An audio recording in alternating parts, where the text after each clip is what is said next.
I mean, again, he doesn't know who Gabriel is, right? Because he didn't come from an Abrahamic faith.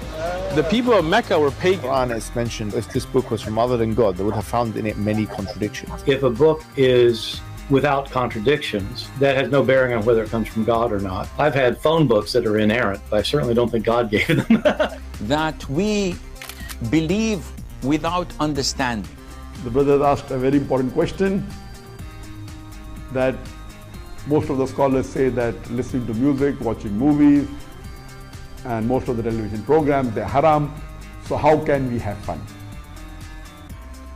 Let me tell you, brother, at the outset, that having fun is permitted in Islam as long as the fun is halal fun.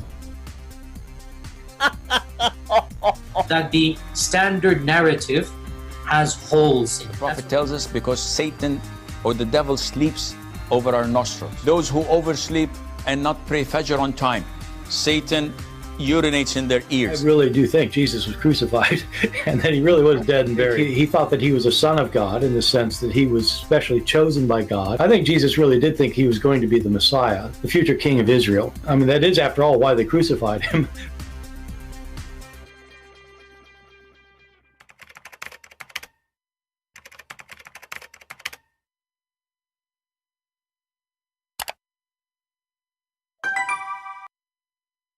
All right, peace of Christ to all of you. I hope my voice is coming good and clear. Please invite your friends.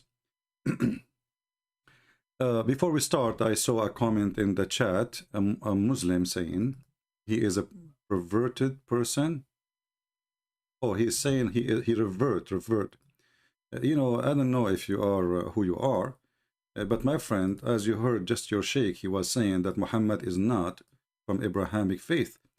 So how you revert to, you know, to Islam if Islam is the origin? And as you see, Muhammad himself was not even a Muslim.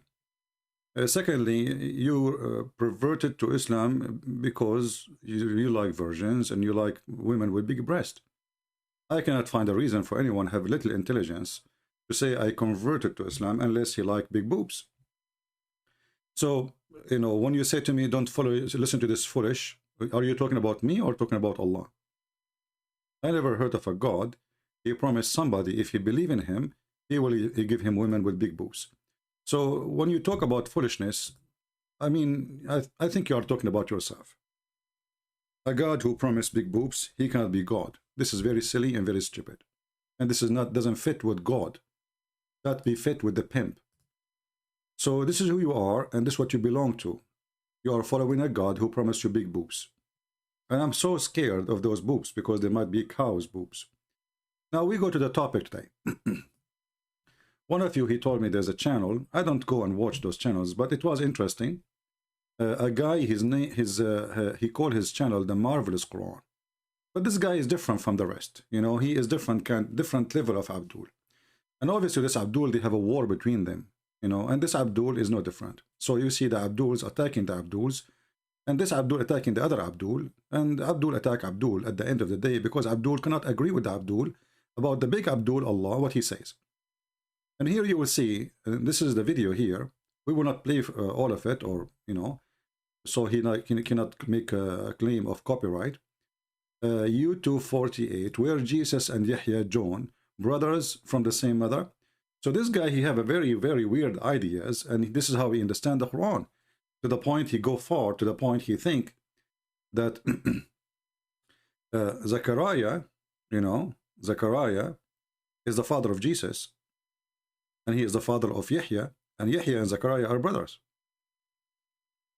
And one of the things I found in his video, you know, I don't have really time to watch such a stupid things, but I find it very interesting, especially when he said the following, and I will make you hear it. Actually, I put it in the title. That Allah, he did hide the real meaning of the Quran for the last 1400 years. Listen carefully. The Quran takes time and patience and diligence and help from Allah subhanahu wa ta'ala. Allah subhanahu wa ta'ala discloses these facts. How many people in the past 1400 years have seen and read this expression right here, and every single one of them was not allowed by Allah to see it as a... Did you hear Abdul? Where is the Abdul? He said he perverted to Islam. It was not allowed by Allah for the last 1400 years to understand the word of Allah. Did you hear it? Listen carefully. It was not allowed by Allah for the last 1400 years to understand the word of Allah. I mean, how gold we can get more than this? Let me play it again. Actually, we should add this to the maybe to our introduction. You know, maybe later our sheikh here, he can add it. So why we cannot understand the Quran for the last 1400 years? Not because the Quran is a stupid, made by a stupid idiot, and the Muslims are so confused after him, because he was confused too. No, it was because Allah, he don't want the Muslims to understand the Quran for the last 40. Listen carefully. It's not me who's saying that. The Quran takes time and patience and diligence and help from Allah subhanahu wa ta'ala. Allah subhanahu wa ta'ala discloses these facts. How many people in the past 1400 years have seen and read this expression right here, and every single one of them was not allowed by Allah to see it? Muslims, did you hear it? Why you cannot understand the Quran? Because you were not allowed by Allah to understand the Quran. We will go with this.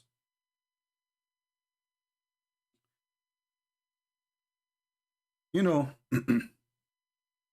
if Allah don't want the Muslims to understand the Quran, the Muhammadan, for the last 1400 years, so why he sent the Quran? I mean, how stupid this Allah is. Not a single person, as you heard from this sheikh, he could and he was able to understand the Quran. Why? Because he was not allowed by Allah to understand the Quran. And then we ask ourselves, what is the point of the Quran then? Why Allah telling us the story of Yahya, which is supposed to join the Baptist, and we do not know where Muhammad got the name Yahya? And what is the point of the story of the guy, his name is Isa, which supposed to be Jesus, and we do not know where Muhammad got the name Isa? What's the point of this story if Allah don't want you to understand the story? What's the point of any story in the Quran if Allah don't want you to understand the Quran? That is a clear indication that this is a book made by a man for the foolish people. What is the guy who said to us he perverted to Islam? Is that what you perverted to? 1400 years until now. The Muslim cannot understand the Quran. And then this guy, he starts saying things, you know, if I play the video, you will die laughing, you know, but I'm afraid he will go and he will make a complaint for YouTube. So we play a few seconds for security, for safety. And then this guy, he claimed that he have a proof that Yahya, or John the Baptist, he is the brother of Jesus. Okay, what is the proof? If you watch the video, you will die laughing, especially if you know the Quran very well. Oh boy. You know, it's not worth, by the way, even to make a video to refute him, but I like from all his garbage there, I could not find actually something priceless as much when he said that it's Allah who hide the truth for the last 1400 years. This is the best of his video. Otherwise, everything he's saying there, this guy is an idiot. I mean, how in the world this guy, he got the conclusion that Zechariah, who is the father of Yahya, is the father of Jesus, when the stupid Quran says that, I mean, this guy is really out of his mind. Jesus and John the Baptist, they are brothers? And he is quoting us for Quran, and he tried to fix it up together, and anyone who have little brain, he will see that this guy is out of control.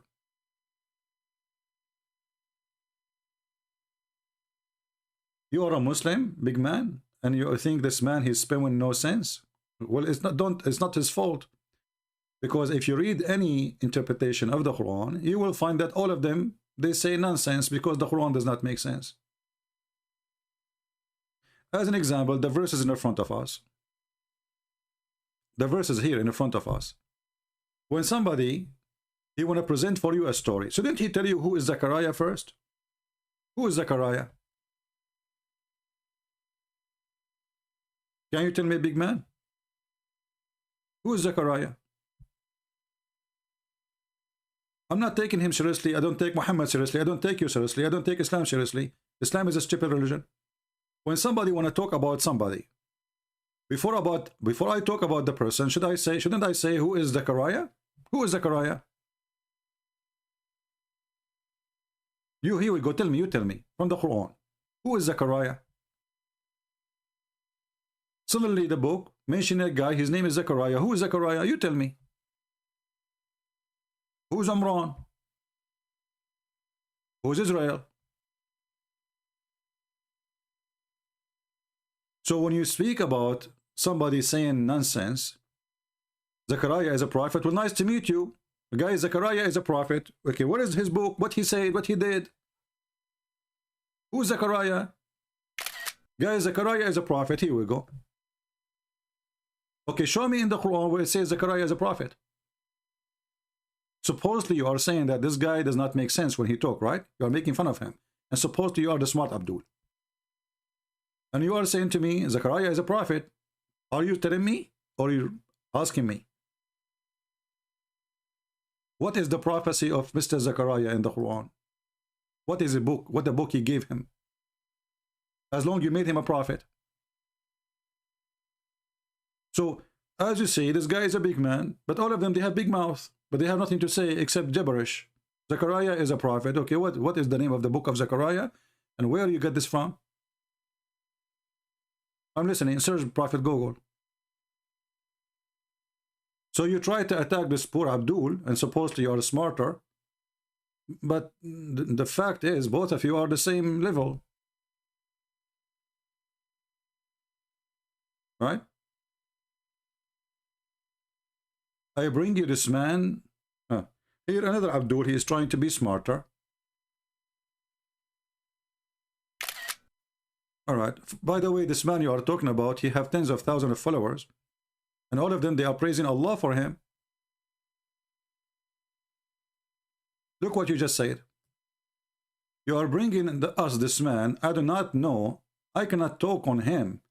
It is not for me to do so, but I can say is keep level head in matters of faith. What faith? Islam believe in destiny. There's no faith, which means your faith doesn't matter. Even your faith is a destiny. You are just an idiot. There's no faith in Islam. Faith is a destiny. When Allah, He create you, either He create you a believer or He create you a disbeliever. When Allah, He create you, either He create you to go to heaven or create you to go to hell. It's not your faith. There's no faith. And here you notice that all the Abdul are the same. They don't know what they are talking about. This guy or different guy doesn't matter. All of them, they have like they are like a copy paste machine.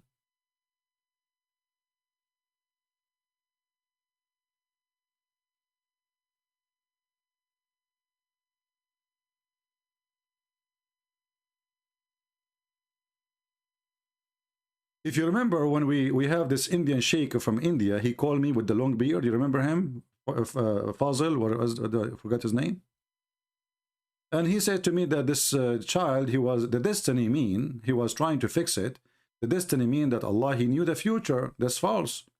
The destiny in Islam, al-qadar, is Allah, He destined for him what he will be. And this is the hadith in front of you. And the Quran too. So when He created as infidel in the day he was created. So this person, he have faith, no faith, doesn't matter. Allah created him as an infidel. He will die as an infidel. And this is why Islam is a stupid cult. Because all what you do, it doesn't matter what you do. It is a destiny. So now this guy, he just said that the reason the Muslim could not understand the Quran for the last 1400 years, it was a destiny by Allah. Allah don't want them to understand the Quran. He don't want. Well, if we go by this, If Allah, He don't want you to understand the Quran, then Allah is the devil. Because He did jump 14 centuries, leaving people astray, and none of them knows what the Quran meant for. I don't know why this YouTube is not functioning, but as you see, the circle of death is going, you know. Maybe my internet is bad. Let me try to re-roll the page. Yeah, okay, here we go.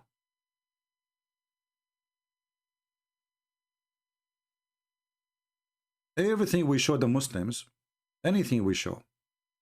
If I show you now what Ibn Kathir he said about this verse, you say, I don't accept Ibn Kathir.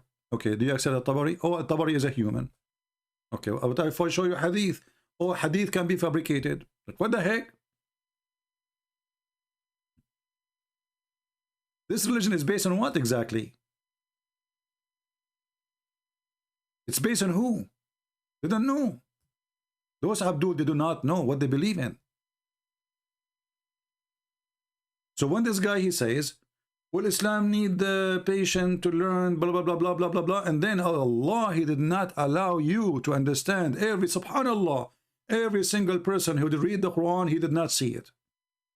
Why? Because Allah did not allow you to understand it. The Quran takes time and patience and diligence and help from Allah subhanahu wa ta'ala.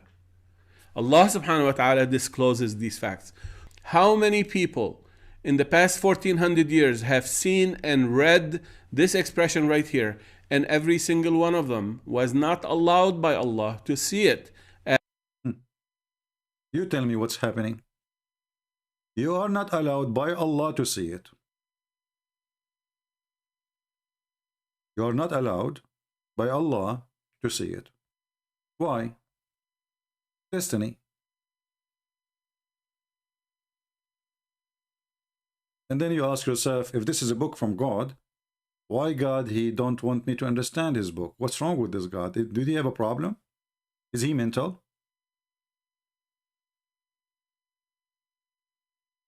Is He? Muslims, they call themselves Muslims, but every Muslim have different understanding for his religion. Why? Because Islam is the most confusing, stupid cult. Like we asked Big Man, he said to us, isn't Zechariah a prophet? I asked him, okay, where it says he's a prophet? If the Quran says he's a prophet, okay, what is the book of Zechariah? What the name of the book? Obviously, Islam is a theft.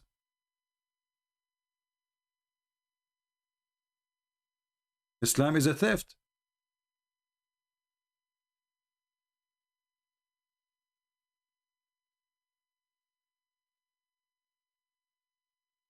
When we spoke in the other day about the guy, his name is Al-Khudr.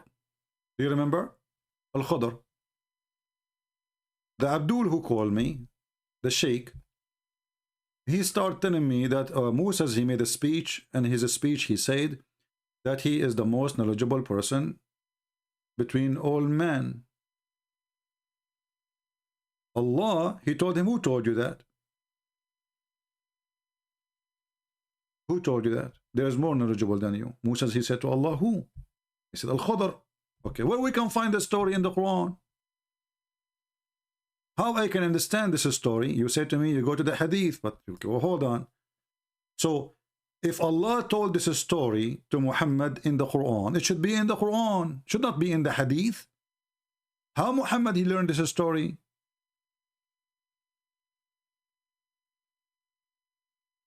Suddenly, we find in the Quran a guy, his name is Al-Khudr. But who is this Al-Khudr? You know? We don't know.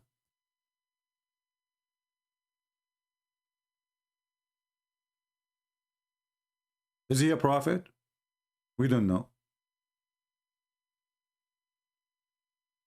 Is he an angel? We do not know. Is he Allah? And then you read the story, you will find there's no story in the story, it's just a cartoon. So Allah, he sent this guy to meet the person, his name is Al-Khudr. If you start reading the story, Look how the story starts. Okay. Look, this is the beginning of the story. And وَإِذْ قَالَ Musa, and when Musa, he said to his servant, okay, what is the beginning of the story? Musa's already now in the end of China, maybe. And now Allah, he told us, and when Musa, he said to his servant, what happened before he traveled? Why he's there? The story is gone. Somebody ate it. There's no way the story is start from here. And what the verse before it have to do with the verse after it? And what the verse after it have to do with the verse after it? And what the verse after it have to do with the verse before it? Nothing. Stupidity. So suddenly the Quran, so speak, and when Musa, he said to his servant, like, okay, why, what happened before? Okay, what he said to him, I will not give up and traveling until I reach the junction of the two seas. Okay, well, hold on. Shouldn't you tell me what is this is about? What junctions, what two seas, what traveling, where they going? So when this Abdul, he is telling you that the Quran, nobody knows its mean, and Allah, he don't want you to understand, he is expressing the stupidity of the Quran, because the Quran is made by a stupid person. A person who tells the story from the end.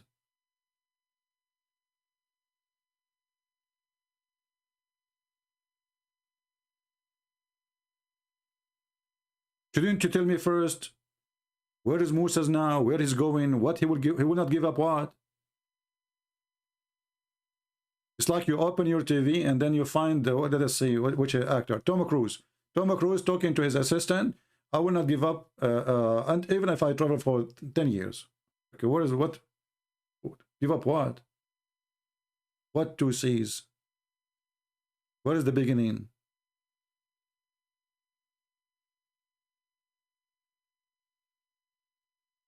Right? El Badur. Again, you are just a foolish person. You do not know what you are saying. Destiny in Islam is not about projection of the future. It's about Allah deciding your future. And you are a certified idiot. Don't be upset for saying that to you. I will prove it to you in a second. You are just an ignorant. I'm not calling you names. I'm just describing your situation. This is your prophet. This is not about knowing. First of all, your God do not know the future. Your God do not know the future. We can prove it from the Quran.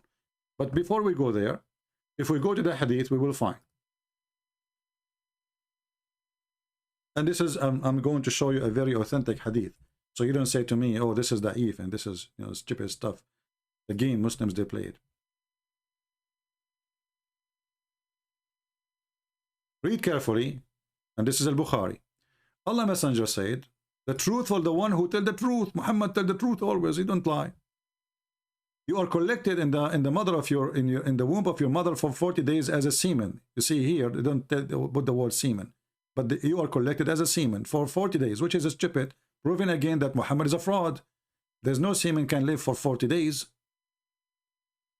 A different translation is going to show. Hold on, let us see. You are collected for your mother womb in the form of a blood. This is supposed to be better now. Here you are collected in your mother womb as a clot again. Okay, let's continue. I mean, look at the madness. But anyway, one of them is enough. So Al-Bukhari is saying clearly that you are collected in your mother womb for as blood or as semen, depending on the story. And then those 40, you will be a clot for 40 days, and then a piece of flesh for 40 days, and then bones for 40 days. Total is 120 days. You are done. Allah created you now. And then Allah, he sent an angel to write 4 items for you. He write your deed. You see how stupid you are, the one who says to me, projection. He write your deeds. Deed, there's bad deed and good deed, which means whatever you want to do is written by Allah. And his time of death, when you will die, it's not a projection. It's about how you will live. His livelihood, whether he will be worst or he will be blessed in religion. So Allah, he write that for you. It's not a choice. And then the soul will be breathed into him, which means at the end, in his body. So a man may do the deeds, criticize, or it's supposedly like to to present the people of hellfire. So he's a bad person. All right, he's a bad person. So much that they wear is only a distance between him and the door of hell is a cubit or two. Read it. And then what was written by Allah, by the angels of Allah, suppress. That is destiny. Do you see the destiny? So don't tell me this is prediction. What's written by Allah will suppress his behavior. So this guy, he is out of the control. And then what is written by Allah will take over. So he start doing the deeds which present the people of paradise. And then he enter paradise. And then Muhammad, he said the opposite.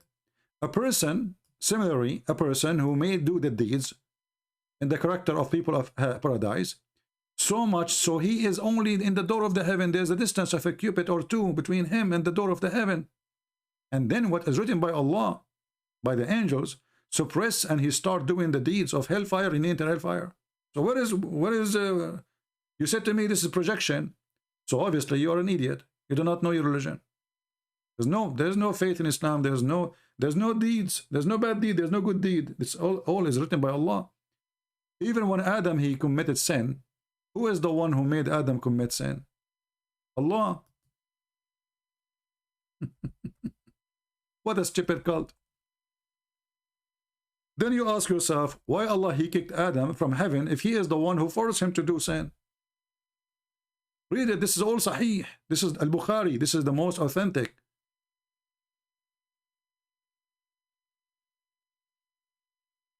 When Moses, he argued with Adam, and Muhammad, as usual, he is a time traveler. How Moses met with Adam, don't ask, don't tell. All right? He said to him, as you see, all of this is Sahih. Moses saying to Adam, because of you we are out of heaven. Because of you. Then Adam, he says to him, Moses, you are the one who Allah spoke to him directly. Are you blaming me? Listen carefully. Do you blame me for an action which Allah has written in my fate 40 years before my creation? So what is the mad person who says to me, I converted to Islam? You're just a fool. This is not a projection about the future. This is not about knowing the future. This is about you cannot blame me for my sin because it's written for me to do that. So it was the plan of Allah for Adam and every one of us to do what we do. This is why, once a woman, she called the sheikh, she said, I am over 30. I'm afraid I'm not going to marry a man. I become older in the Middle East. 30, that's mean you're old. Who's going to marry you now? Hard to marry. So he said to her, my daughter, don't worry. The Prophet says every vagina written on it the name of the one who will if it. It's destiny. It is destiny. Even the one who will have sex with a vagina, it is written as a destiny from Allah. And I am sure that women in the same day, after she finished the phone call, she went to the bathroom and she started taking pictures and she started zooming in, trying to find the names of the guys who will do boom boom with her because she is worried.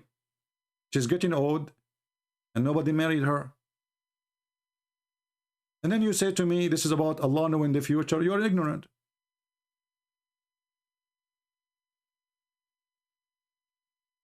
So do you blame me for fate written for me 40 years before my creation? Or you ask yourself a question, well, if Adam, we can't blame him for the sin he did, so why he asked Allah to forgive him? How stupid is that? Why I need to ask Allah to forgive me for a sin I've been forced to do?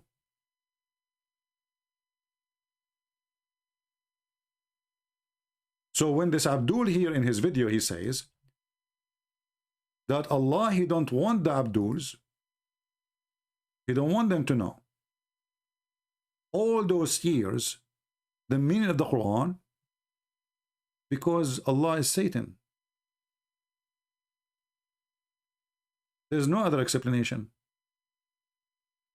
Why Allah don't want them to know the truth? You tell me. True God, he wants you to know the truth. That's why Jesus said, read the books. Search for the truth. The truth will set you free.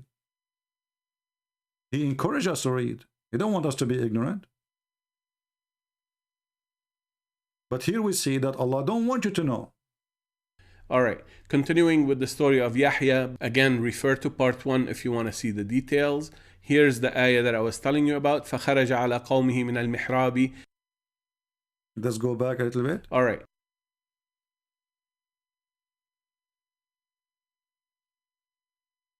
Room for doubt whatsoever.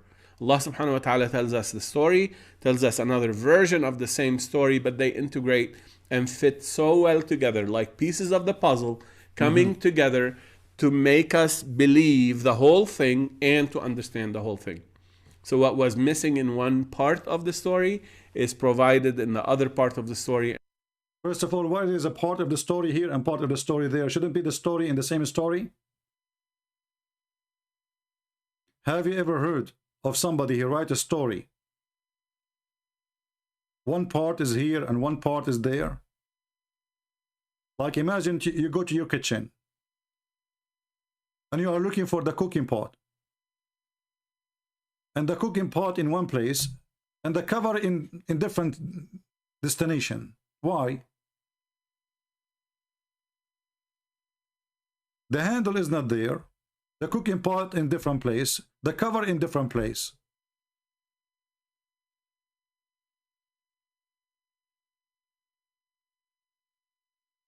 There's no deed if everything you do. What's wrong with you, Al-Badr?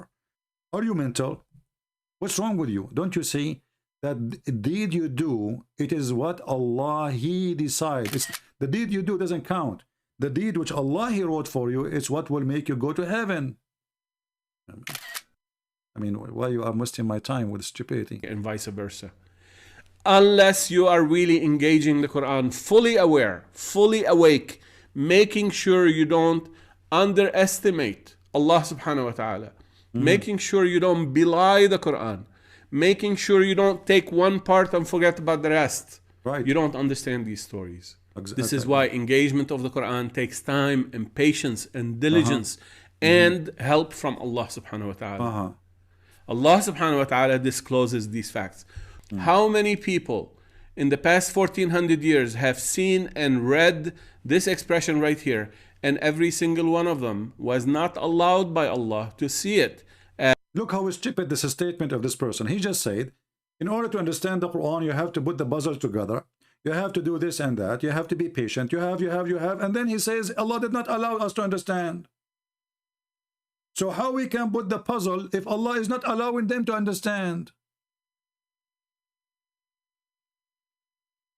If this is the wise man of you speaking like that, what about the stupid one of you? How I can put the puzzles if Allah did not allow us to understand?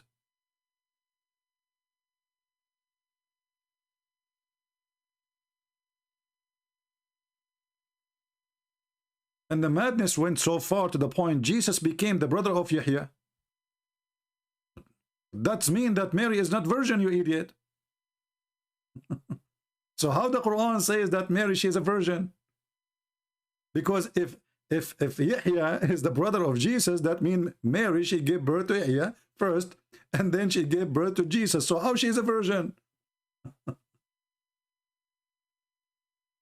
Stupidity is amazing. And that means Maryam is an old woman, very old. Isn't it the Quran says that she is, the wife of Zechariah is Aqir? And isn't it the Quran says that Maryam, the daughter of Imran? I mean, what's wrong with this religion?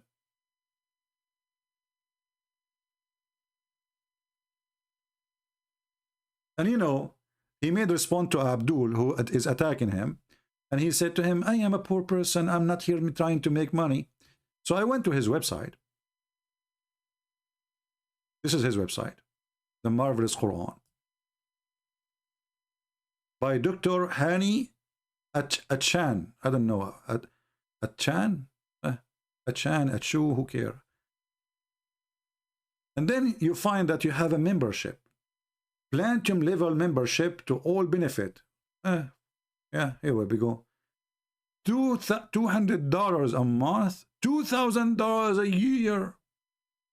To do what exactly?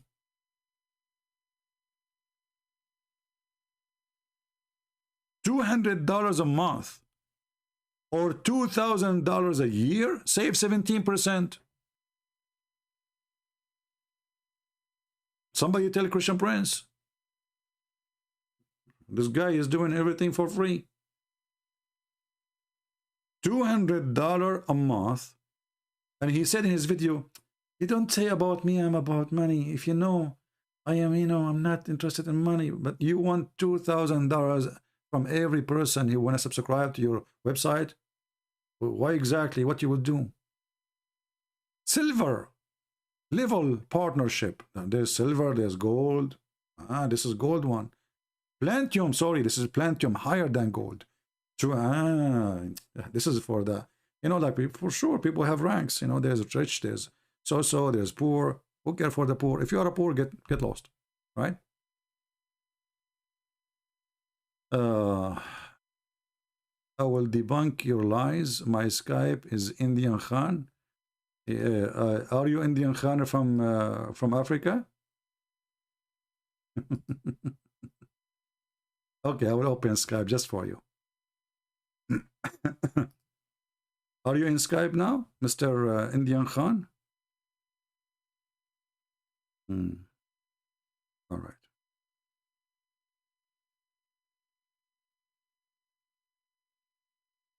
Where is the Skype?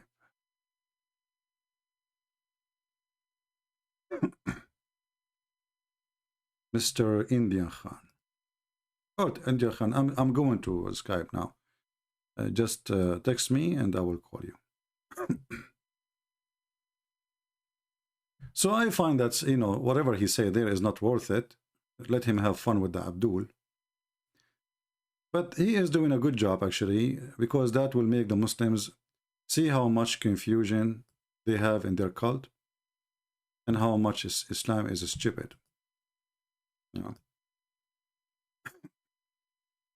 Indian Khan, he is, here we go. Let us call him.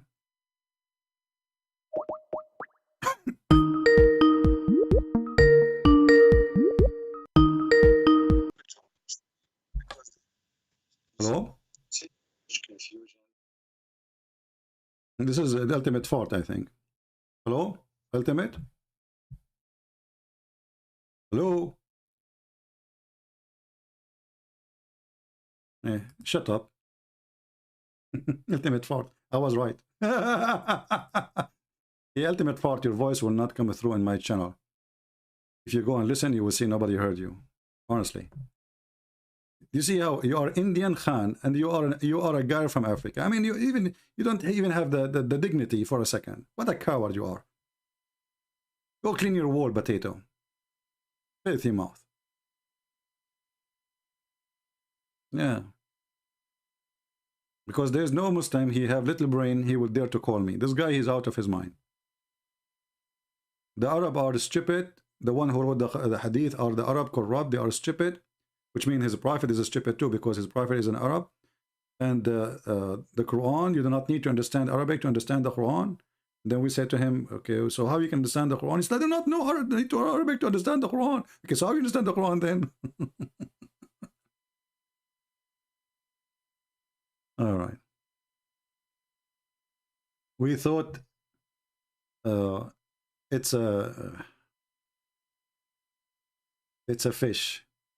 Do we have any Muslim would like to call us? Yeah, but anyway, it's really good to see Muslims coming to the conclusion that Islam is really messed up because their prophet is a messed up person. Any chapter in the Quran, the second you see the chapter, anything, you will see that the Muslims have no answer for anything.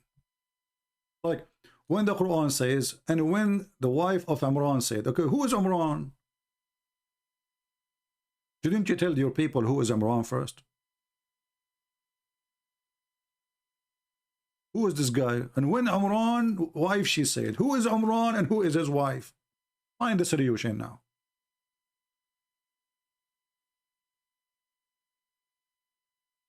How this can be a message from God?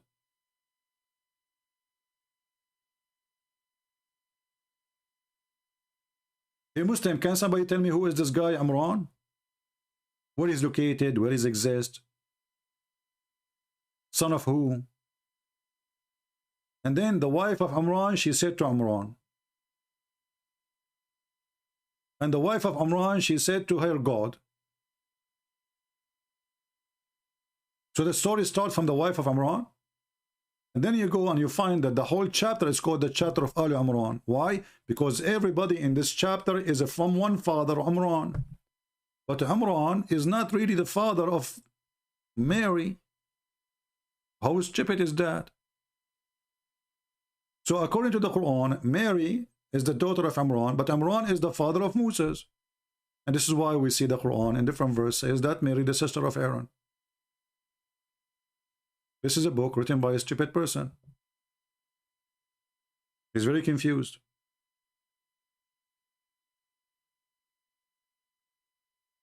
By the way, one of the stories of Muhammad, that Aaron, when he died, there was 20,000 men in his funeral, and all of them, their names is Aaron.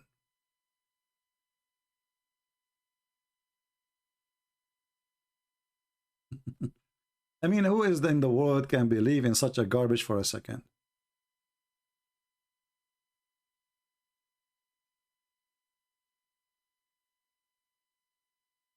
Every single person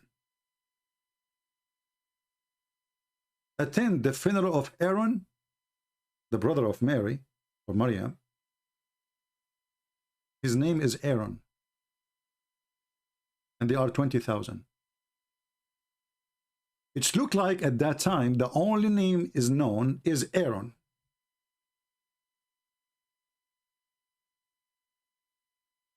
And all the Jews, when they have a son, they call him Aaron. 20,000, they attend the funeral, and all of them, their name is Aaron.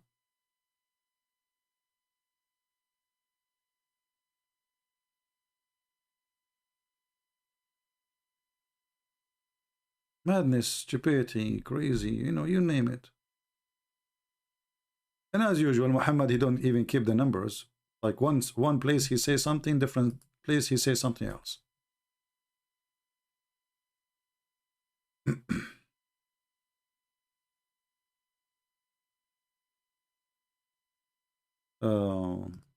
Do we have any Muslim want to say anything?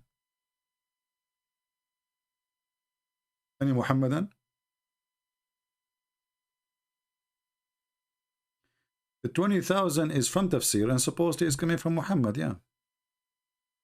See, all the information, how the Muslims, they knew about Aaron or anything, Muhammad. All the madness is coming from Muhammad.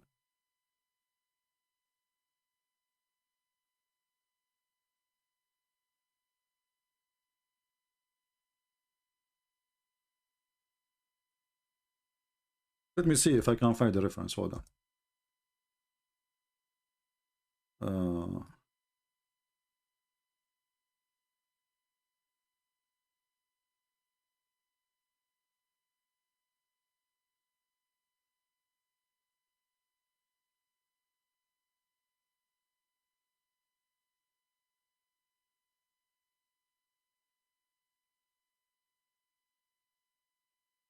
Right. Let us see.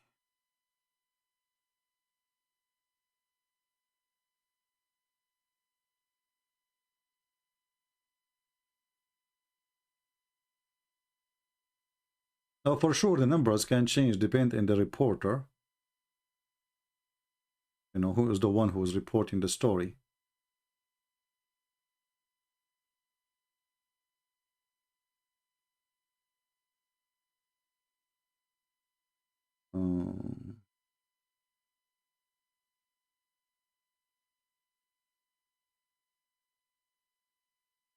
I will try to find it, maybe just, you know.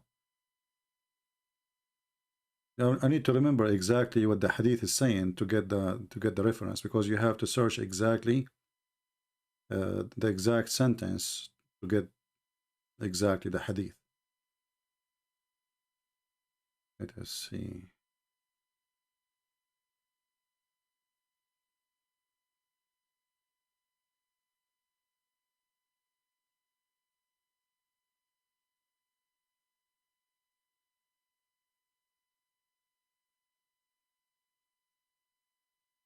Mm.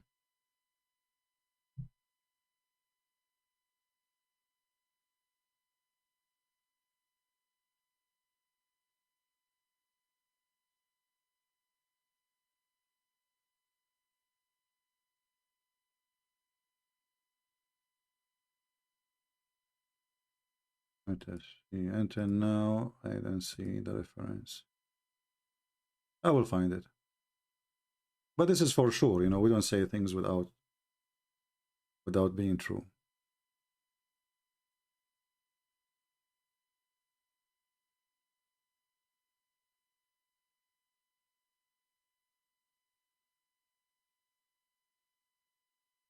Mm.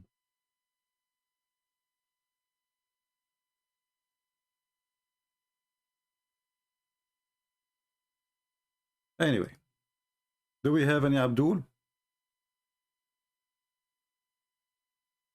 Actually, I shared the reference before, but right now I don't really remember the exact sentence. I wasn't really going live on air. I was, you know, I told you I just throw up. I'm not sure why even, you know, why I did throw up. Maybe the food was not good.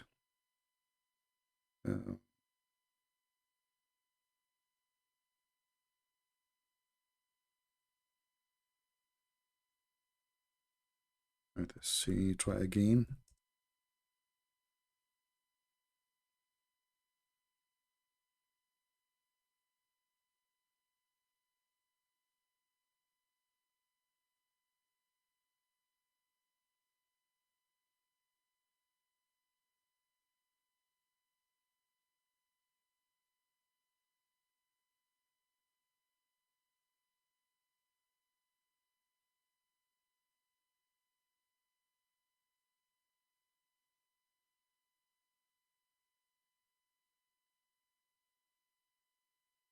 Just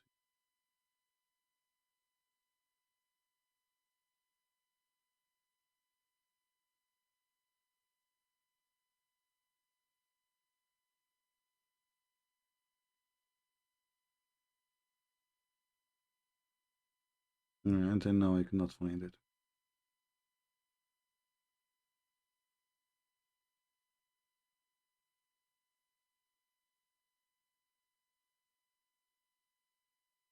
But I made a video about it before, and because I did not use this reference for long, so I forgot the exact details to find it.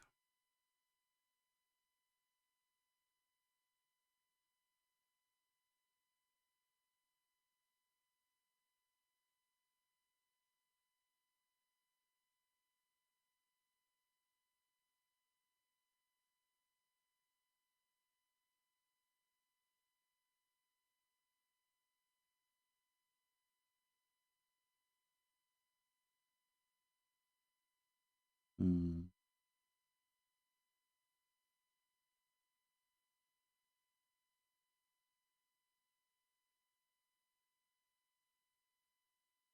Yeah, until now I did not find it.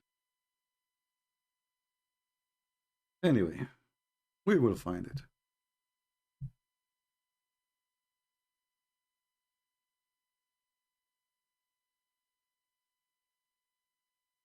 We will. Actually, I found different reference. Hold on. And this reference, it says that they were 40,000, not 20,000.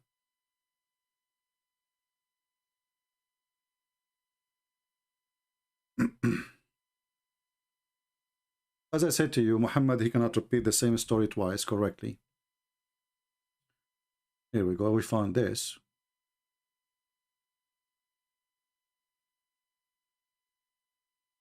We will use Google Translation. This is the book Al-Bidayah and Al-Nihaya, Ibn Kathir, volume number 8. Sorry, number 2, page number 81. Translate to English.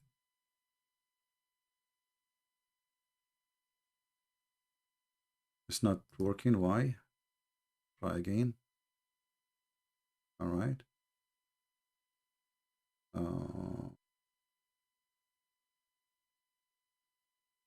What happened?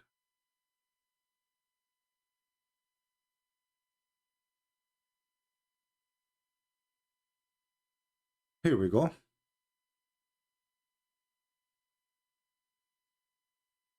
The book of Al-Bidayah and Al-Nihaya, the beginning at the end, Ibn Kathir, volume number 2, page number 81.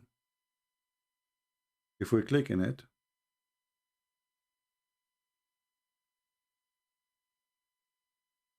let's see where the story here.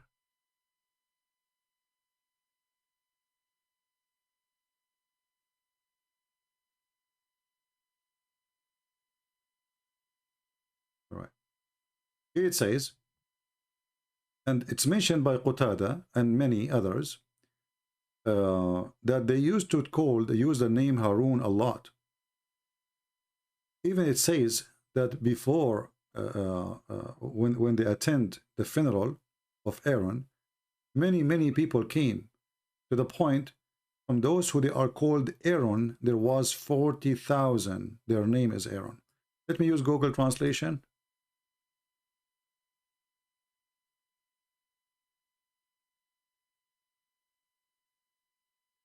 And let us zoom in a little bit so you can read better.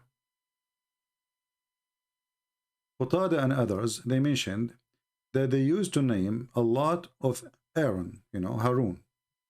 Until there was said, it's like I said, that in the funeral of Aaron, they were attended by many human beings. Among them, they were called Aaron, 40,000. Do you see it? Welcome to Islam. Imagine, in the funeral of a Christian prince, there was 40,000. Their name is a Christian prince. Things happen. Only 40,000. All of them, their name is Aaron. I'm trying to post the link. It's not going through. It's very long because there's Arabic in it.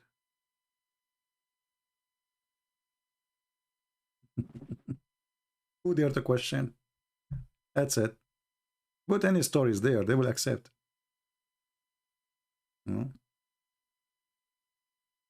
When Joe Biden, he died, brother, there was 40,000 attending. This is some of the people, not all the people. But 40,000 of them, their name is Joe Biden. It must be a true story.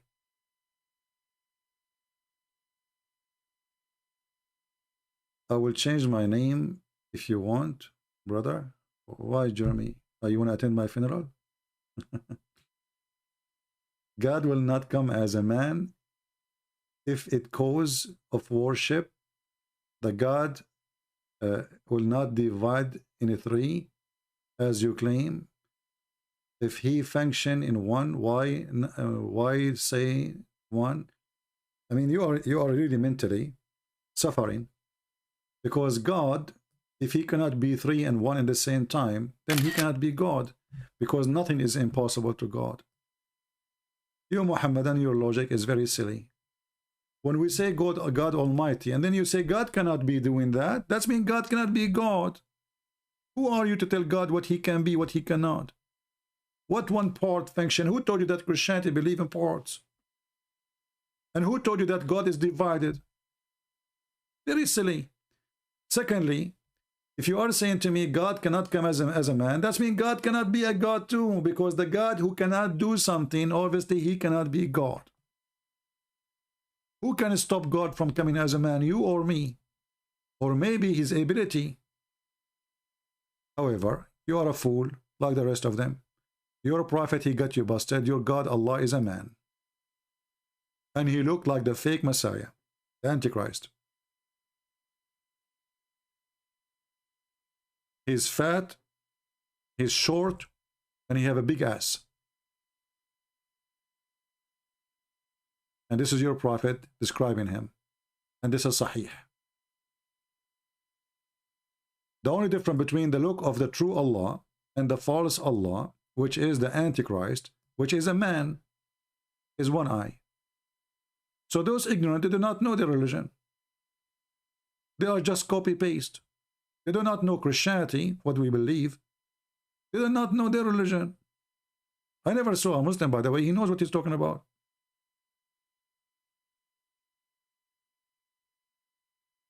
Do you see it? What is the difference between the true Allah and the man who is coming to say, I am the Messiah?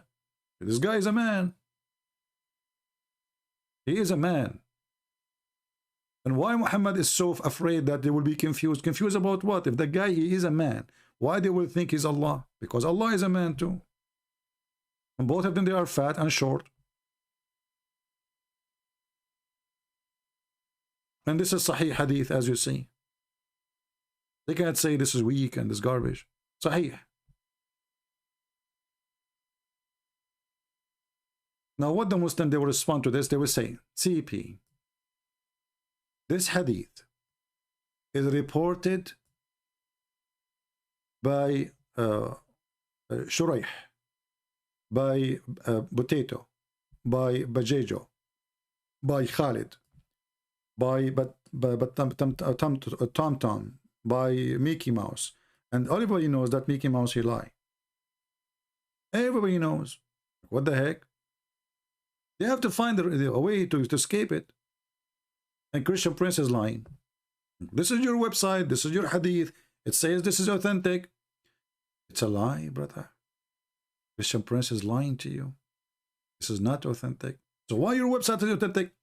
They're lying. They are lying too. Everybody lying in this world, you know. When it's come to Islam, everybody is a liar. The Muslims, they are liars. Because when they say to you, it is weak. They are saying to you that there's some Muslims, they lie about what the Prophet said. How you can trust this religion? If the believers of Islam, they are liars about what their Prophet said, what is left? You see, every single name mentioned here, those are not normal people. Those are the highest. Correct? If I want to quote for you a story that Jesus said, I have to quote somebody he mentioned, and I want to trust what he said. Otherwise, why I want to mention that Jesus says so? As an example, I will not quote Muhammad saying Jesus said so, because Muhammad is not trustworthy for me. And Muhammad was not even in the time of Jesus. And I forgot something. This guy in his video, he said that At-Tabari, or not this guy, this is different idiot. He said At-Tabari, brother, At-Tabari was not exist in the time of the Prophet. He came 300 years after At-Tabari.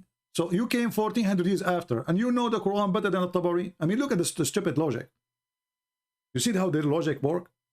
He is complaining that At-Tabari is not a person who was exist in the time of Muhammad. He was more than 300 years, according to him. So you, who came 1,000 years after, 1,100 years after, you can explain it. But the one who, because he came 300 years after Muhammad, he is not to be trusted. You see the madness? And that reminds me of the Quran, by the way. When the Quran says the following, and this is here showing you the low IQ of Muhammad.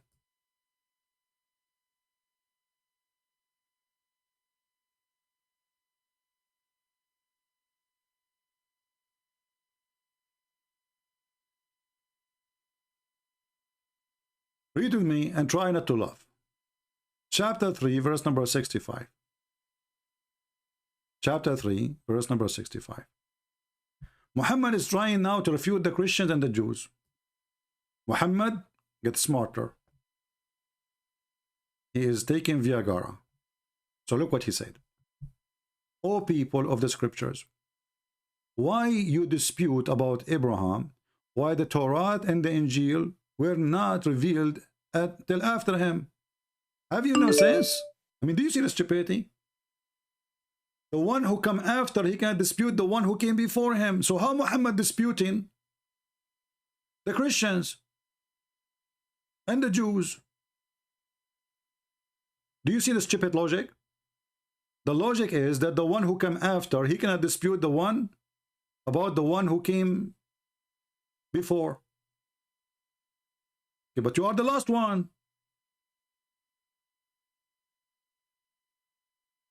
Madness. And if the one who come after, he cannot talk about Abraham, so why you are talking about Abraham? Who is the one who have no sense here?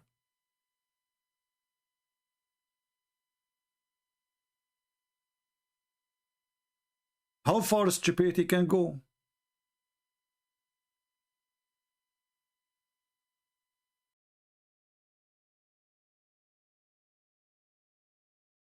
Anyway.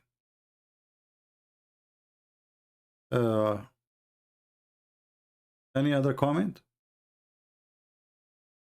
Actually, this verse alone is enough to prove to you that the one who wrote the Quran is not only stupid, not only he cannot be God. I mean, this is stupid. Because this is against you, not against them. The one who came after, he can dispute the one who came before him. And if they cannot talk about Abraham because he came before them, then you cannot talk about Abraham too because Abraham came before you, long before both of you. Mentally ill.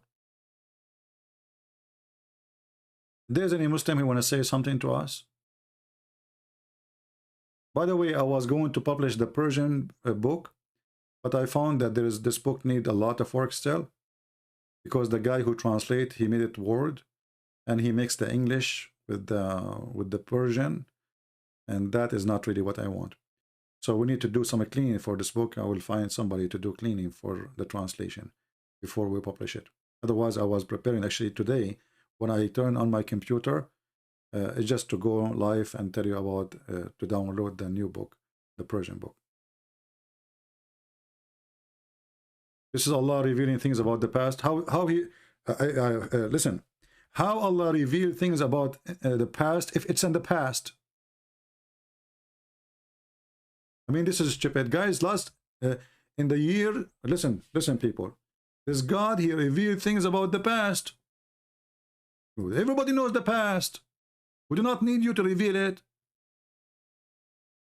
And your God, he revealed nothing about the past to be correct. Mary is the sister of Aaron. Haman is the minister of the Pharaoh. The Pharaoh is the one who built the Babylon Tower. The Pharaoh, his wife, her name is Asiya. When the wife, her name is Nefertari. His name is Pharaoh. Your prophet, your God, he revealed the past. This is amazing. Yeah, I know the past. You do not need to reveal it for me. The God, he revealed the future. Everybody knows the past.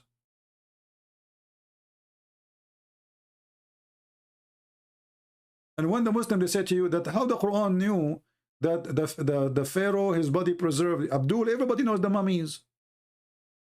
The graves of the Pharaoh, the Ramses, is bigger than your head. Have you ever heard of somebody who not know about the mummies? So Allah revealed the past. I mean, madness. They are desperate, trying to find something about their God.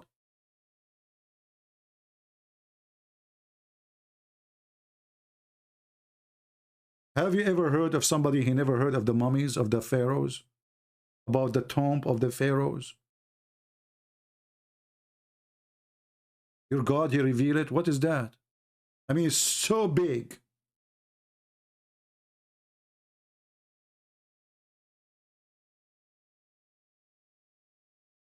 No, El Bedro, you are again being a fool. Because a Muslim, he cannot wish me the best. That is against Islam. You are just a fool person. You do not know what your religion teach. I feel sorry for you. A true Muslim, he cannot wish non-Muslims any good.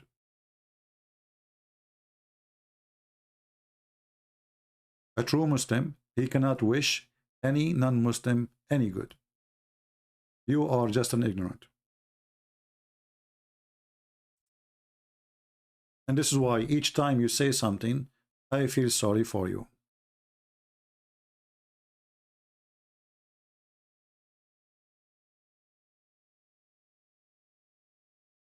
According to Islam, we are the enemies of Allah, and we are the enemies of Jibreel.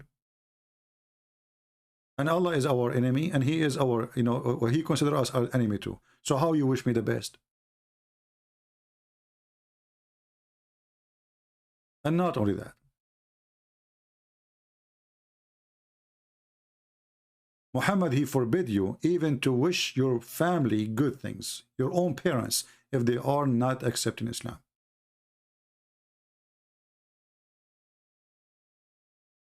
The Quran says, you will not find one good Muslim, one true believer.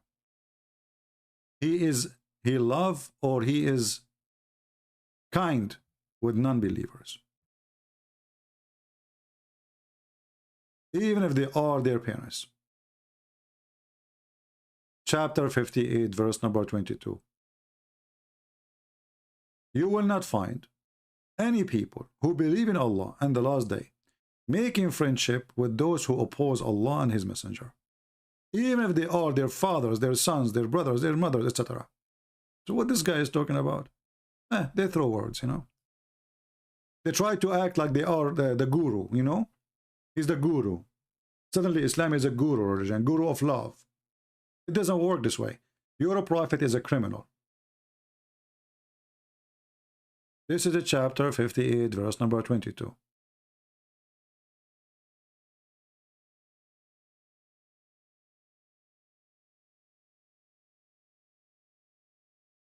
Yeah, guard your children, as Tara, she said. But Tara, the way to guard your children is not by not telling them about Islam, but by doing the opposite. So when your children, they go to school, already they learn about how filthy this cult is, right? Guarding your children's.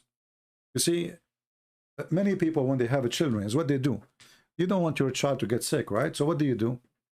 You cover him, you make him wear 20 jacket, 20 hat, socks, etc. So this kid, he is fluffy. Anything can make him sick because he never makes pose. This is why you see a child who is born in a village is way stronger, healthy, more than a person who is born in a city, where the family, his clothes is dirty, whatever. So your child can be way stronger if you don't treat him as a child. You treat him as a person who needs to survive. And the way to survive is to contact bacteria. Let him walk. Let him get dirty. Let him play with dirt. Otherwise, later, anything he touches will make him sick. Let his body get ready for all the risk in this earth. And Islam is one of it. So you need to teach your children about the cult of Muhammadan. So when they go to school, they will not show them a video says the scientific miracle of the Quran. He's a child, you don't know. He might believe it. Right? Some people, they think by not exposing their children to garbage, they are protecting them. You have to show them the garbage because garbage is there. If you hide them from the garbage, time will come and that will not work. When the Caliphate, Omar, the filthy Omar, he attacked the Christians and he took Jerusalem. He put one of the conditions on the Christians. They should not teach their children the Quran. Why? Because he knew if they teach them the Quran, then the Christian, they will be able to respond and to refute the Muhammadan. Do you understand? They don't want you to know. And the example is me. If I do not know anything about the Quran, how I can refute them? You know what I'm saying? If you're a child, he knew that Jehovah's Witnesses is a cult. Let Jehovah's Witnesses speak to him for a year. He will laugh at them. But he never heard of them. He will think that they are bringing God to him. Don't wait until illness comes to your door. Be ready for it.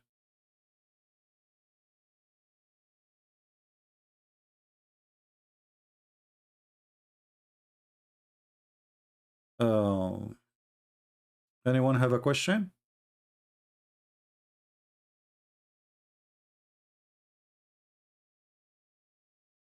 Anyone?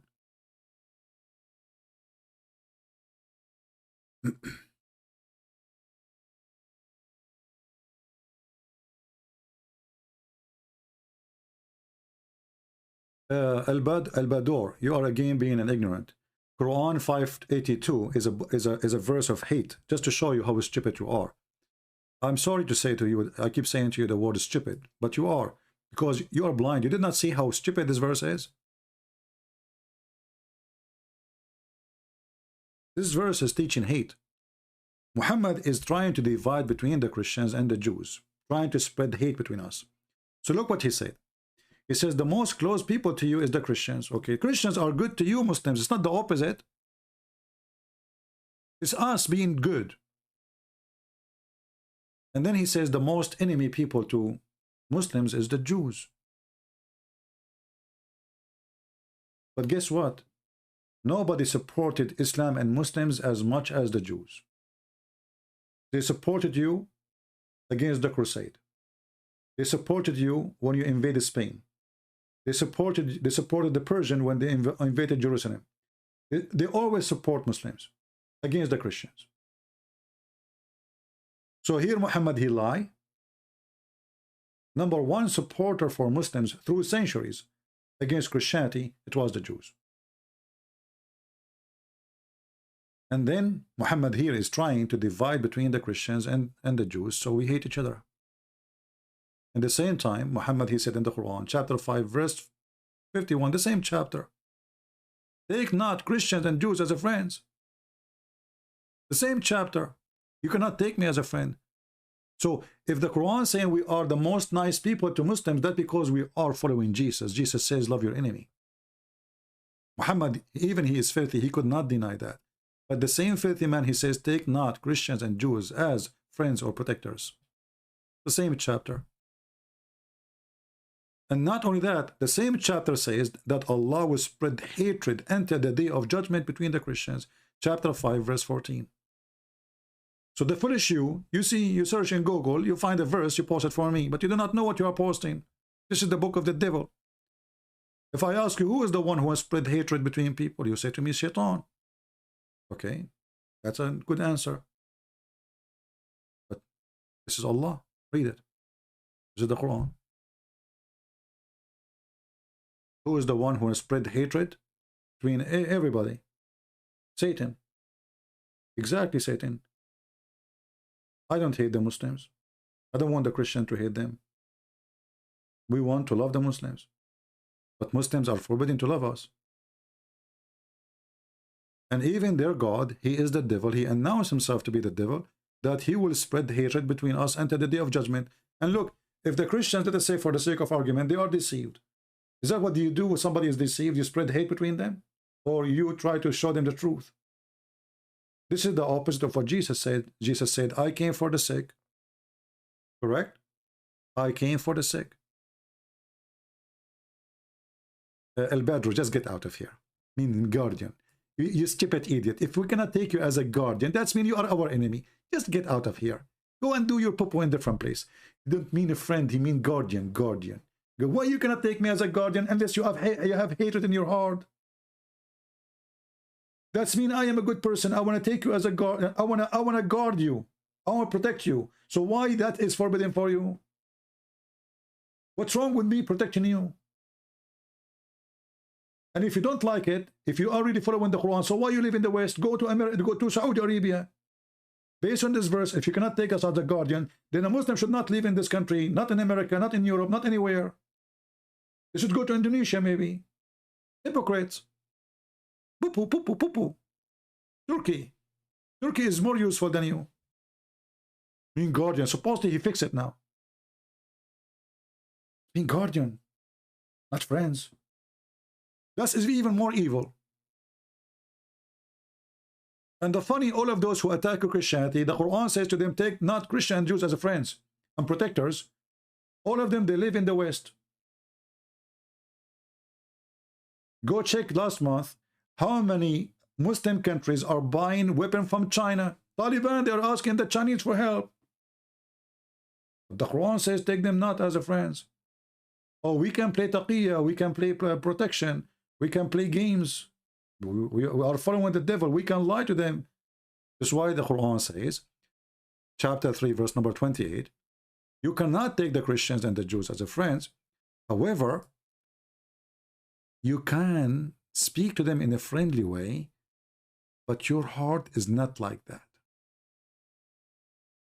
Taqiyya. You can speak to them in a friendly way. Listen carefully. But you cannot mean it. Read. If a Muslim, he want to take the disbeliever, the Jews, etc., or the Christians as a friend, and he want to become an mighty and honorable to the believers, which mean with the disbelievers.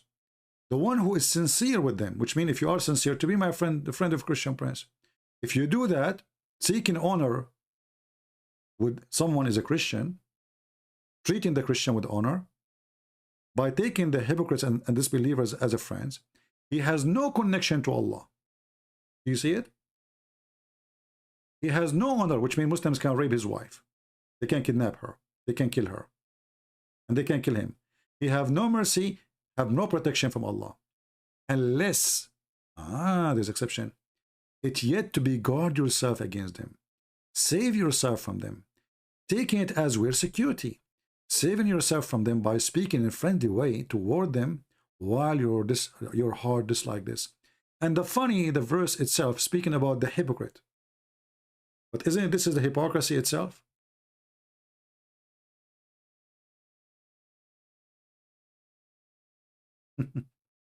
How are you, Muhammad Mikhail? Isn't this is hypocrisy?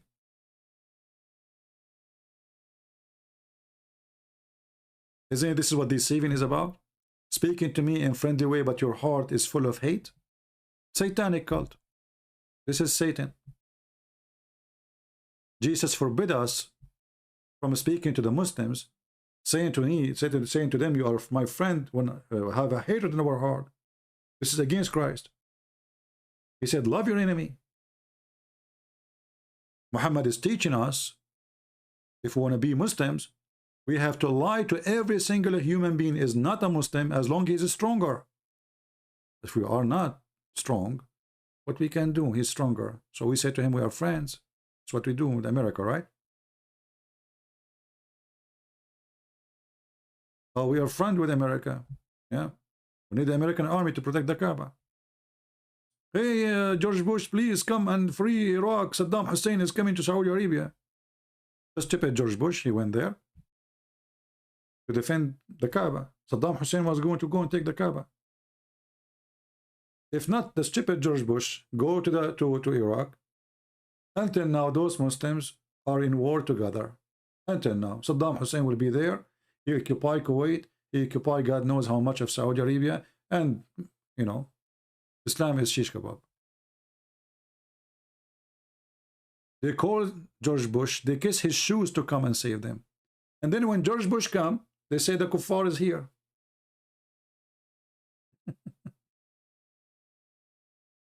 The same happened in Iraq when ISIS came. The Shia, the Sunni, please, America, come help us, please, please, please. And then when the American, they finish with ISIS, we want you to leave right now.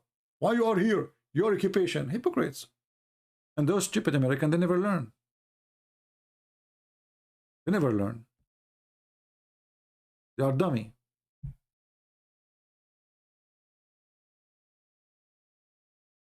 Right? When Taliban, Trump, he told the Taliban, we are going to leave in this day. And Taliban, they are controlled only by 2,000 American. Imagine the whole country, just 2,000 American. They made Taliban sit like puppies. Taliban suddenly they become heroes the day they are leaving. Where have you been for those 20 years? The guy he told you 4 years ago, in this day we are leaving. Taliban came to town. The Muslims, please take us to America, please. And people, they hold the feet of the airplane, the tires, someone, he pushed himself in the engine. I mean, they don't want Islam. This is the truth. Afghanistan, half of it already is out of Afghanistan now. And the rest, they will go out soon. What happened? Because Islam is there. But if you ask the Abdul, who is running away from Islam, I said to him, are you Muslim? He says, yes, I'm proud Muslim. This is reality.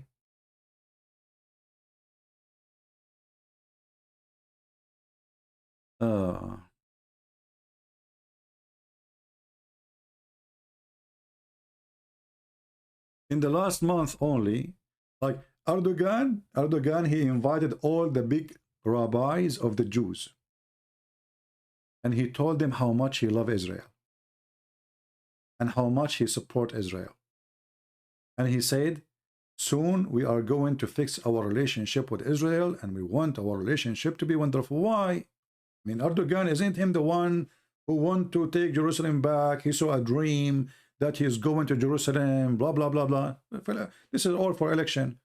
But under the carpet, the Mossad is #1 department who the Turkish took information from. In everything. Every weapon Turkey made is under the supervision of Israel. The airplanes, the drone, missiles, anything. If the Israeli decide to stop, Turkey has nothing. In return, Turkey, they give them all the steel they want. All the weapon of Israel is coming from Turkey. But Erdogan, he hate them.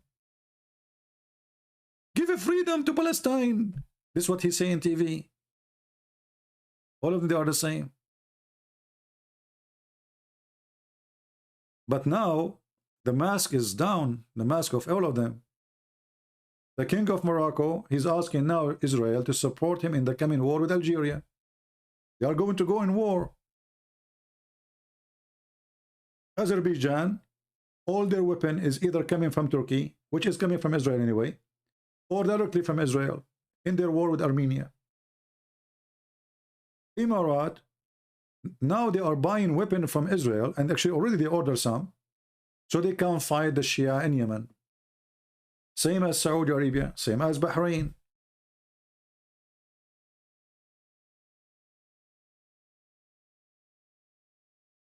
How long Iran and Israel they will fight? They will never fight. Iran and Israel, they will never fight. All of this is just for propaganda. You see, the Muslim countries, they need always an enemy. Islam without enemy, die. This is what holds Islam together, is hate. So, if we, you know, the regime in Iran, if they don't have Israel, they have to find a replacement. America, well, it's not convincing too much. Americans are not occupying Jerusalem, right? Israel, it's a small, it's tiny, it's easy to shout at, and they will not invade us because they are small. Americans are different. So, okay, the enemy is Israel.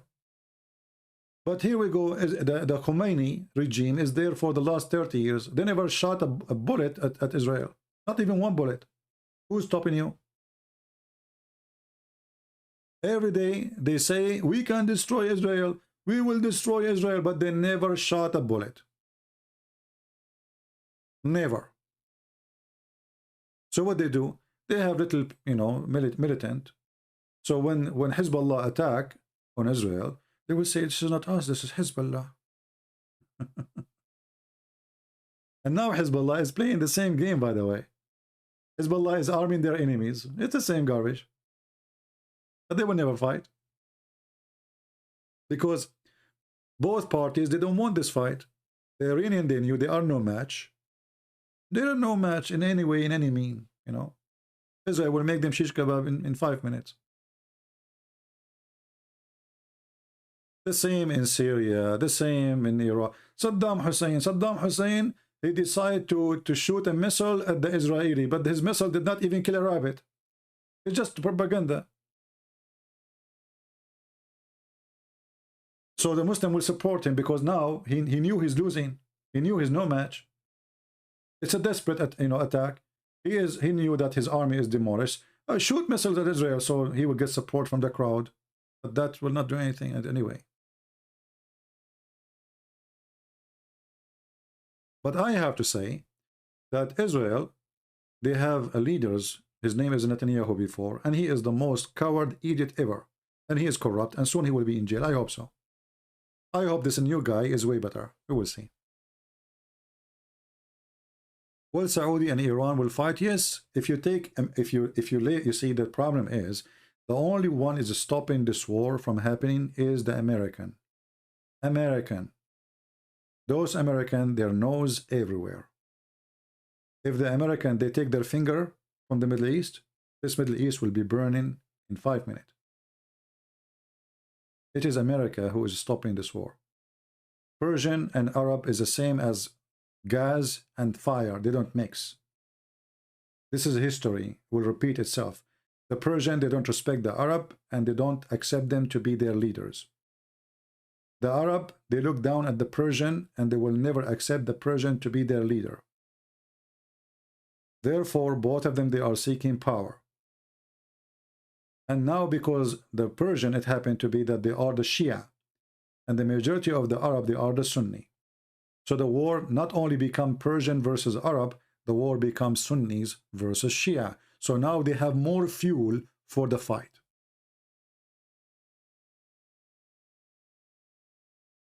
Do you understand? Just today, the Shia militant in Yemen, they attack the airport of Dubai. I don't know if any of you heard the news.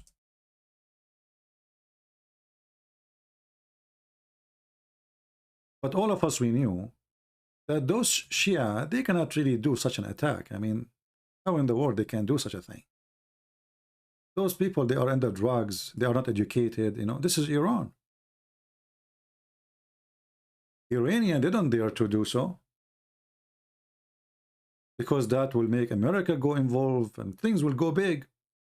So UAE under the attack of Al-Houthi. Let us see where's the news. Here we go. Drone attack in Abu Dhabi, claimed by Yemen rebels, killed 3, and actually the 3, one of them is Pakistani, and the other 2, they are Indian, but they are Muslims too. This war is not a war between the Arab and the Persian. This is a war between the Arab versus Arab, but Shia versus Sunni. And the hatred is boiling. The only thing is stopping this from going big, so big, is the American. And actually, now because in America we have Joe Biden, it might happen that they go in war because Joe Biden is so weak. The guy, you don't even remember his name. And everybody knows that Obama, he favored Iran. Obviously, Obama is a Shia. He is the one who made the deal with Iran, so Iran will grow and become bigger and stronger.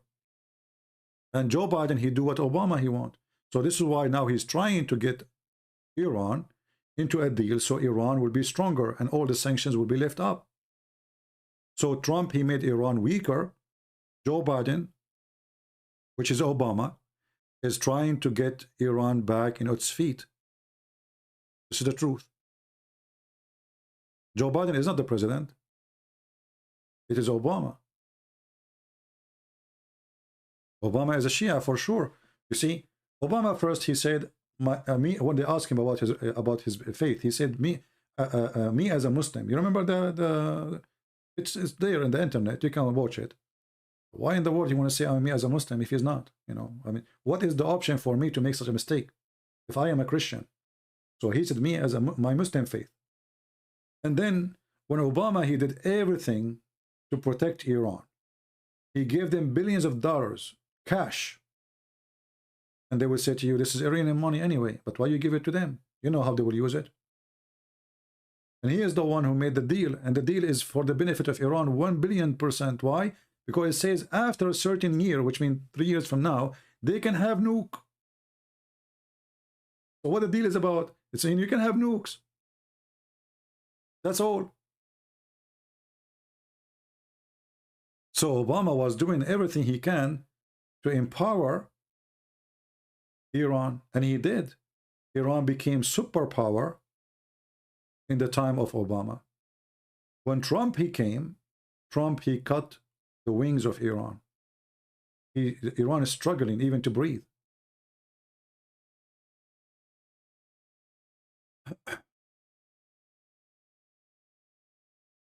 Well, you know, this European, they are just, I don't want to insult the European people, but European Union as a government is liberal, stupid people. Anyway. And now things is getting really out of control. So it might go in war if the Iranian, they get the green light from Joe Biden that America will not involve Iranian, they can attack Saudi Arabia so easy. I mean, Saudi Arabia is no match to Iran. Iran can take Emirat. This is why the Emirati, they are buying weapons like crazy. They are buying American airplanes, the most advanced ones. They are hoping that yes, we are small, but look at Israel, it's small too. If we buy the weapon, if we have the weapon, we can stop a country like Iran, but that is impossible. Why? Because Emirat, if we open the map, see, we're going out of the topic, but what we can do.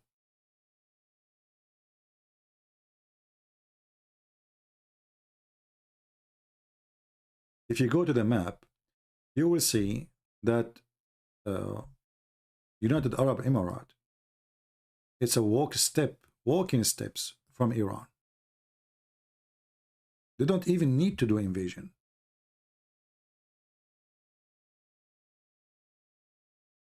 Do you see it? This is nothing. This is, you know, this is in the corner of their land. So the Emirate, it's a small, tiny country, extremely small. Most of it is empty anyway, too. Population is so small.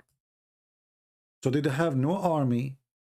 For sure they have an army, but it's nothing, you know. I mean, this is not even the size of a village in Iran. So if they want to go in war with Iran, if not the American, the Iranian, they will take Emirat in 2 minutes. The Qatar, this is why the Qatari prince, he invited the American to have the biggest base ever in Qatar. And this is the hypocrite. This guy is a Muslim Brotherhood, but the biggest base of the American army in the world is in Qatar, paid by the Prince of Qatar, because he have no protection. So he said to himself, let me bring the American. Who dare to attack us then? Then we have Bahrain. Bahrain, more than 80% of it is Shia already, and they want Iran. So the Shia do not even need to invade Bahrain. All what they need is just to give some arms to the land, and then the people will take over. This is why the Saudi, they built the bridge, cost them billions of dollars between Saudi Arabia and Bahrain. Hoping that by doing that, they can, let us say, keep the land in touch with Saudi Arabia in case of invasion.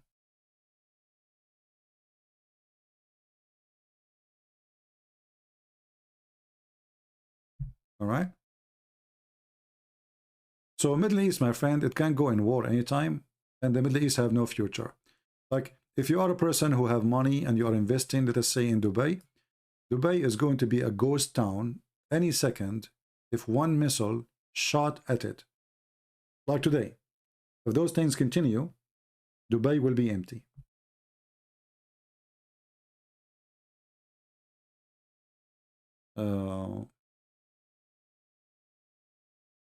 And now the Shia, they are taking control over a huge part of Yemen, you know, here.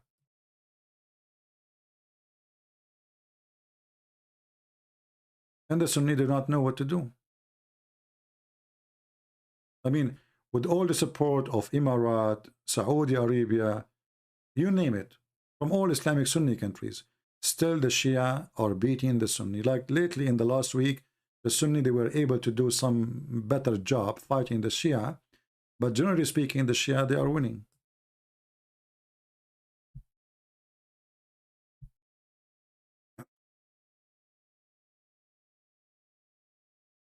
How come most of Bahraini are Shia? Because the most of Bahraini are Shia. You know? Don't you know about Al-Qurmuti? Al-Qurmuti who destroyed the Kaaba? Don't you remember the story? This is where Al-Qaramita is coming from this land. One day those Qaramita became powerful. They took over all over the land and they are Shia. Al-Qurmuti, he attacked the Kaaba. He killed 10,000 Muslims who were doing Hajj around the Kaaba. He destroyed the Kaaba. He took the black stone and he made it as a pupu stone for 21 years. He is the one, the famous one who said, who screamed, saying to Allah, where is your bird? Because the Quran claimed that Allah, he sent birds to protect the Kaaba. So he destroyed the Kaaba. He killed the Muslims there, the Muslim Sunni, and he was screaming, saying, where is the, hey Allah, where is your birds? Huh? Huh? Where is your birds?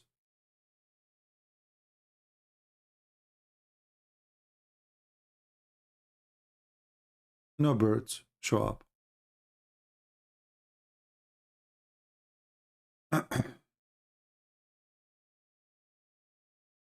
And by this, by the way, when he attacked the Kaaba, destroyed the Kaaba, a lot of people left Islam because they noticed that the Kaaba is nothing. Anyone can destroy it. And in the history of Islam, the Muslim, they report how many times the Kaaba was destroyed and even burned.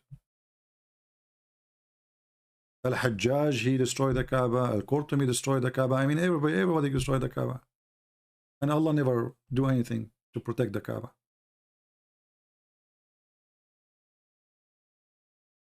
So, you know, for me as a Middle Eastern, I say, thank God I don't live in this land no more, because this is the land of war. Those lands will never have peace. They will never have peace. Look now, I mean, if we try to, even this has become about politics, but it's about religion at the same time. Unlucky. Turkey is collapsing. Bankruptcy. No money. The banks is almost empty. Syria, I'm not going to tell you.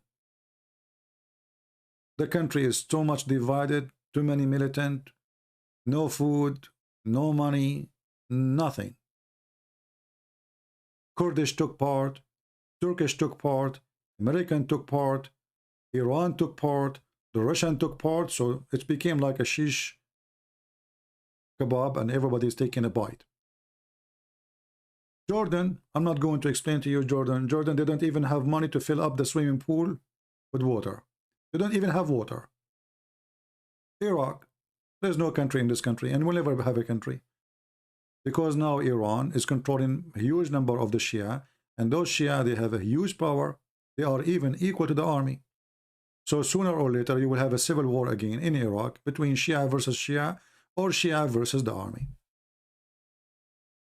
We go where? I mean, who's left? You name it. I mean, you tell me.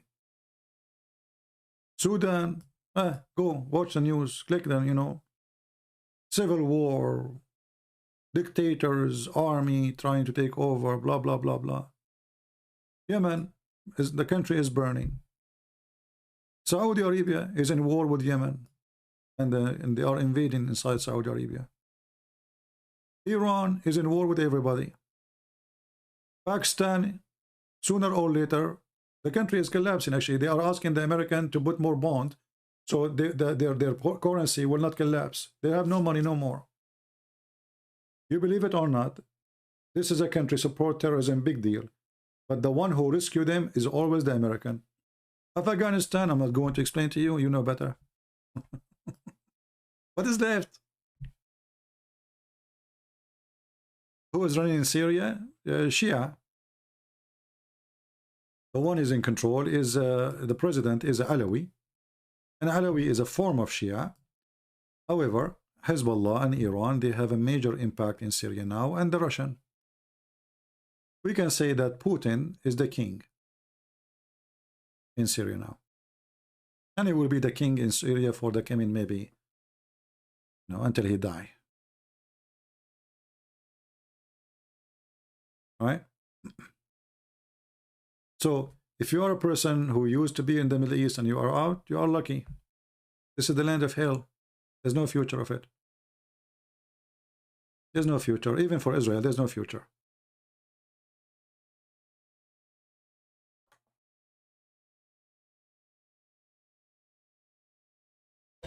In Israel, they have a big illness. It's called liberals. The liberals are against Israel. Can you believe it? There's a singer, there's an Israeli singer. She made a song, make fun of Dubai for signing peace agreement with Israel. And in her song saying that we took the land of the Palestinian, we demolished their right, we killed their children, blah, blah, blah, blah, blah, blah, blah. I mean, all the song is really horrible against Israel. And she is an Israeli. A nation have people like this will never have a future.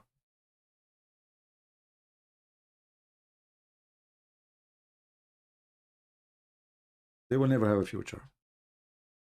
Lebanon, there's no country. Lebanon is a farm. But there's no currency in Lebanon. The $1 is 40,000 lira in Lebanon. So imagine you are a person who have a retirement from the government, and your salary, let us say it is 50,000 lira. Your salary. This is when you retired. It was good money. Now it's $1. $1.20 or 2 cents. So there's no. Those countries are gone. Those countries are they are in hell already. They have no future.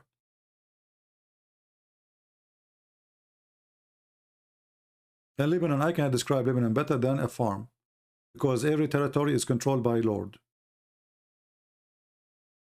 And every Lord is a puppy of somebody else.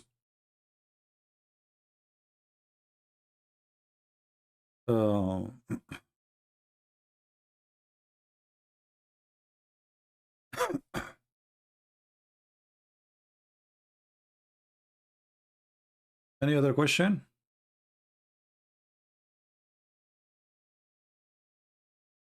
All those countries are held together because of the American. If the American, they put their nose away, all this land will be in hell.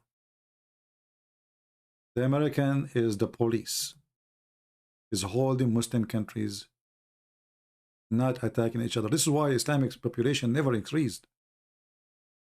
It increased now because the American, they don't allow them to go in war. Like when Saddam Hussein, he attacked Iran. Why he attacked Iran? Because the American allow it. As simple as that. If the American, they said no, Saddam Hussein would never dare to do so. So the American, they said to themselves, why won't attack Iran at that time? Let the Arab attack Iran. And then the money start coming to Iraq from Saudi Arabia, from Emirates, etc. Like ocean of money. Until Saudi Arabia almost bankrupt. All the oil, all the money of the oil is gone to Iraq. After 8 years of war, the Arab lost. They lost. 8 years.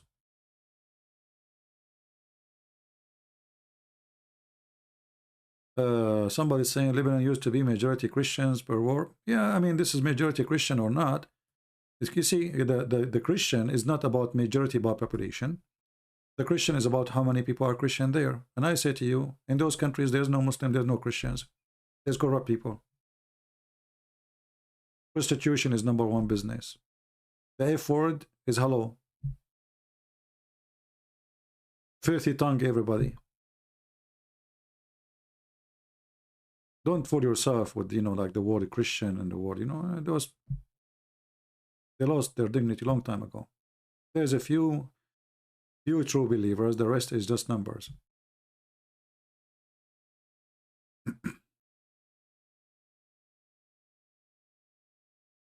There's no future, no religion but Islam. As you see, this is all Islam. Islam is collapsing, you idiot. What's wrong with you? Even your prophet, he says, Islam will shrink and Islam will die. And then the Abdul says to you, the future is Islam.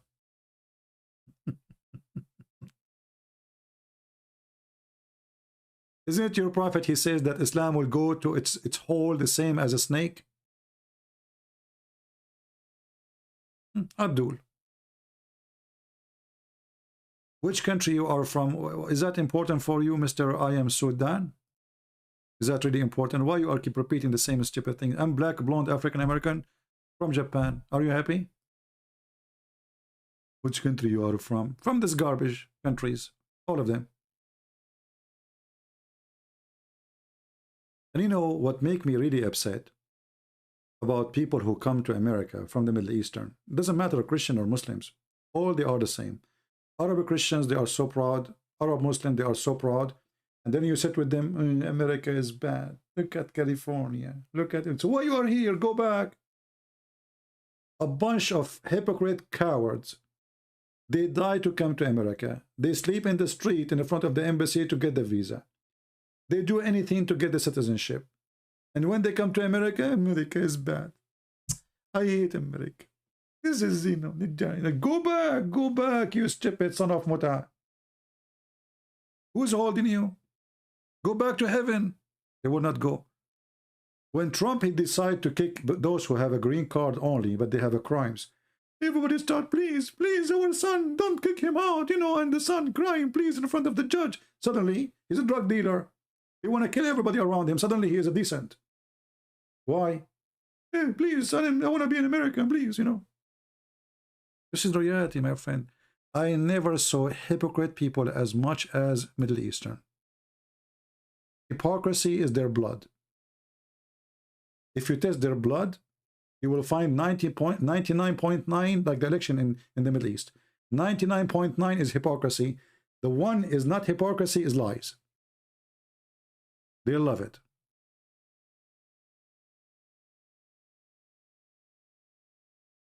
And this is not only the Muslims, by the way. I just say to you, Arab Christians is no better. I never saw one Arab, Christian or a Muslim, he is not so proud. About what? I have no idea. You tell me, about what? Police there is corrupt. Judges is corrupt. King is corrupt. President is corrupt. Your sister cannot walk in the street because if she did, 1,000 men will touch her ass. So you have to be a guardian with her. If a woman, she go in the bus, she will come out of the bus, she have a baby already. This is the Middle East. But nobody speak about honor, and nobody speak about dignity, and nobody speak about honesty as they do. But you go in their street, garbage everywhere. You put your laundry in the window, it's gone. Like, where's my underwear? It's gone. This is why every house in the Middle East have bars. Do you see how much security we have? How much decent people we have? In America, there's no bars. And they say America is bad, and then they say to you, there is crimes in California. In America, if somebody fart, this is the country have a 300 million. If one of them he fart, he will be in TV. All the people we have there, it will never be in TV. The truth hurts, my friend. There's a guy, he took a picture of himself when he was 6, 7 years old next to a hole in the front of his house. And then he took the same picture when he is 35, 36 years old. Same place, the hole is still there. The same hole in front of his house, still there. Why? You call the company, when you are going to fix it, they will say, Inshallah, we will send our team, Inshallah, to fix it, Inshallah. This is the whole country is run by Allah. That's why the whole country is screwed. The only countries who have a better now because of the money, like Dubai, because the one who run the country is not Inshallah, is the Christians, is the Indian, is the foreigners.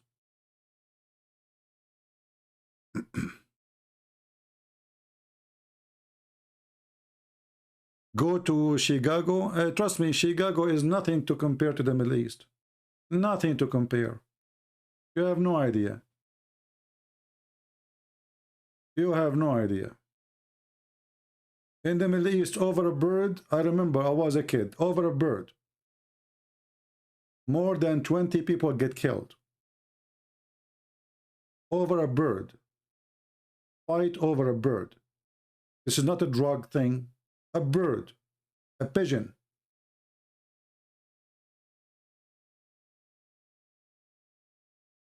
Chicago. Oh boy.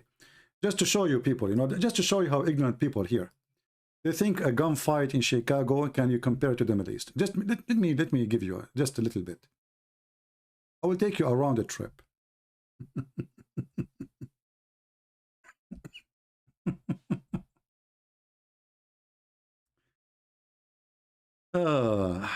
Chicago, huh?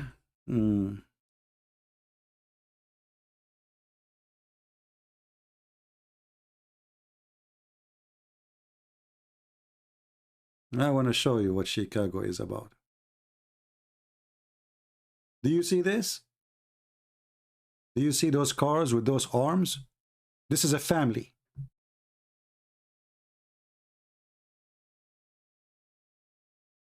So when two families go in a fight over a pigeon, missiles will be used, RPG, 7-Up, 7-Up, huh?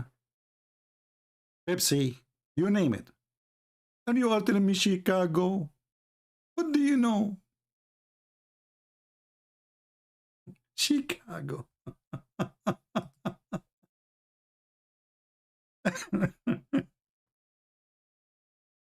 Oh.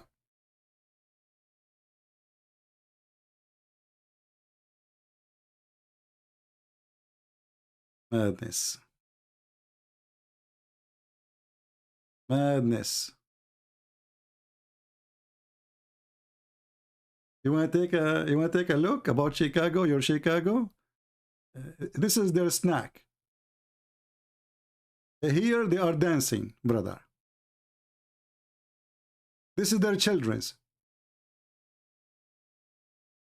Chicago. Chicago. Oh, Lord have mercy.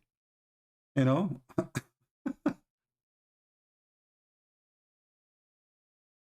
And this is how real people there, this is how they are. If I show you, you will not believe it, you know? They are naked, they have no shoes, they don't cut their hair, and they have bullet more than their teeth. They are arms to their teeth. And you are telling me Chicago? Go, just go there. Fight with one of them, and let me know what will happen.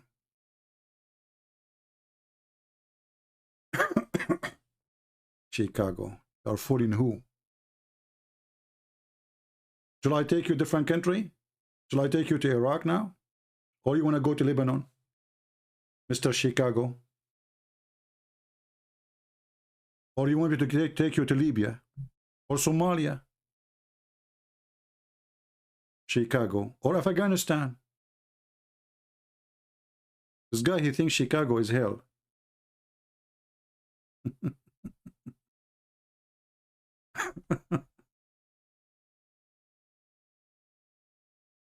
Oh boy. Arab Christians are the same way? No, but still they are armed too. Like if you go to Lebanon, all Christians are so armed. Like just last year, a few months ago, when the Shia, they tried to attack a Christian area, you know, they came a couple of hundreds.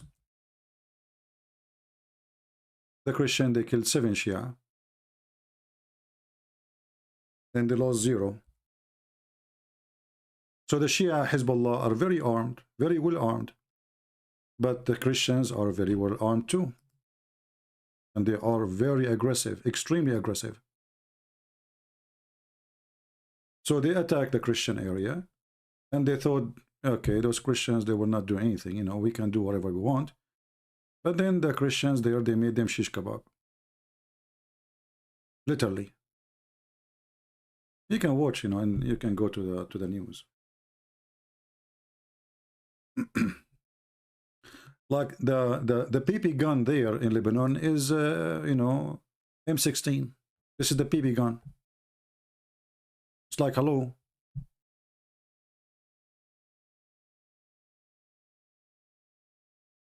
You know. But anyway, I like Chicago story. Chicago is a war zone. Chicago is a war zone compared to America. You want to see a real war zone? Go to the Middle East.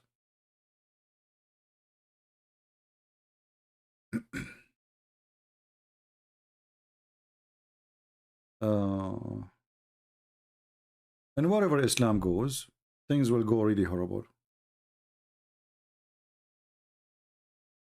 Well, you know, the Arab Christian, they have no choice to either you protect yourself or you will be a puppy for them. So like if you live in Lebanon, you have to arm yourself, otherwise they will take over you. They have no choice. What mindset? It is the place you live in, control what you do.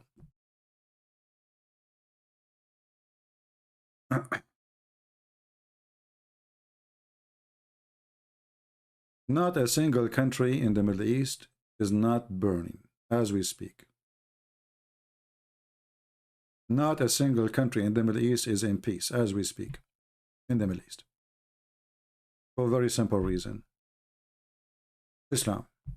Islam is the problem. Wherever you go, Islam is the problem.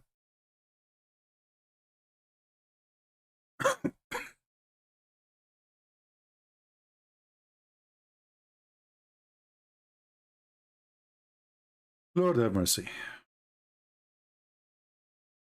You know, and I like it when somebody he never been in those areas and he want to tell you about what's happening in those areas.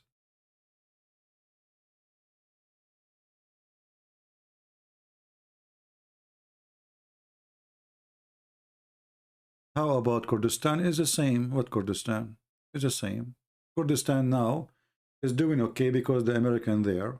The second the American leave, the Kurdish, there will be shish kebab. Just wait. And you know, the Kurdish, they should not trust the American. Nobody should trust the American.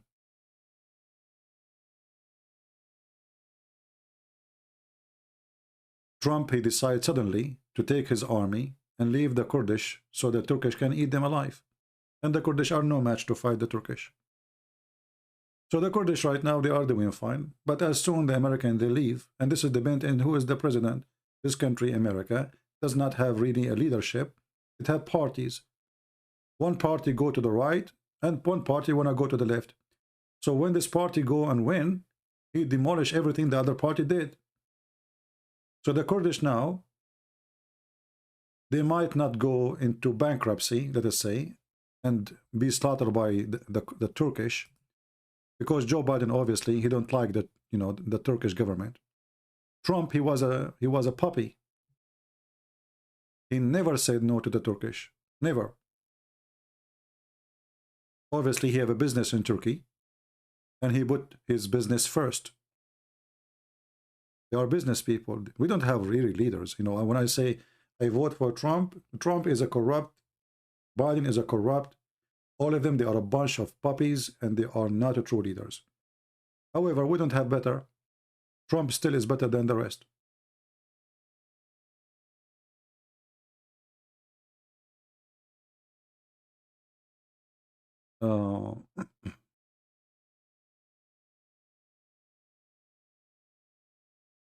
CP, the countries, we cannot carry guns. How we can protect our children?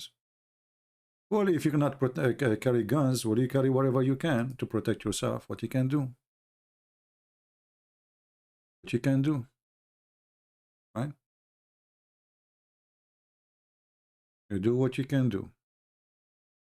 But the coward is the one who do nothing to protect his own family. You see, a coward person, he die 1,000 times a day. A brave man, he die once.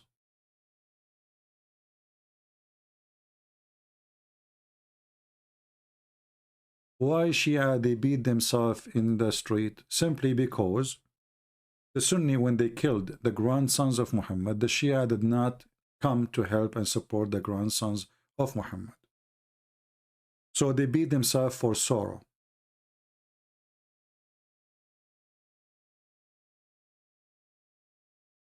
The Sunni, they killed the grandsons of Muhammad.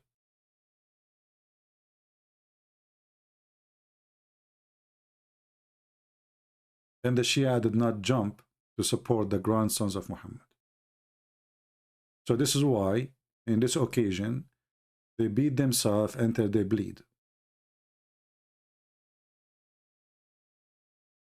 And this is why the hatred between the Sunni and the Shia is impossible to fix.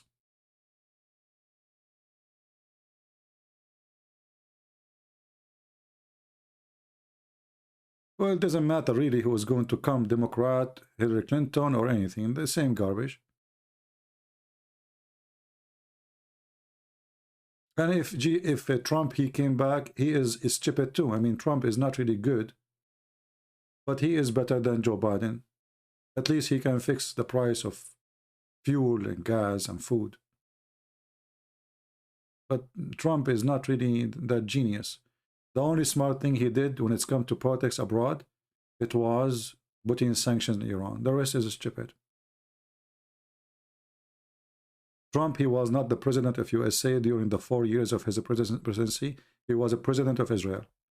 All what he is busy with is how to make the Arab shake hands with the Israeli. That's it. That's why they got him in the election. He was not aware what preparing for him. Zoraida, I just answered. The Shia, they beat themselves because they did not support the grandsons of Muhammad. When the Sunni, they killed them.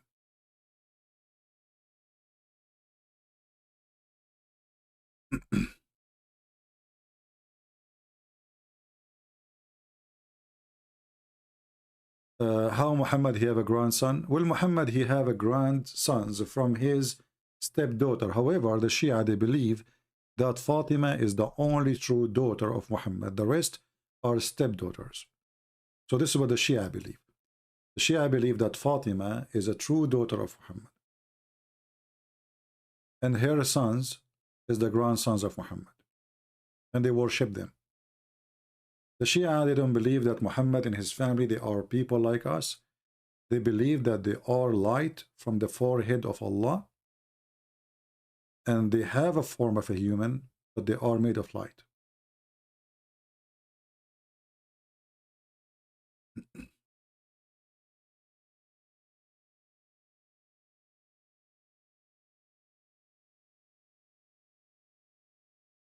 You know, I don't want to talk about Trump, but Trump for me, he was really dumb in many things.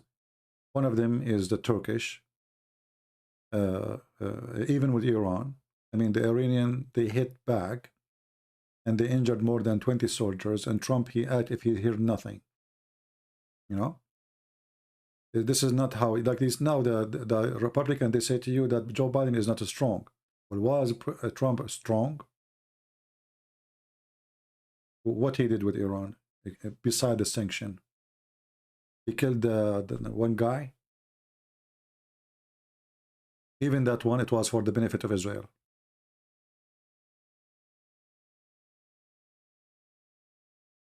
In USA, we don't have really a true leaders. We don't. Trump is not a true leader. He's a businessman. He's a corrupt too.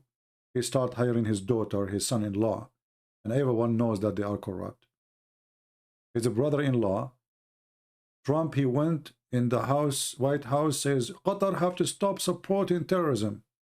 2 weeks after, Qatar rented the building of the son-in-law of Trump for 100 years. Have you ever heard of a deal like this?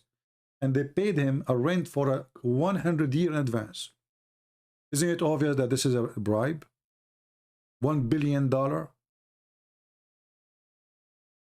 From all the buildings in New York, they could not find a building to rent except the building of the son-in-law of Trump. So my friend, when they speak about Joe Biden, his son is a corrupt, Trump is no better.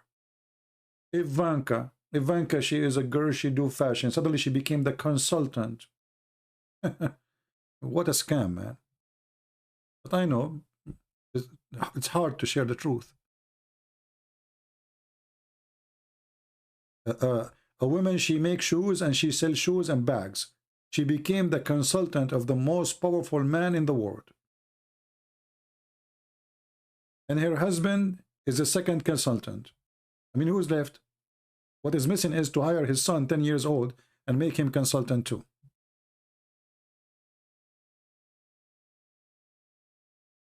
Yeah. But we, you know, we have no choice but to vote for Trump, because look at those idiot Democrat. Democratic Party is a kind of a collection of mental illness ideas. So when we say we want Trump because we don't have better, I mean, there's only this or this. So Trump is way better than them still. 1,000,000 times better.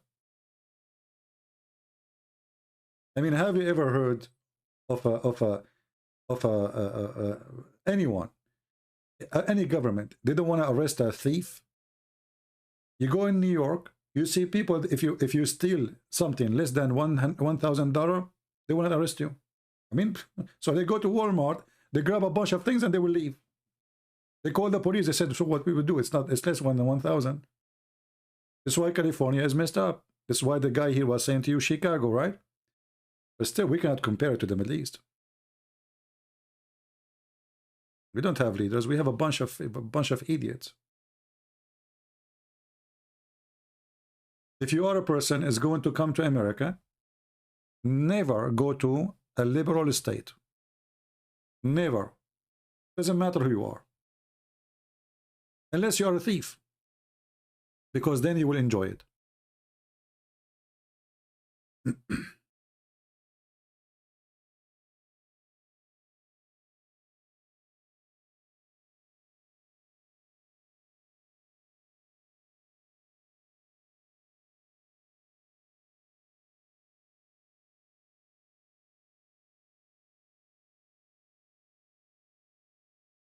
Take a look. This is one of the beautiful beaches in California. Nobody want to work. You know, they say to you homeless, like if you show this, they will say to you American, look, they are poor. This is not true. Why they want to work? They got free money, free food, and nobody can kick them. Smoke, drink, sex. This is not because this country is poor. They are out of, they don't have even, you know, like, they cannot even find workers to work. But they don't want to work. This is why liberal states are the most, and not only drugs. Look at this, look at this, look at this. Zombies. Liberals.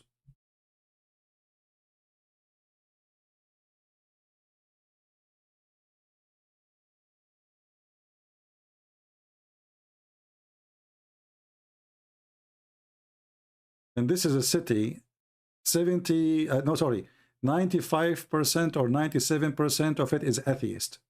A zombie city is very well known. Philadelphia. This is what happened with you when you leave your children without the Bible. Here we go. All of them, they are atheist. All of them. Look at this person. Look at this. What is this? Drugs. Oh. I better change this. This is disgusting. I mean, this is liberals. They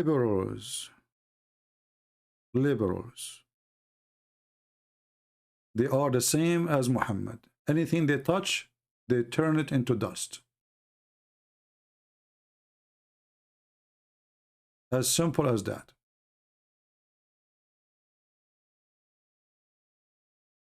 So if you are a person who got a green card, you want to go to America, I advise you, never go to a state controlled by liberals. Never.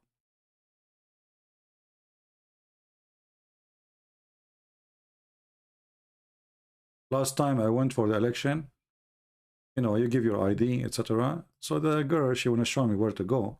She said to me, you have an accent, where are you from? I said, I'm an Arab. Middle East. It's strange. Usually Arab and Middle Eastern, they vote for Democrat. I said to her, I'm not stupid. You should see her face. She was Democrat. I told her, I'm not stupid. I mean, why want to vote for Democrat? Give me a reason. Democrat. And nobody, you know, the Democrat are the same as Islam. If you don't agree with them, they play victims. Oh, he's racist. He's against the black people. What the black people have to do with Democrat? Actually, Democrat is the party who supports slavery always. They play victim right away. If you don't vote for Biden, you are racist. You are white supremacist. Like, what the heck? They try always to frame you, you know. They are like Muhammad. Why you are voting for them? We vote for what is right for the Christian. When I vote, I don't vote for them. Who said I vote for them? I said I vote for a Republican. What's wrong with you?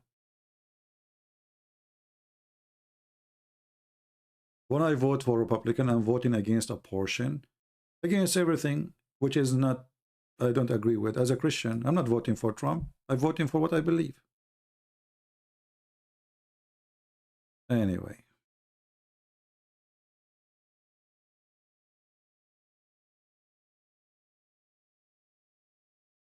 Steve saying there's no thing is called Arab Christian. That is not true.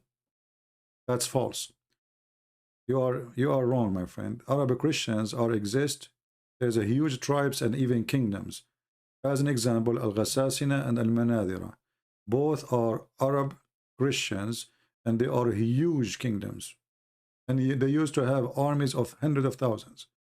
Not only that, all the most important poetry in the history of Arabia is written by Arab Christians specifically. All of it. So when you say there's no, I think it's called Arab Christian, that is because of your ignorance. Again, Arab Christian is not an ethnic. Arab is people who live in the desert. And the word Arab means desert. The word Arab or Arabia, it's a desert. It's a word mean desert. It's not a name of a desert. This is an Aramaic word. Mean desert. So the Arabian is those who live in the desert.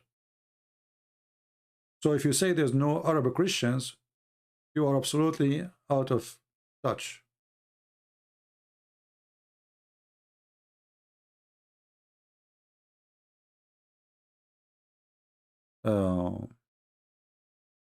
Many people think still until now that the word Arab is an ethnic. The word Arab is not an ethnic, and we have to repeat that non-stop. You go to your church, even they say to you more stupid things because your priest is ignorant. They say to you that the Muslims are Ishmaelist, from Ishmael. The priest who said that to you, you better correct him, otherwise he will stay donkey for the rest of his life. The Old Testament says it clearly that Hajar, she took her son and she married him to an Egyptian woman. So how the Ishmaelist is the sons of the Arab? Is Egypt is the land of the Arab? But you know, copy paste.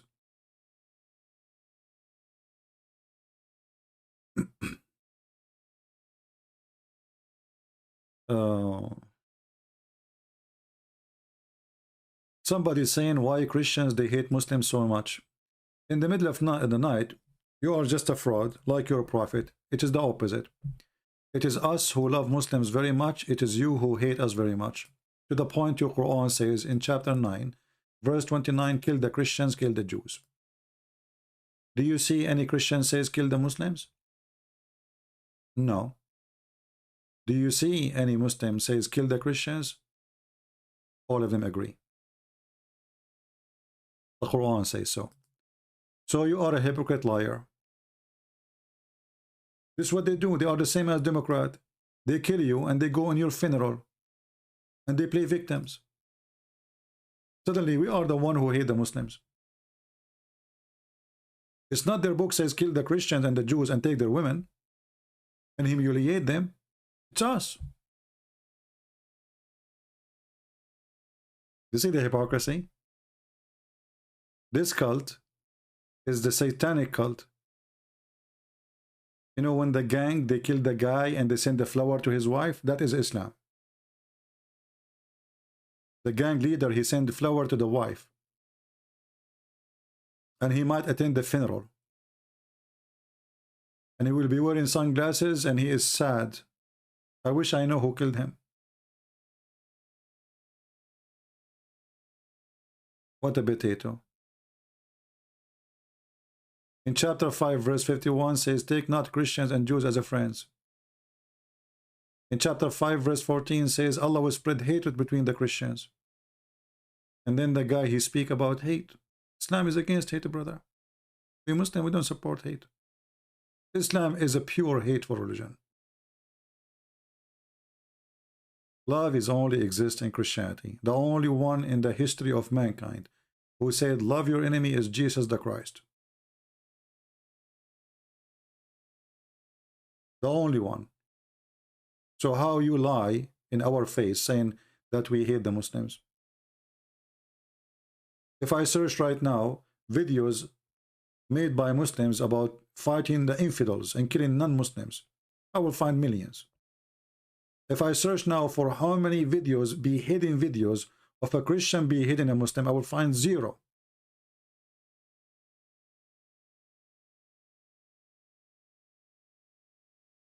But if I search how many videos of a Muslim beheading a Christian, I will find endless number. Your ugliness goes so far to the point you are proud about your crime. You don't even ashamed of it.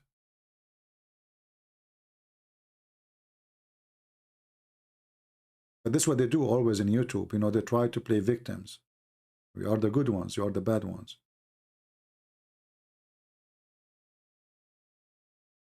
Half of the wives of Muhammad are kidnapped from the Christians and the Jews. He raped them. He forced them into sex.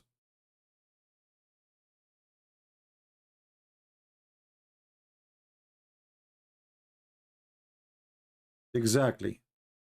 Islam nation, he is telling you the truth. Being not Muslim, you are against Allah. But Islam, this is telling me that your God is a stupid God because he don't understand reality. That you Muslims cannot survive without the Christians. Right now, Emirat is asking Israel and America to step to defend their cities. They are not asking Allah for protection. So, if the Quran knew the future, he should know better that the Muslims, they need the Christians, and they cannot even protect their own Kaaba. So your God is an idiot. He taught hate, and he left you die with your hate. If the American right now, they take their hand away from the Middle East, the Iranian, the Persian, they will eat you alive. And you know it very well. And all those Sunni in the Middle East, they will be forced to become a Shia. As simple as that. In one day. As an example right now, the number of Sunni in Iraq is shrinking every year, an average of 1 to 2%. So in 25 years from now, Iraq will be 100% Shia. No Muslim Sunni left. When you are going to call Hamza to embrace him, I don't know who is Hamza. However, give me his Skype, I will call him. And we do not need to embrace him. This guy is selling underwear of women. It's embarrassing for him to be doing that business. A man who is a man, he will not open a store to sell women clothing.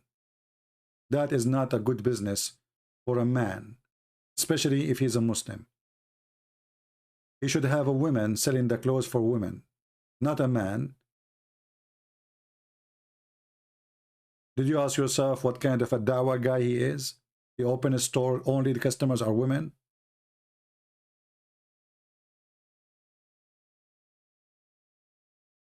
Is he embracing you by selling hijab to women?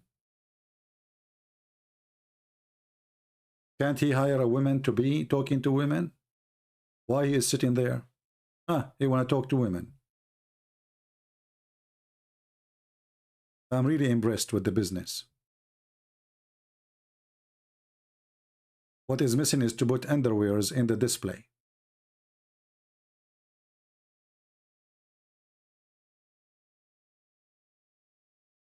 And those who claim that they are people who can refute us, here we go, give us your Skype, I will call you. Stop crying like a puppy.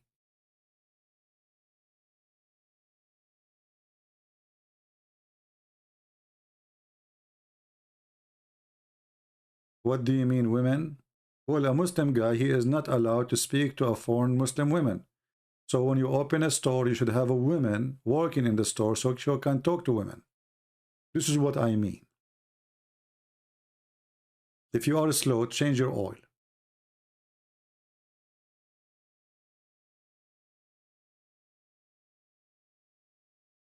Anything else?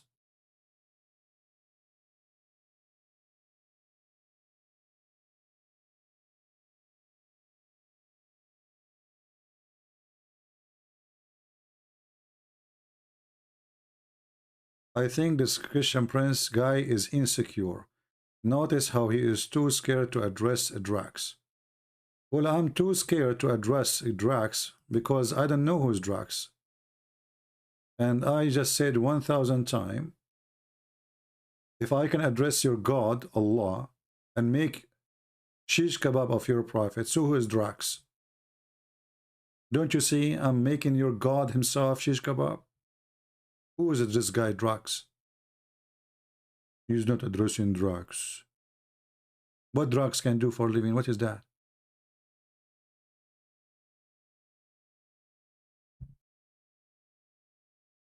Bully religion.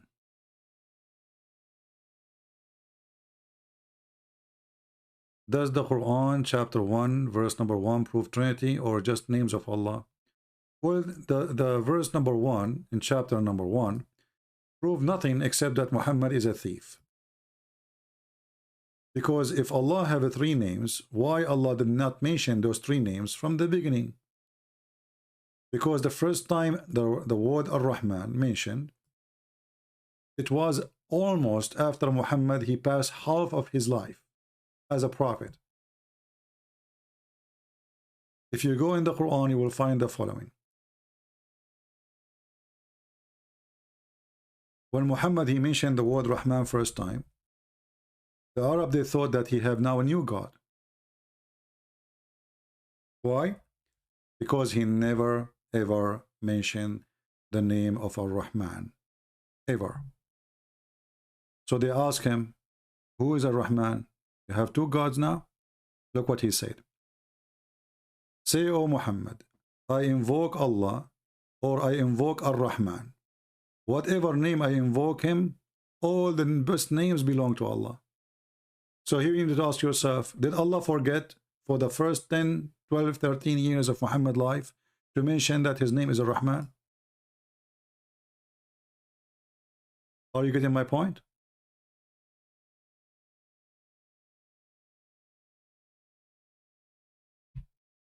Where was the name of Ar-Rahman?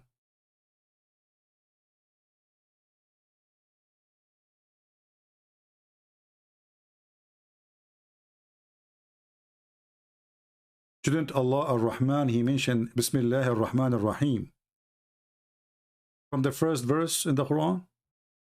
So he waited half century and then he decided to tell Muhammad that my name is Ar-Rahman? Muhammad, he received a letter from a guy, his name is Rahmanul Yamama. And he responded to him, he says, in the name of Allah, Ar-Rahman Ar-Rahim. The Arab, they said to him, well, who is Ar-Rahman? The Rax, you are just a girl, and Islam does not allow you to mix with men. Just get out. Are you talking to us from behind the curtain or under the curtain? Isn't it your prophet, he says, Naqisatu aqlin wa deen? Isn't it you the one who called me and we have you recorded and people laugh at you? And you are coming back? Isn't it this is your prophet, he says, that women have half a brain and they are stupid? So if you are defending Islam, you are defending that you are stupid, you won. I agree, you are. But doesn't mean all women are stupid.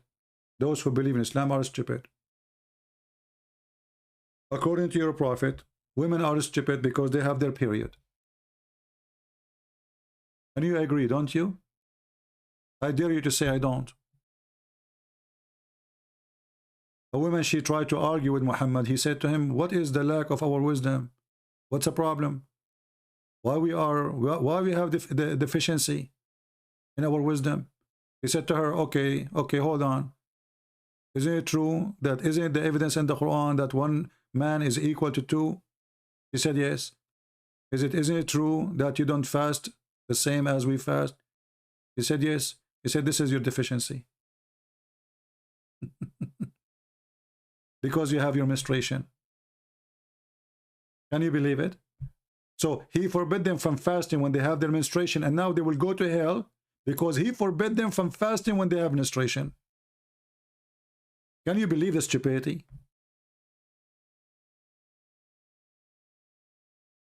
So don't bring me a Muslim woman here, please. Bring me men.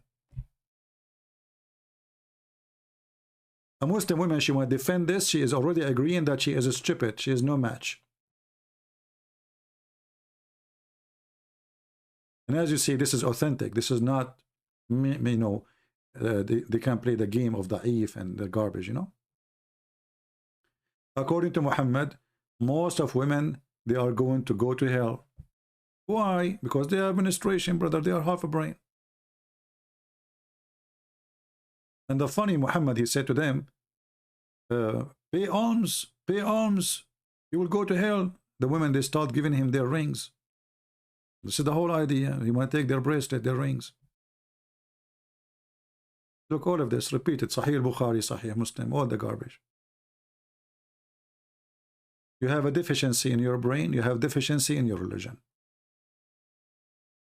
And look how brave they are. I mean, how a human being, he will say such a thing to his mother. I want you Muslims to make a print of this hadith and put it in the top of the bed of your mother. I challenge you. And you print this. This is the deficiency in your intelligence. And this is the deficiency in your religion. I want you to print it, put it in a frame, and say the Holy Prophet says so. Are you ashamed of it?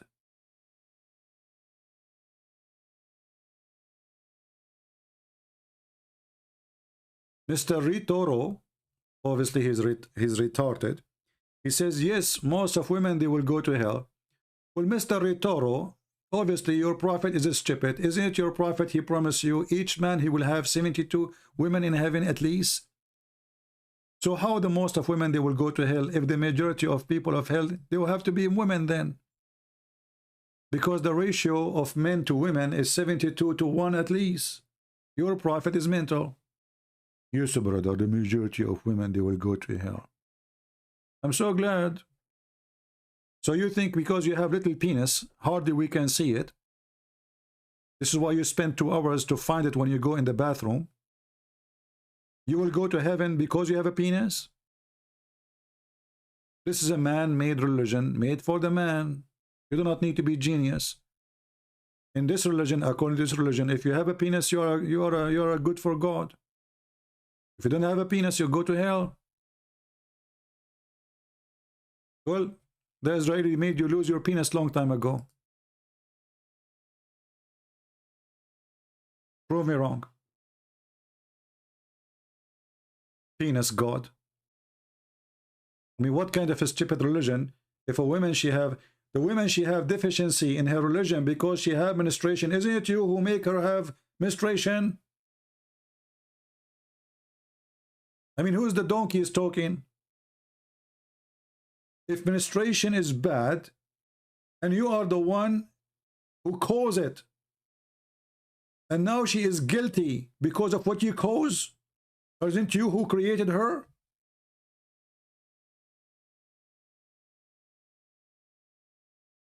And all of you Muslim men, they have menstruation. This is why you say you want to call me face, you debate me face to face. This is your menstruation.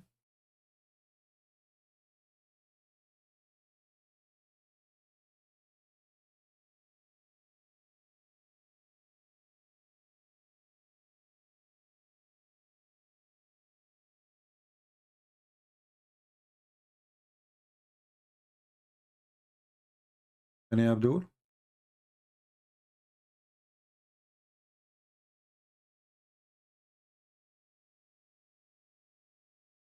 This is a God who favored the penis. What Jesus said, he said, she and he. He, she and he, they will be like angels. So a man in heaven, he will not be better than women.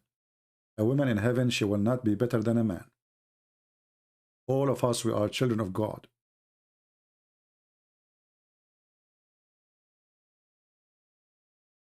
And if not the women, men are not exist. So stop being stupid.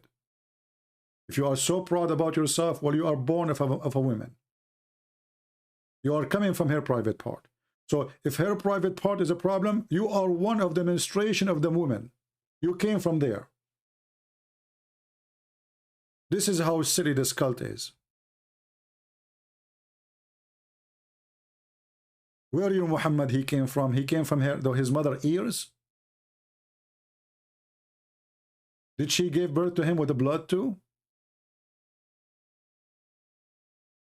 Did that make Muhammad dirty and have deficiency?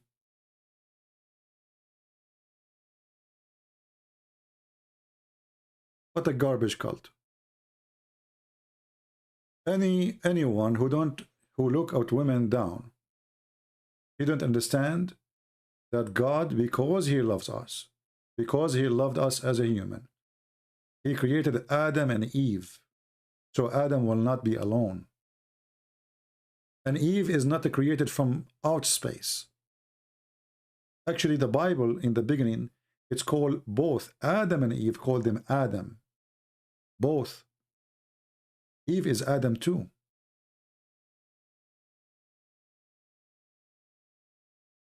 For Adam mean a human.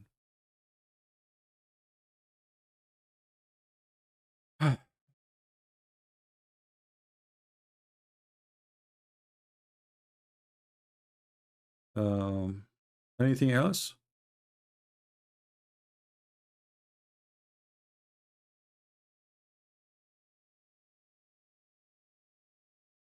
Anyway, I challenge any Muslim. This is an honest challenge. If you really have the courage to print this and put it in the top of your mother bed. If you don't, it's mean you are not proud about your prophet statement. I want you to teach your mother that she have deficiency. And she's a stupid. And she will go to hell.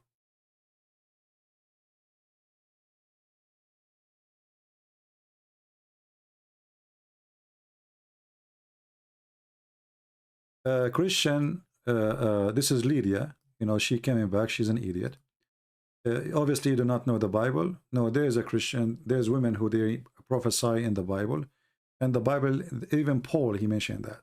So you are ignorant in the Bible. The Bible we have, book it's called the Book of Judges. Speaking about women, who they are judges. We have women who they are prophet. You can go right now, search in Google. You are just as stupid, Lydia. Don't come here again. You are very rude and very stupid.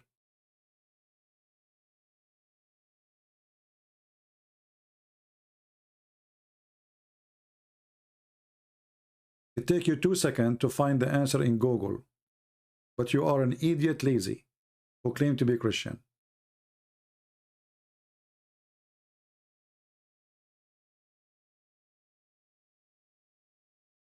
No, block her. Anytime this woman, she come here, block her. I don't want her. She's a fake Christian.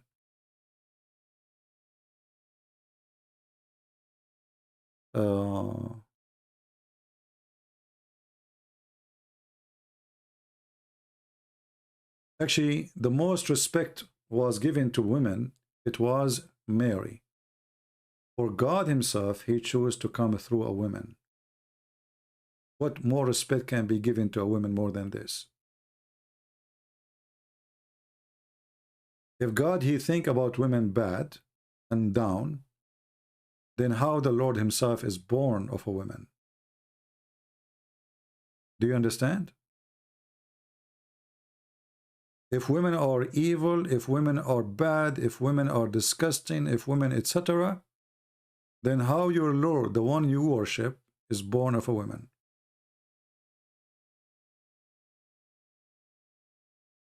So nobody gave respect to women as much as Jesus did, by act and by doing.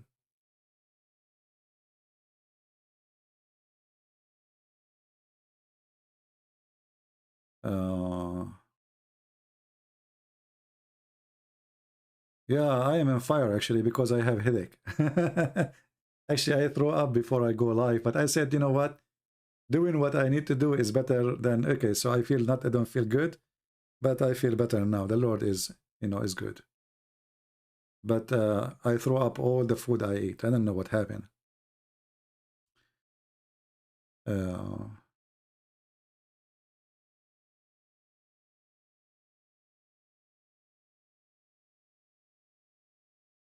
All right.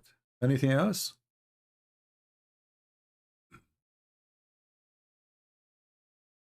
Exactly, Amelia. The Lord, he said, he taught the men to love the women the same as Christ, he loved the church. So Christ, he made the women equal to the church. The church is holy for us.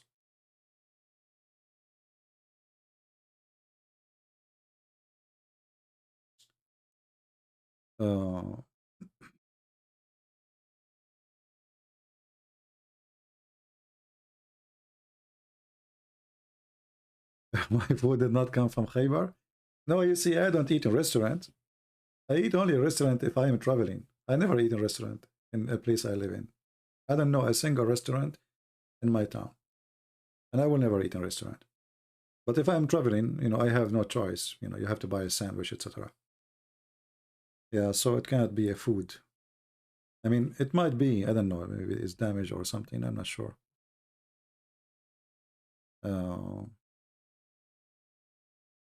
But it's not, we cannot blame the Jews, right?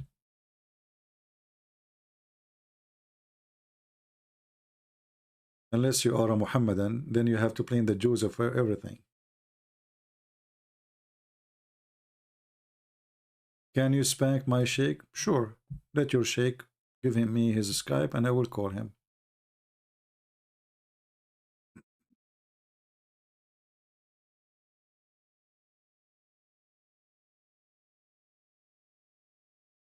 What is my favorite food? Ah, you want me to tell you, so you will put the poison for me as a Jewish woman did. Nice trick, nice trick. And then you go to Walmart and you buy rat poison. I get it.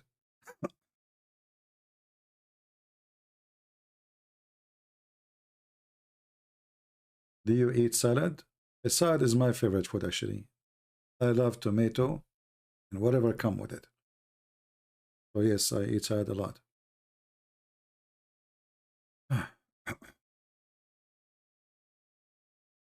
Anything else? I think because it's cold, we have a huge storm in USA now. It's crazy, it's a big storm, impacting most of the state.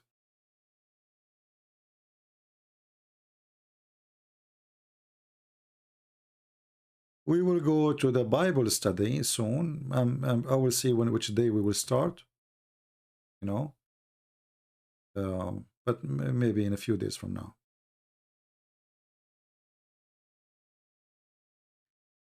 You eat biryani?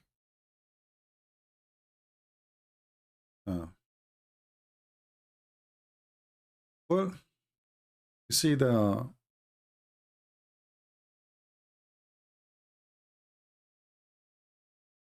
food is not really important. The food is made to survive, not to live for it.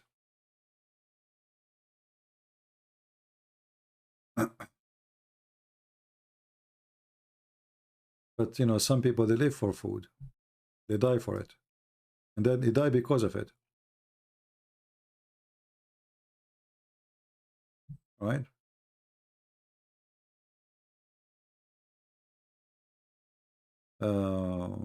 Thank you, Dragon. But maybe I'm going to have some kind of flu or something because I'm a little bit coughing. Actually, I'm wearing a jacket now, which I'm not used to do. But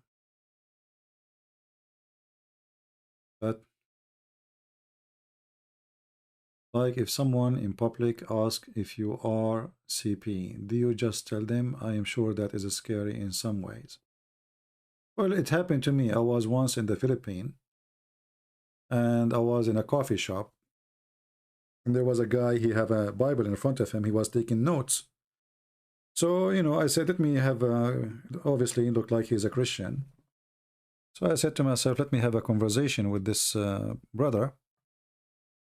So I said to him, so what are you studying? And, you know, he told me the Bible and, you know, we start talking. And then he said, I know your voice. He said, you do? I heard this voice before. I said, really? He said, and then he and then he says to me, are you a Christian, Prince? You should see when he said it, you know, like it was. I said, maybe. What? You know? And then he called his wife and he said, guess who is here? She said to him, what? He said, please guess who is here with me right now in the table. She said, don't tell me Christian Prince. I could not believe it, you know. It was like a candy camera. I said, this is set up. How in the world the wife, she knew that this is Christian Prince? I was like, what? Because he put her on speaker. He said, yes, this is a Christian Prince. He says to him, you are losing your mind. You talk about him in the morning, you talk about him at night, you keep watching his videos, and now you think he is with you. He said, honest to God, he is with me. That's why she guessed that he is going to say Christian Prince. He said, who? Christian Prince? And then he said, talk, say something. I said, like, well, say what? He said, yeah, just like now, say anything. Did you hear him? She said, I heard little what he's. So I said, hello. She said, this is a joke. I said, how are you doing? She said, so you are really a Christian Prince? I said, yeah. What? You know? And then he explained to me, because he gave her a headache and she complained. Because he kept talking, did you see what Christian Prince said? Did you see what he did? Did you watch this video? So she said to him, okay, I know who is with you now. Must be Christian Prince. Yeah, it was a nice thing, actually.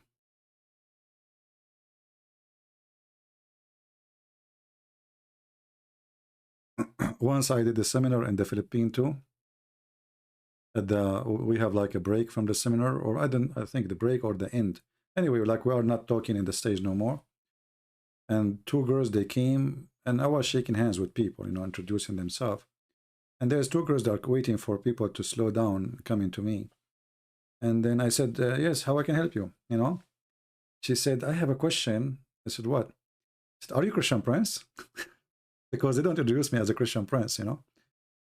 Yeah. I said, maybe. She said, see, I told you, this is his voice. So her and the other girl, they were saying, she told her, this is a Christian Prince. She said, no. You know? She said, no, this is him. So after, you know, I finished talking, they come to me and they were like, they want to check. And she said, see, I told you. Yeah, I'm drinking actually.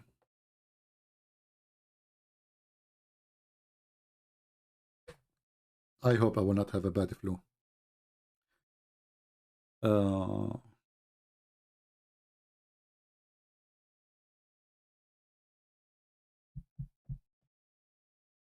Yeah, you can, you know, I mean, you can deny who you are, but your voice is a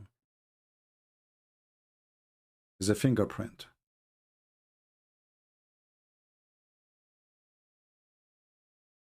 What was my seminar about? You can guess. I think it was about geology. What I would talk seminar about Islam.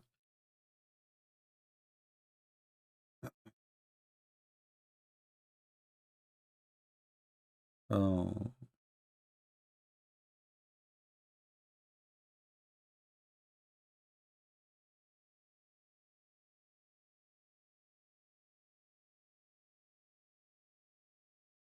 Any question?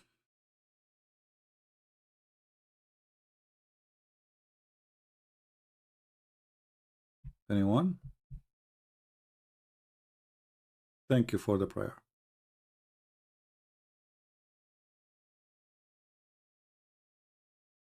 But you know, I'm not doing more seminars because, you know, to prepare for a seminar, it takes them a few months. It takes a lot of money. I have to pay for hotel, and especially if I'm going to a poor country, I don't let them pay even a penny. It takes too much work, you know. Look, now we are here. We have 1,030 people. There's no need to prepare for a seminar. We have a seminar, right?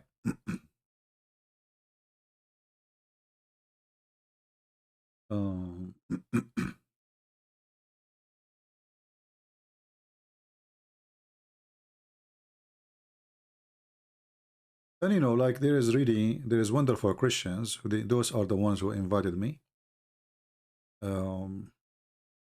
But I notice always it's hard to present somebody to speak about Islam in a church because the topic is filthy. So, and because I don't sugarcoat things, you know, so when they present me to talk about the topic, the priest, or let's say the minister of the church, he will stand on the stage, he will say, today our guest is kind of a different kind of teacher. You know, he's trying like to explain to them the disaster is going to happen. You know what I mean? Like preparing them for the, you know, like he is kind of a different, and like, now I'm saying to myself, by the time he present what I will say, the people will leave because he's scaring the hell of them. He kind of like, he is not like the ones we used to hear, like he don't sugarcoat things. So you might hear from him some things maybe you don't like or don't used to hear before, like blah, blah, blah, you know. And I was saying to myself, give me the microphone before they leave, man. Like they will go out. If you continue talking like this, people will leave, you know. So like what this guy will talk about? Like people looking at each other. What will happen now? What is this? You know? Yeah, so like, you know, prepare yourself. He is not like the average normal you know, he is a straightforward, you know, and then I could not take it, this guy, because he make it too much. So I went to the stage. I said, I think it's time for me to talk now, I guess, right? It's time for... He said, this is exactly what I'm telling you, see? Let me introduce for you our brother here. Yeah. And then, you know, after we start talking, always, most of those churches, they were afraid that people will not really have a good reception for the topic. But what happened always is the opposite. Each time I go to a church, I get invited by 10 more churches. Because what they do in the seminar, they invite ministers from other churches.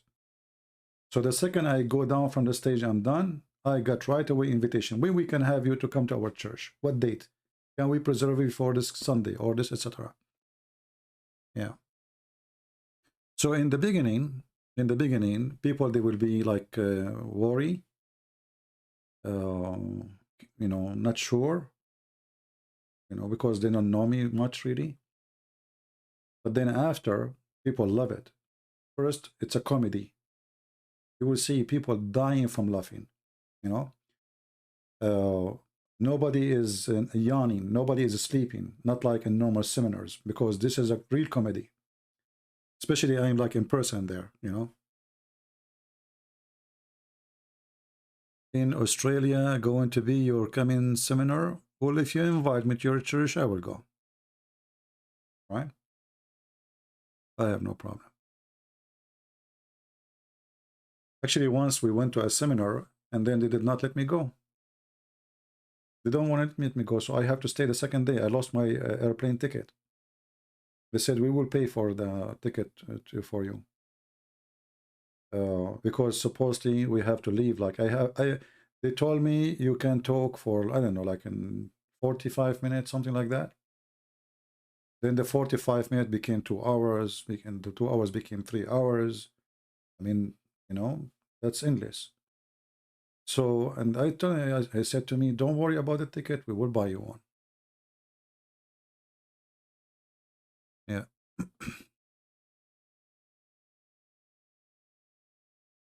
What about Canada? I don't know. I think Canada is not a friendly country to talk about this topic, is it? You have liberals controlling the country right now. Get me some conservative, I will go.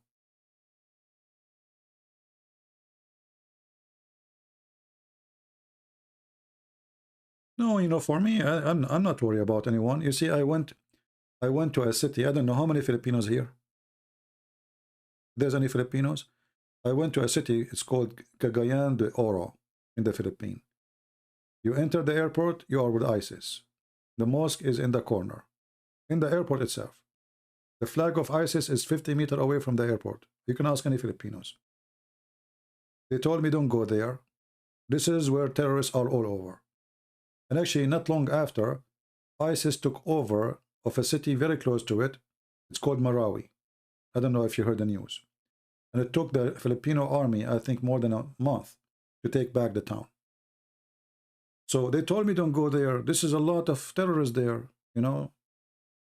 And when I arrived at the airport, I found a bunch of Christians, brothers, and they are heavily armed, you know, to protect me. It's like a, you know, bodyguard. They were nervous. I was not. You know, I trust my Lord. I go. I don't, you know, I'm not really worried. But for them, they were very worried. And it was a very nice seminar, actually. I have some pictures, actually, of the seminar. You know?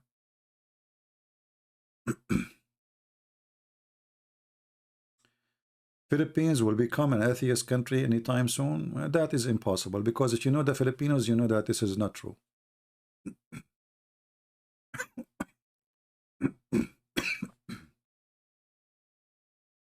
Filipinos, you know, Filipinos are religious people, and for sure there's good things about every nation, but Filipinos are very nice people, very kind. They are good-hearted people, and they are religious. So when you say they will become atheist, I believe this is maybe one of the last countries in the world to become an atheist.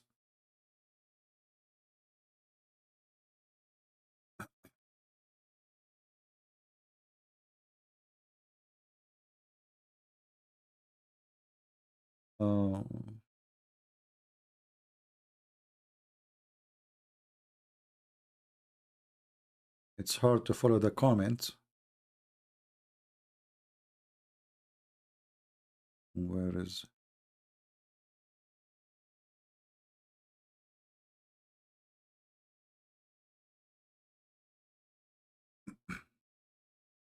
Actually, in the Philippines, I have many nice friends, and they are, some of them, they are famous. Maybe some of you know them. I don't know if Filipinos here, they knew Mary Quijamo. How many of you know Brother Mary? Mary Quijamo. He's an actor, and he is a TV host. And I was invited through him to the 700 Club in the Philippines, and I recorded a program with them.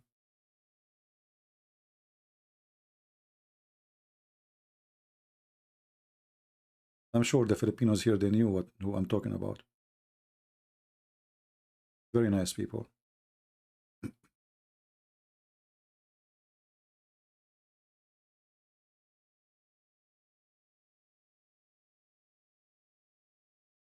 Last time I went to the Philippines, I met with many senators. I went with the foreign minister.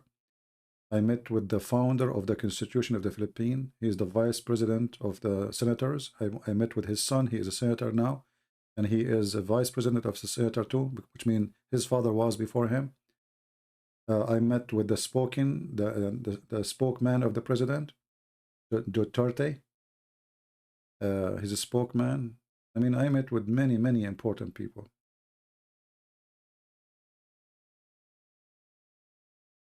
Because at that time they were discussing the peace agreement with the Muslims in the south of Philippines, and I went there for consulting.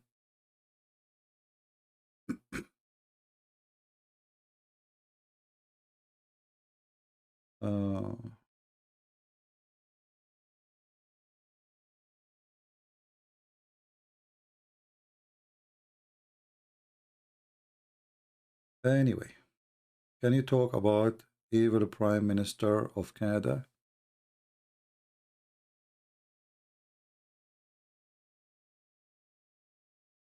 You know, I mean, what I will talk about the Prime Minister of a country, you should talk about the country first, because who is the one who elected this stupid Prime Minister?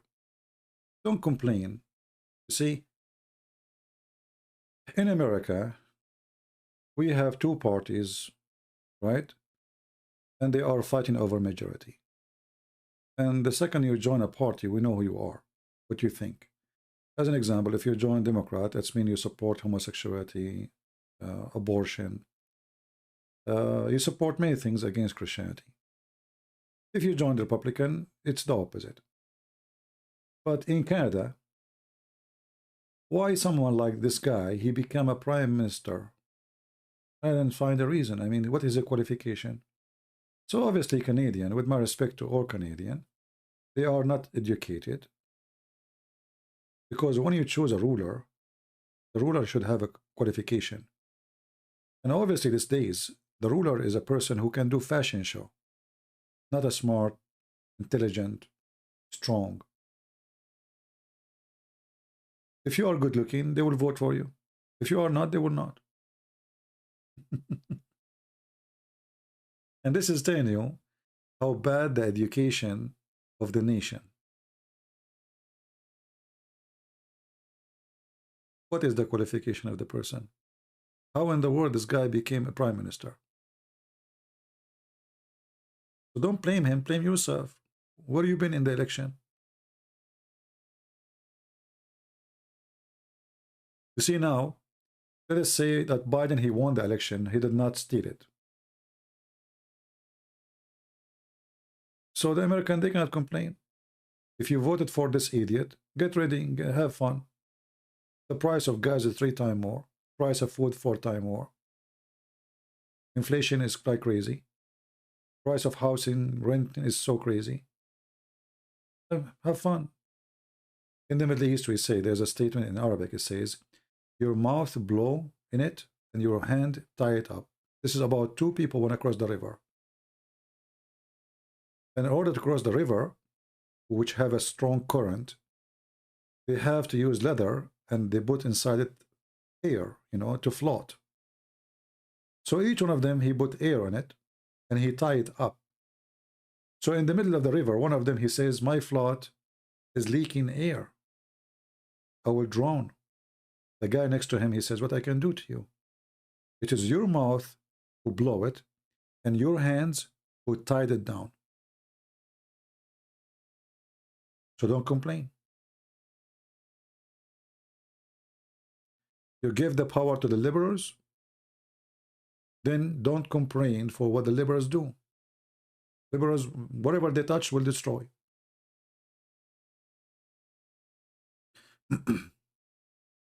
The guy who attacked the synagogue yesterday, the liberals start defending him. This guy, he's under stress. He's suffering from mental illness. You know? Each time a Muslim, he do a terrorist attack, the first one who stand to defend him is the liberals.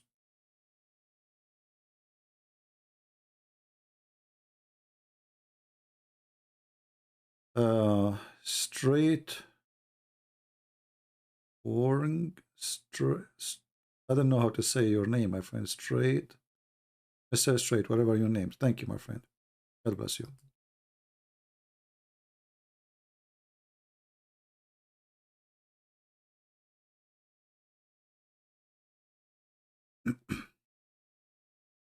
You know, when Biden, he quote what Muhammad said. Can't you tell that mean that Biden is an evil man? All what he cares is to win the election? He needed the little vote of Muslims in Michigan. They are not really too many. But he wanted them. He quote what Muhammad said. But what Muhammad said is a terrorist quote. They are the same, my friend.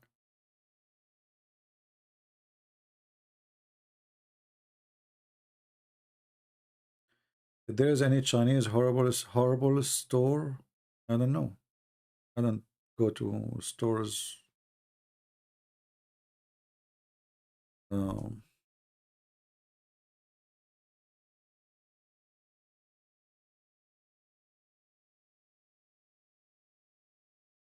Anyway, my friend, we as a Christian, we should not complain and don't do action.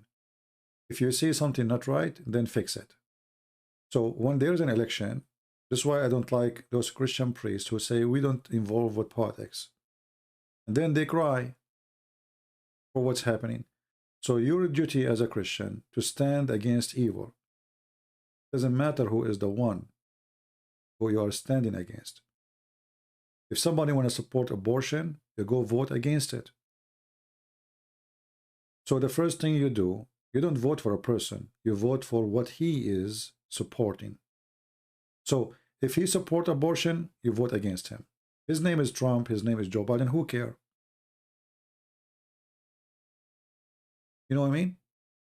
So always stand with what is right, not with a person.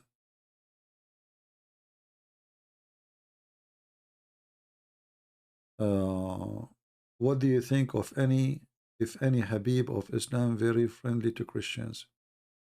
First of all those they call themselves Habib, they are a scam, because none of them is from the children of Muhammad. Zero. It's a scam. And scam people do what scam people do.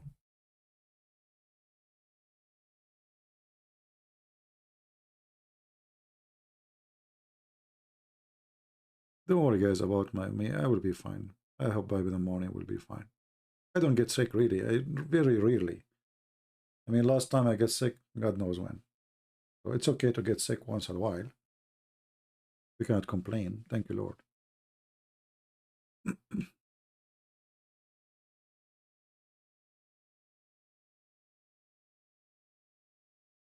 You know, you see those liberals, they defend animal rights, right? But they want to kill babies.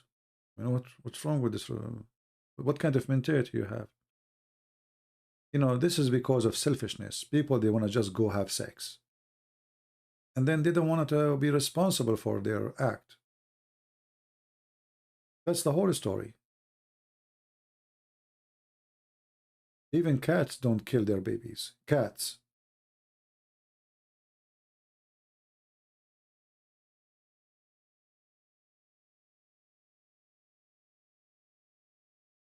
And you know, if a woman, she get rid of her child, trust me, she will live in pain for the rest of her life. You might think it's just, okay, so I mean, what will happen? He's not even born. But you will see the consequence. You will be in pain. You cannot forgive yourself, even if you are an atheist.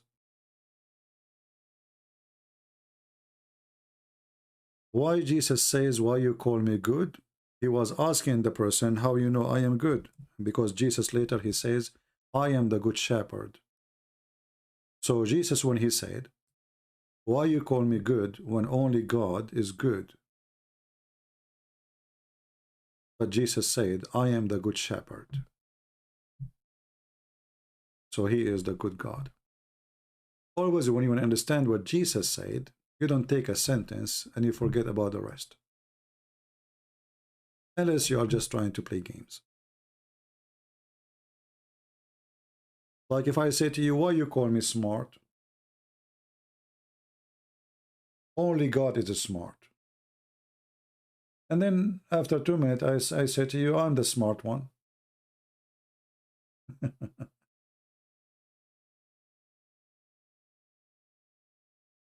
Can you say anything good about Islam? My friend, there's nothing good in lies. Lies is lies. But always lies have to be mixed with some, you know, the same as poison.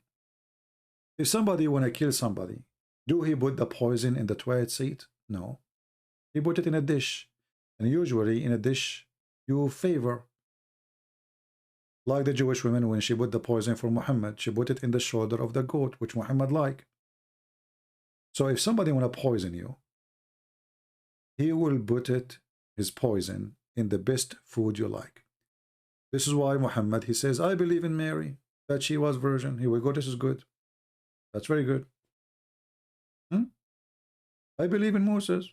That's very good. The rest is garbage.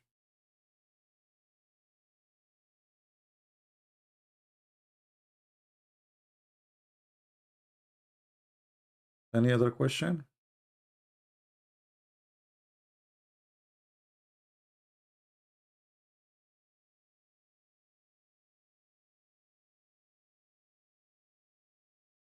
Anyone, he can take any phrase Jesus said and he tried to make it something mean the opposite.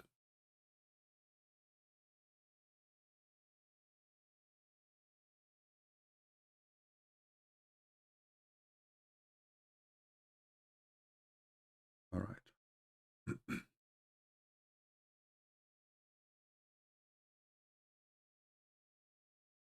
What the Christianity perspective of animal right?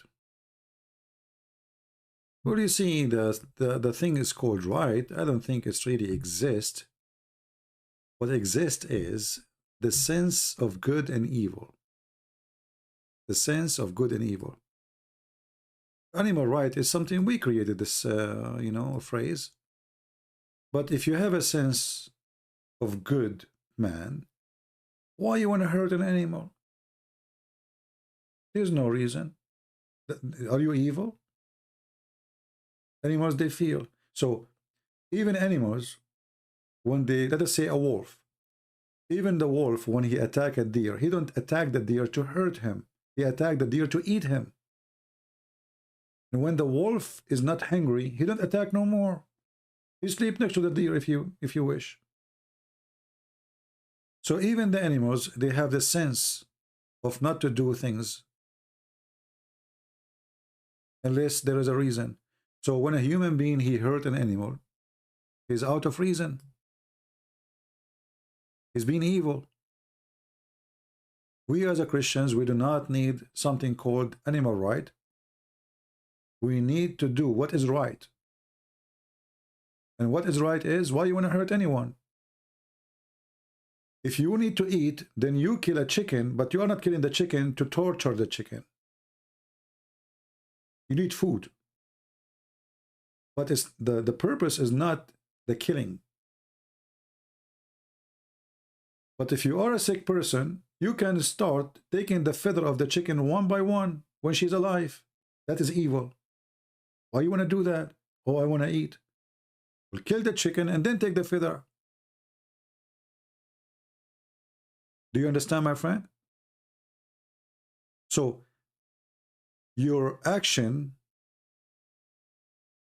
have to be in match with ethic. And ethic can go to everything, not only for animals. Even if you go to the bathroom, let's just say public bathroom. You enter there, it was clean. Why do you want to leave it dirty?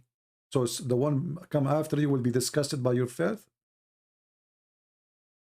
So we do not need somebody to tell me what is the right of an animal. We need to know and learn to do always what is right. And what is right is not to hurt, even if it's an animal, because animals have a feeling. He feel pain, he have a blood. The same as you get hurt. If you shoot an animal, you shoot it to eat it, not for fun. You should not shoot for fun. Because then this is not really justifying what you do.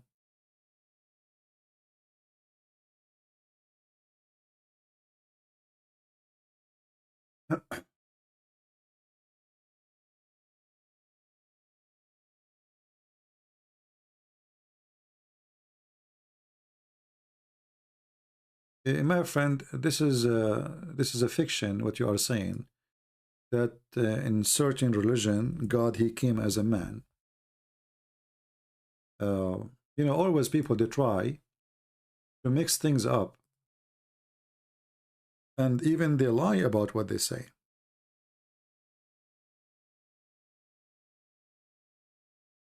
Let us say there's a many religion believe that God came as a man. What does have to do with us?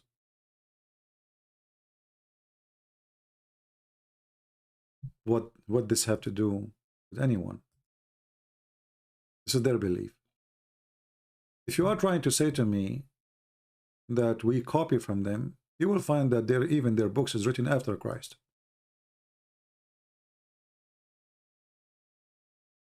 And same time, what you are saying is not really accurate.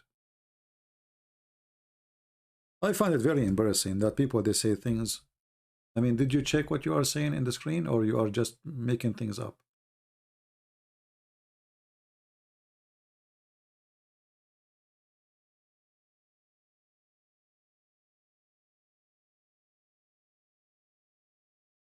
People make things up.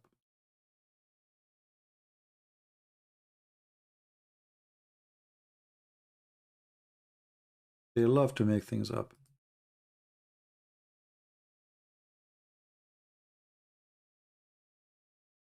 The same when they talk about the Christmas, that people celebrate the Christmas before, and they start quoting for you names of other gods. But this is false. Christmas is a Christ service. That's why it's called a Christmas. And then they start quoting names and stories.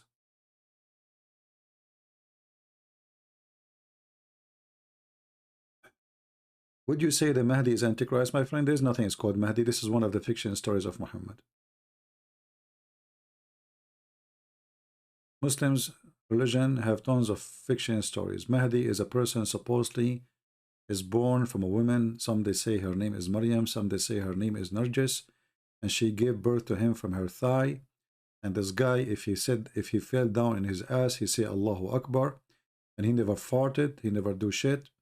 It's just stupid stories. So don't put your nose there. There's nothing but fart.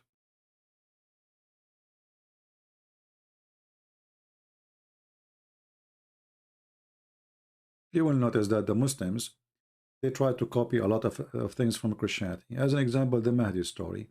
Muhammad, he says there will be 12 imams after me. He's trying to copy the 12 disciples of Jesus. Isn't it obvious? Obvious. Right? And then the Muslim, they try to squeeze those imams to make them fit with the number. If Muhammad, he said 11, they will make them 11. If he said 20, they will make them 20.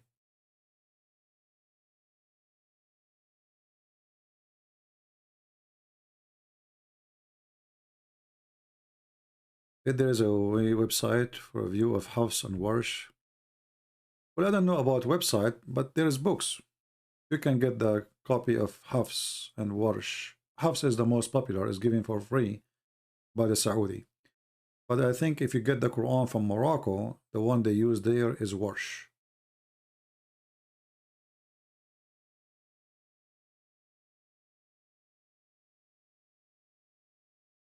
Okay.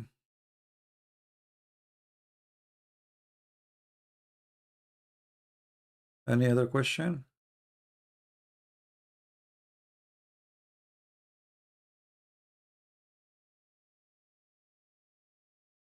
You know, once I saw a video by a Christian minister, he speaks Chinese, and he was explaining the Chinese alphabet. And you believe it or not, the story of Adam, the story of the flood of Noah, exists in the Chinese alphabet. So if you are a person who's trying to find Christianity, you will be amazed. You will say, well, obviously the story of Adam and Noah is true, to the point even exists in the alphabet of the Chinese. Or you can say, well, obviously those Christians are copying from the Chinese. Choose one.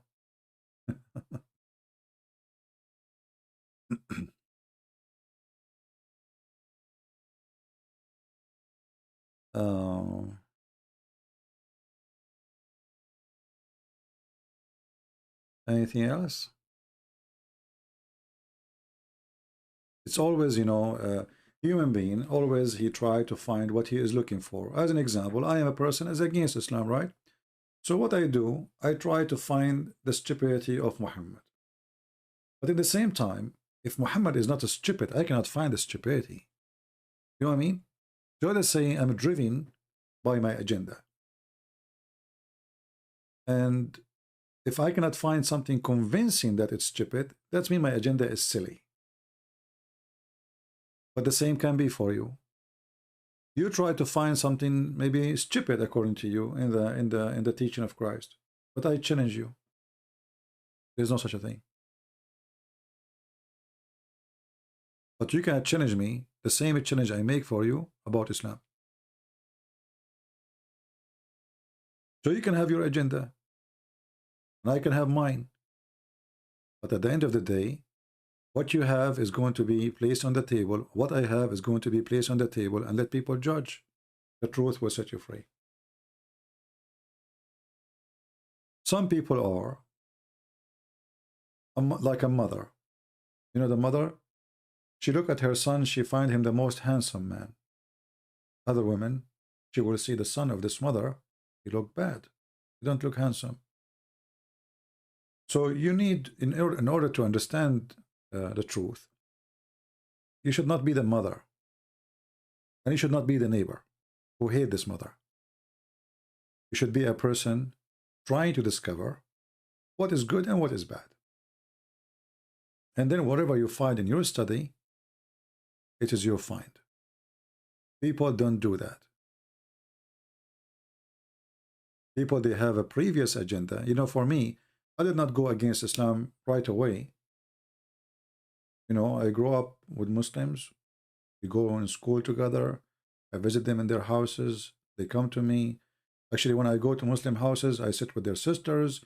I am the only one actually allowed to sit with their sisters. If a Muslim, he come, right away, the sisters hide. They trust me. You know? And I never, ever broke their trust. So I take their sisters as my sisters. But I'm not against Islam for no reason. I became against Islam after studying Islam. After knowing very well how bad it is.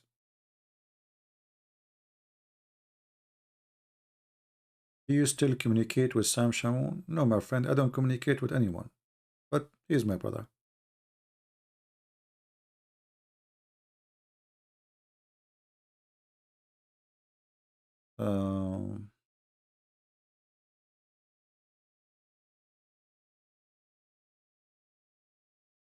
So if you are a person like you have like a say against Christianity, I advise you to go and read the Bible, read the teaching of Jesus, and you will see how amazing it is. I mean, love your enemy. You see, the humans, they spend trillions of dollars every year. For what? For weapon. If we take, all of us, all mankind, one sentence of Jesus, love your enemy, this earth will turn into heaven. Just one sentence. Not the whole book. And I challenge anyone to find me, like, you know, there's many philosophers, big names, small names, whatever. Find one. He teach you to love your enemy. You will not find any. Because this is kind of impossible. This is very noble, too high, to be taught to a human being. Human being is very aggressive creature. Human being, he want to take everything, what is belong to him and what it does not belong to him.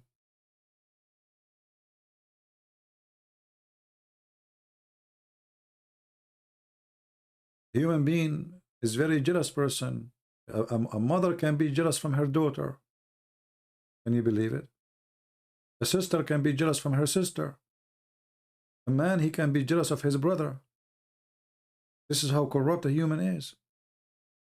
And then you come in a time where slavery, war, killing, and then you say to those people in front of you, love your enemy, plus those who curse you.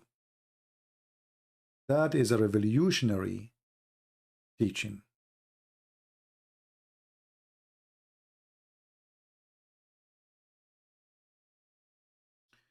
El Porroido saying, love your enemy does not make sense. Obviously, you don't understand then what love your enemy means. And this is what we say about shallow people. Love your enemy in Christianity mean to invite them to believe in loving the enemy, which means changing their faith from being evil to be good. It's not about you punish me and I will not punish you back. So when Jesus, he said, if somebody hit you in your right cheek, give him the other one. Jesus was speaking about a Roman law, which was exist at that time. If you hit in the left cheek, or, you know, whatever the law is, every country have different law. It can be weird. for you, but this is how it is. So if you hit a person in a cheek, in a certain cheek, you go to jail. So what Jesus was saying to them, don't be evil. Don't do what they do. He hit you. There's a police. You live in a state. There's a government. There's a court. There's a judge. There's soldiers. Let the law work. Don't be evil. As simple as that. But Jesus never said that somebody can kill you and you don't defend yourself. Jesus never said if somebody came to rape your wife, you stay watching because you love your enemy. It is the same Jesus who said, the one who don't have a sword, go on by one. They said to him, we have 2 swords. He said, that's enough. Enough to what? To defend themselves. Peter himself was next to Jesus all the time, and he had a sword with him. So you have a wrong understanding of loving an enemy. Loving the enemy does not mean my enemy can come, enter my house, rape my wife, and I make food for him. If a person will do that to me, I will make him shish kebab before even he unzip his pant. So you have a very wrong understanding of the Bible. This is about civil society. They have a law, they have a system. So don't do justice by your hand. As simple as that. But if you are not in a civil society, then you use your hand to defend yourself. Did I answer you, Mr. Alberto?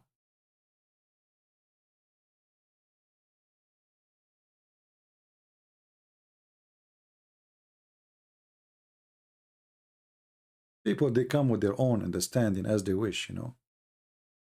Love your enemy does not make sense. No, it makes sense.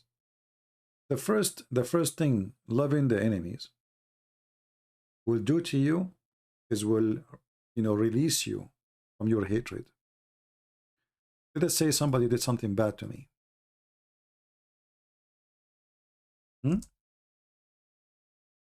If I am a person who love,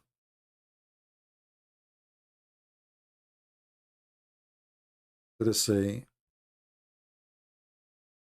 just to give you an example, let us say somebody, a brother of you, a cousin of you, a friend of you, it doesn't matter who.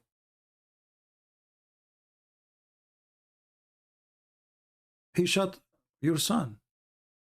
I mean, how bad it can be. He shot your son. He killed your son. Literally. Then you cannot forget about it. Even if the person, he died, even he went to jail, or even he been executed. But you cannot forget it.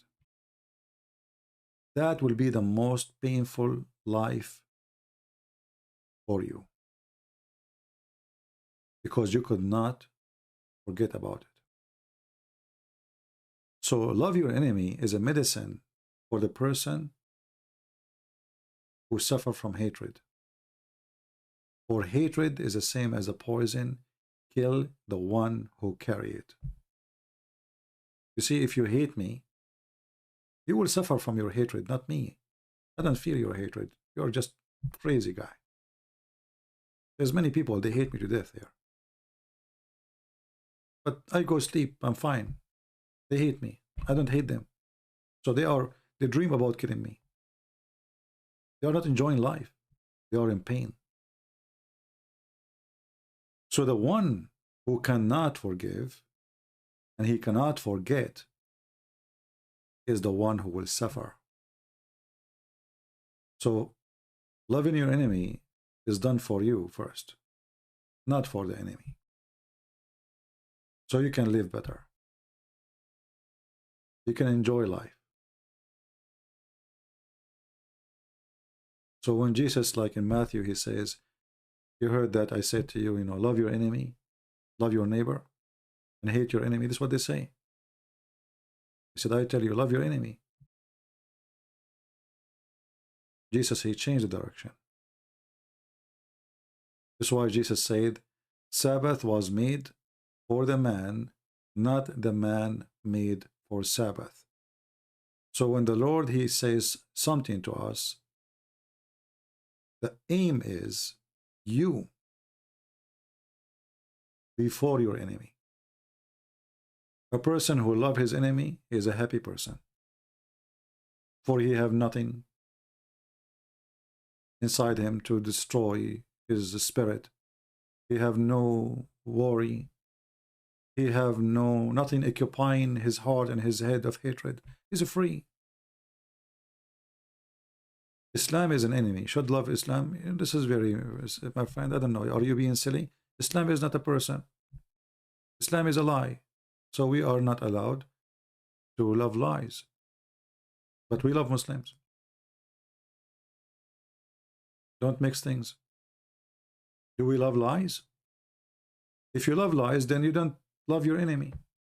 Because only true person can practice such a thing, love your enemy.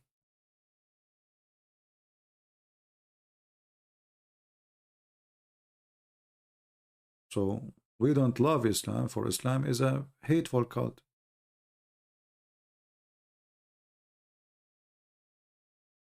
Introverted. I don't know what the word mean, my friend, my tribal chief. Let me see what this word mean. Introverted. Excuse my English. As you know, English is not my first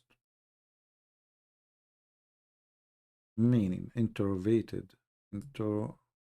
Introverted.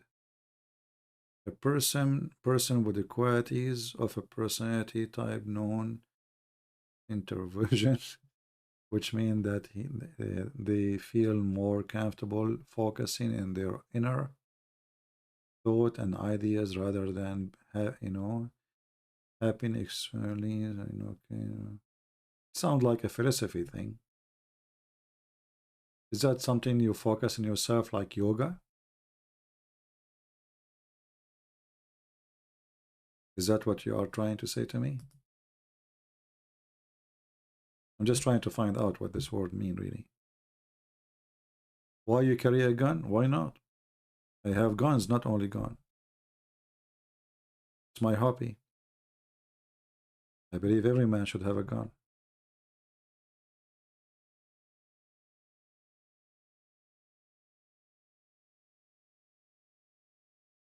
If I have a daughter and she want to marry a man and this man never carry a gun, I will say to him, go join the army first, come back as a man, and come and take my daughter.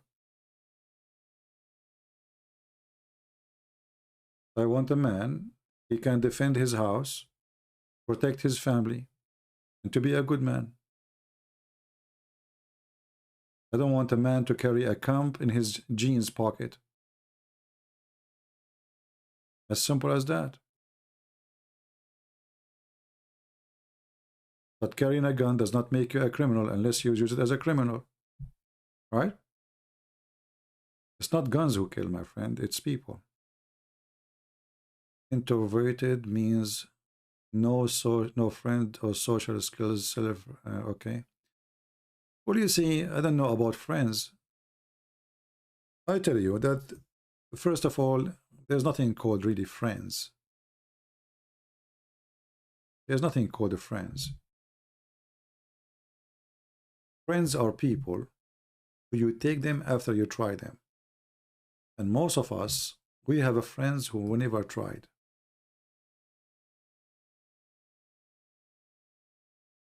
So a person who depends on himself, he is more safe than a person who depends on friends. Friends, you might find one in your lifetime. You might find two. They are good. But mostly, it's not the case. So you better always focus in your own, not on people help. Always expectation bring pain. Expectation bring pain. So I believe your friends can be something painful, especially if they betray you. You know, like we have here now, we have people here, they love me. I don't know them. I don't know what I call them. I call them friends. I don't know what to call them. I know that there's people I can go and I can sleep in their houses. I'm not worried about my life. I don't know what to call them. But I say that there is people here reading, they open their heart for you. They are not your friends. They are your family. So I believe that you can find people who they can be your family, yet they are not your friends. They've never been your friends. They can be better than you, more than your friends and your cousins and your mother and your father, who you are born from their blood.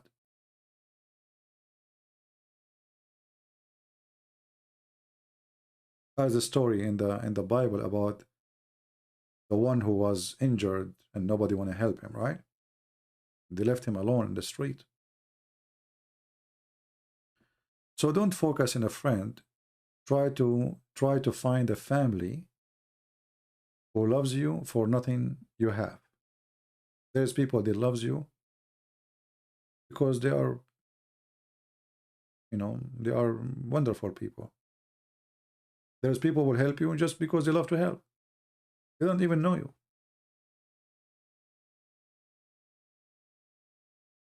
In the other day, when my microphone was not working, I received an email in Patreon from one of you. I don't know if he's here. This guy, he donated $5. He hardly can donate $1 maybe. And then he sent an email to me, says, CP, I want to buy you a microphone.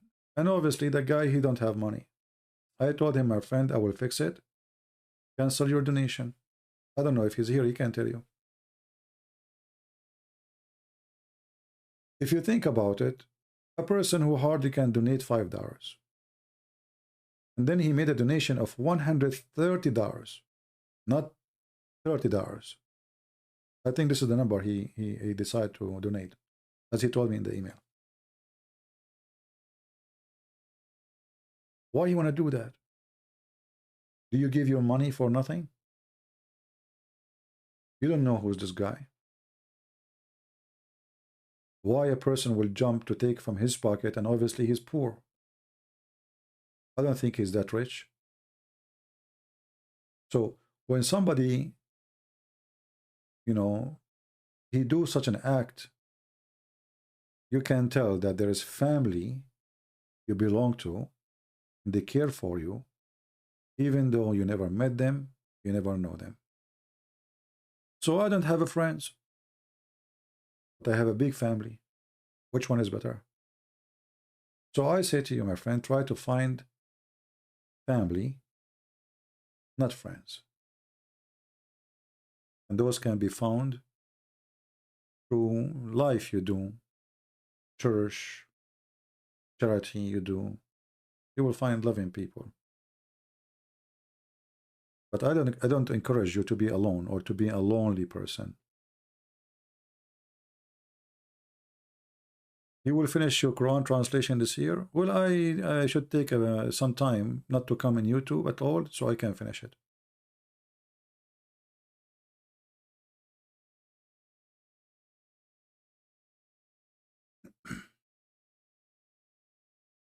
I have to stop coming here because this YouTube takes a lot of my energy.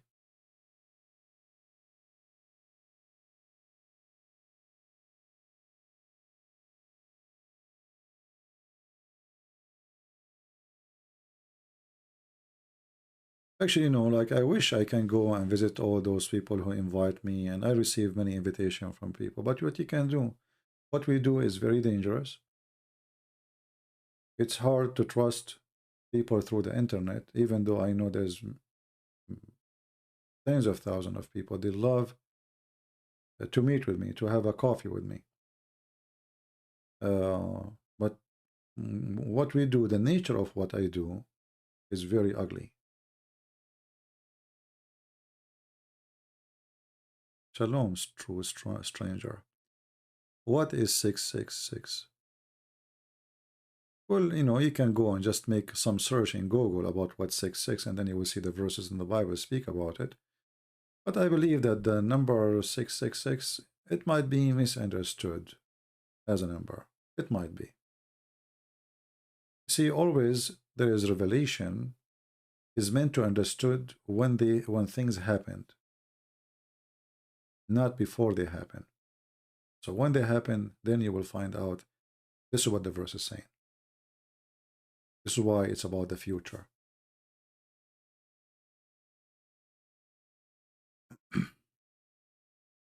I'm helping so many people. Well, I am, I don't know if we can say I'm helping many people. I mean, I am being helped too. This is how life is. You see, how I know, how I have my knowledge. If there is a one of us is born with knowledge? No. We study, there is teachers. We learn from others. So a person who take, he never give, he is not following Christ. A person who always take, he never give, he is not even exist. And nobody will remember him.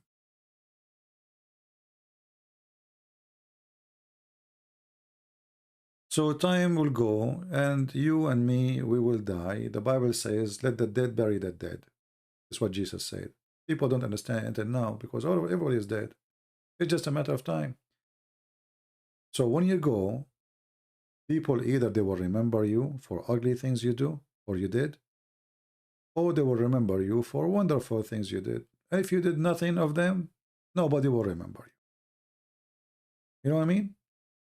So if you did nothing special, nothing so good, so special, maybe your son will remember you for a few years. Your daughter will put some flowers on your grave. Your grandson will forget about you. Bye-bye. But if you are a person who did something unique during your lifetime, your name will be written in heaven, not only in earth. For the Lord will recognize people from their fruits. This is why he said, from their fruits you shall know them.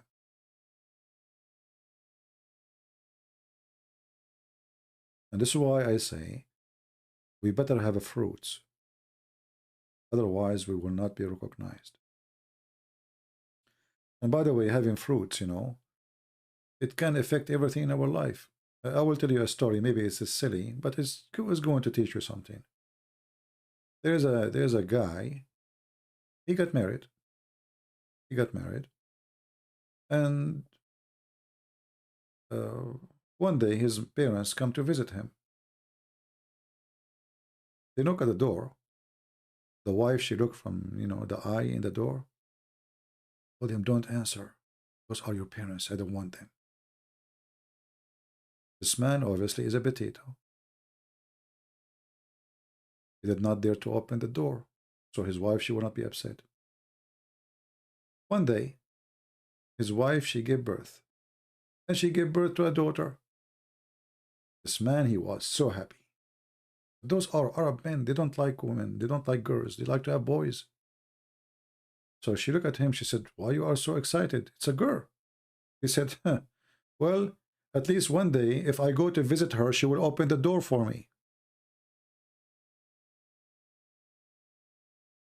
I don't want a son to be like me. When I go to visit him, he will look from the eye, and his wife will tell him, they are your parents. You open the door for your parents. I don't dare to open the door for my parents. Here you notice how a human being can be awkward, can be stupid. How in the world your parents come to your door just because your wife, she don't like them, you don't open the door. So how many of us, the Lord, he come to our door and we don't open the door for him because maybe we are shy to say we believe in Jesus. Or we have friends who they are atheists, they will make fun of me. What you do is going to be done to you. If you don't open the door will not be open to you. As simple as that.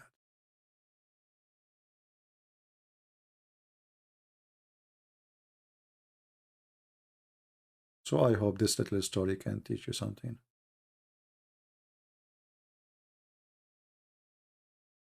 If someone wishes to die and pray to God for death, is it wrong? Well, I don't think it's wrong, but the question why? As long as you just pray. You don't do something bad, you know? You don't commit suicide. Let's say you are not happy with your life and you pray, God, take me. It's okay, no problem. Because at the end of the day, if God answers your prayer, good for you. It's what you watched. But the question, why you want to do that? No? I will say, I pray that the Lord will not make my life long if I am sick. Because I will not be able to provide the work I can do. If I cannot move, if I cannot talk, I don't want to, you know. So then I pray the Lord, He will take me because my duty is over. But I believe that you have work to do, my friend. Don't let stress make you give up. Because if you start giving up, you will lose everything.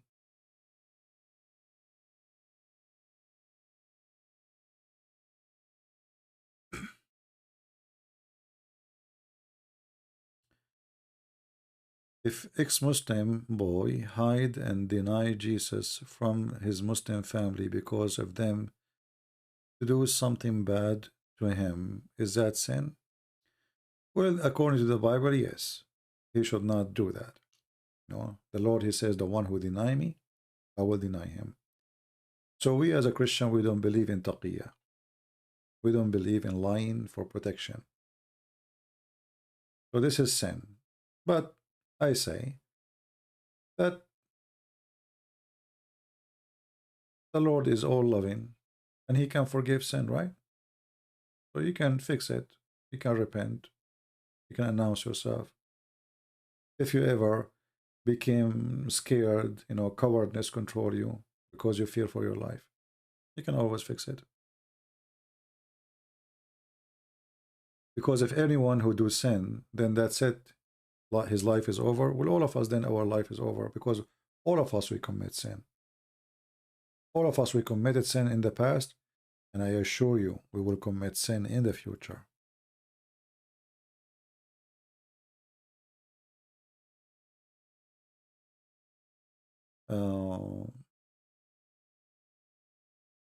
Yeah, I will finish the translation of the Quran for sure. God is, you know, my helper to finish it.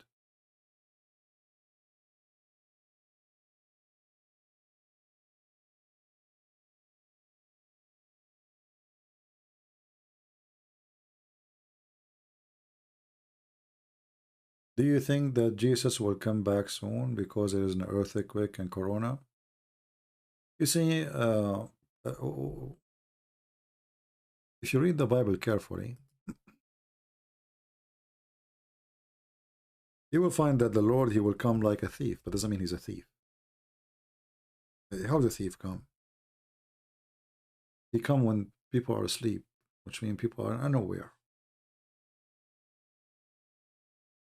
So if people are expecting Him, I don't think He is coming in the time you expect. You know what I mean? And having earthquake, well, always there's earthquake. Having corona is nothing. We have the yellow, whatever they call it, before, killed half of the population of England. Right now, what? How many died? Nothing. Nothing really compared to the population of the world. Really, really nothing. Actually, most of the people who die, even they put them as corona, but they are not even die from corona. So I don't see really, I mean, I know that some people, they love to talk about the day of judgment because this is a point of attraction and people, they love it. I know a Christian guy, he keep going, prophecy, attack on Israel, you know, and this is how people come and etc. We are not like this, you know. The first thing you need to remember that if the Lord is with me, who could be against me? Which means, if it's judgment day, if it's not judgment day, that is the last of my worry.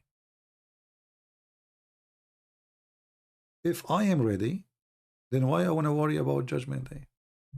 Let judgment day come when the Lord He wants. Whenever it is. Don't wait for it. It's coming. Now, a century, 1,000, a million year, no problem. Right? What do you think about Amish people? I think they are nice people. I saw nothing wrong from them. I know many Amish. Can you debate with Indonesian in Arabic? Sure. Yeah, bring me Indonesian to debate with me in Arabic. He will be sorry. That will be even funny. Indonesian speaking Arabic. Maybe he claimed to speak Indonesian in front of Arabic in front of Indonesian, but with me he will look like a sandwich, like a falafel.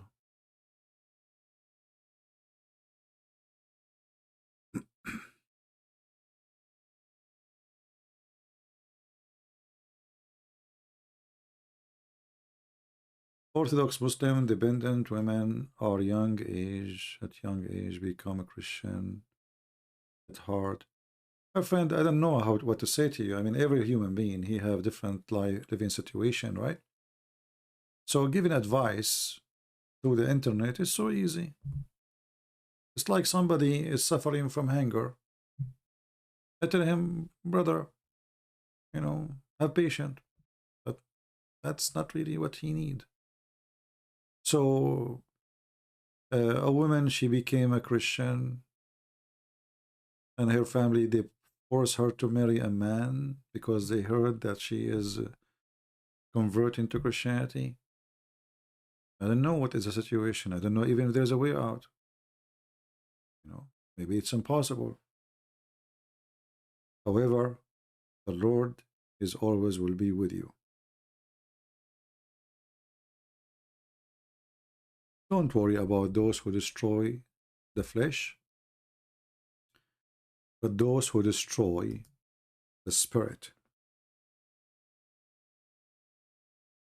People around the world, they go through a lot of pain.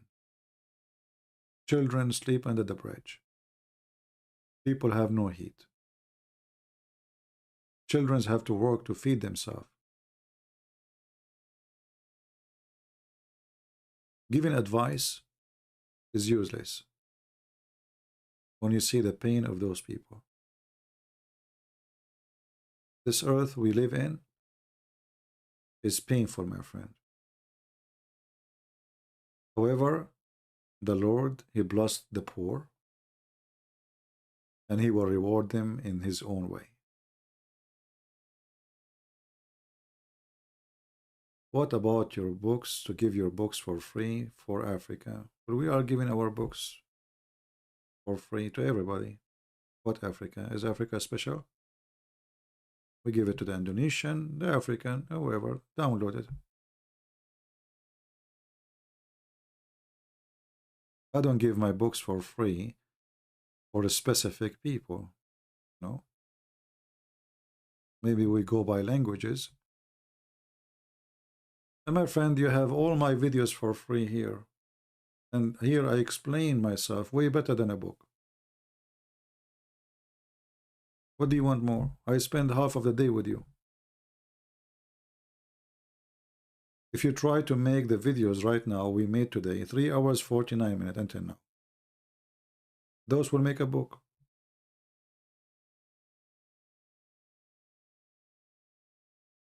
Stop lying or my government, they will block you.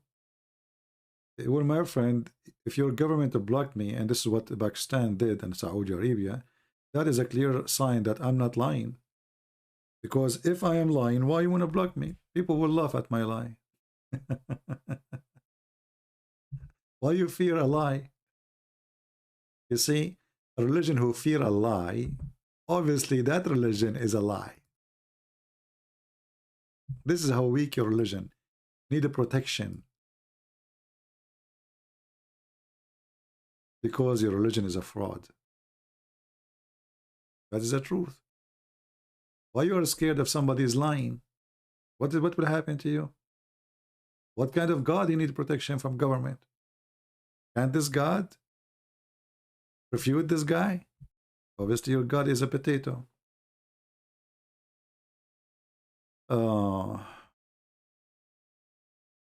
Have you ever gone teaching Filipinos about Islam during your visit to Philippines? Yes, I did many seminars, and thousands of people attended.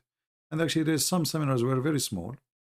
I remember once there was a seminar. I don't know what was the occasion that people could not come, so there was only few people. This is the only one I have only few people in the seminar. But usually a lot of people come.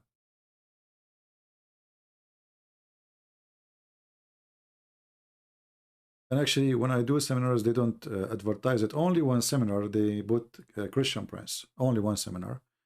The rest, they did not say. Actually, I have a picture of it. They put a big sign, you know, like those long signs, you know, they put it in front of the church. I don't know what the topic it was. I can find the picture. I have a picture for it.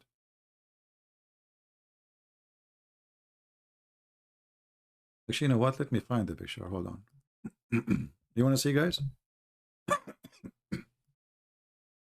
I'm sorry, my voice.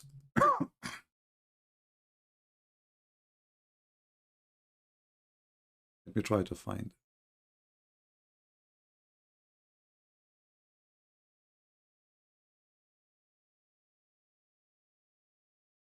I hope my internet will help.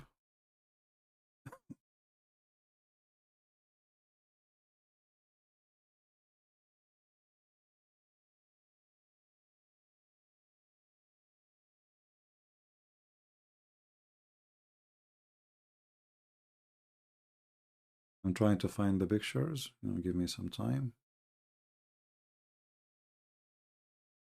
Okay.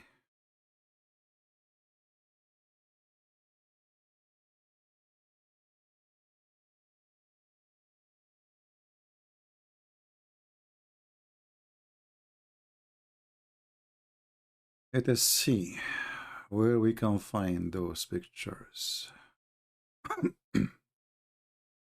You know, and I am a person who don't take pictures of himself. So you will not find really pictures of me. You will find pictures of what I do. Let us see, where.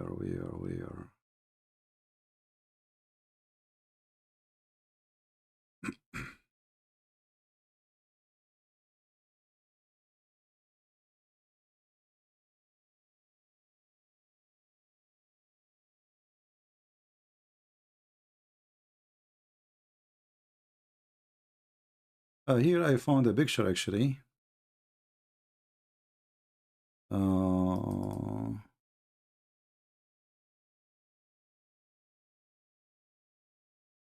Let us see this one.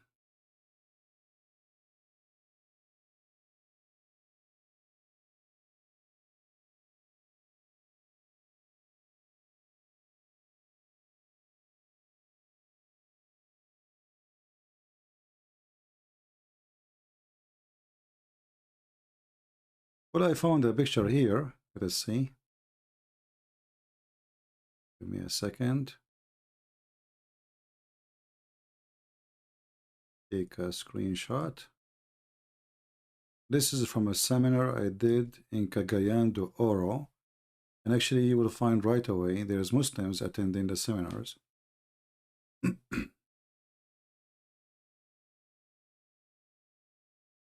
me a second.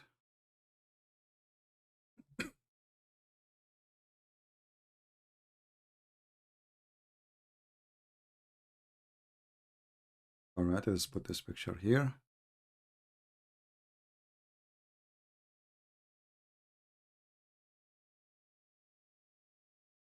There was many Muslims actually attending the seminar.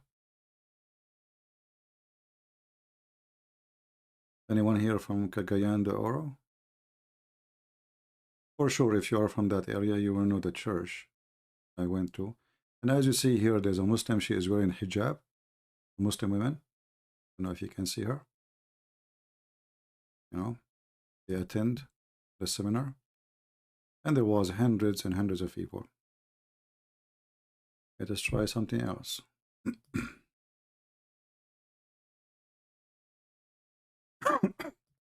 Anyway, I mean, there is pictures, but I wanted to find that picture when they said a Christian Prince, because usually they don't advertise using the word Christian Prince when I go.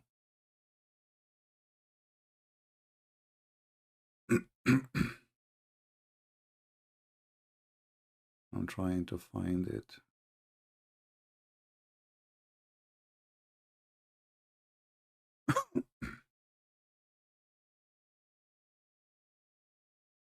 Christian Prince, Christian Prince. Until now, we did not see it. I think this is boring, right? To make you wait for to see a picture. Okay.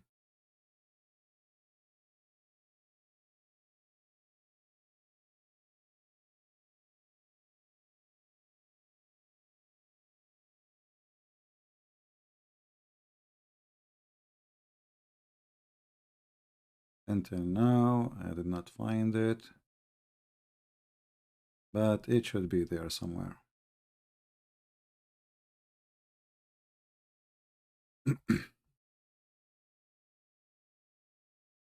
don't take, really pictures, but that one I took because it was kind of unique.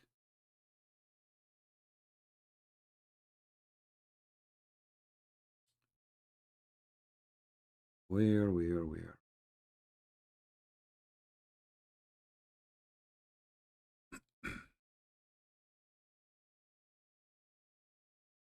Well, looked like I could not find it. I know.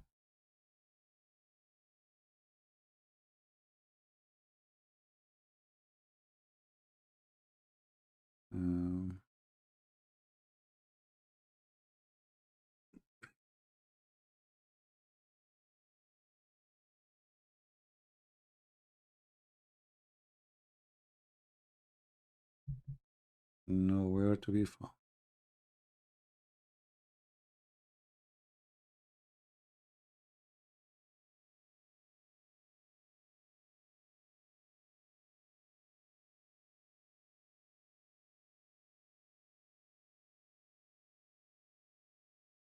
Interesting.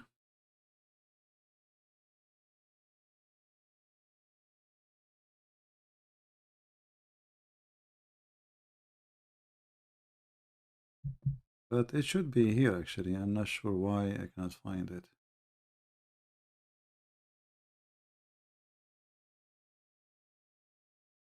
I hope I did not delete it by mistake.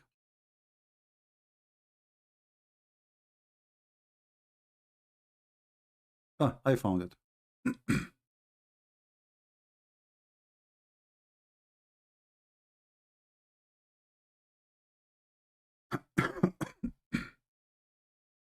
It's a long, so I will try to show it in the screen, but it's a very long print. It's like 3 meters high. Let us do this now. I took a screenshot of it.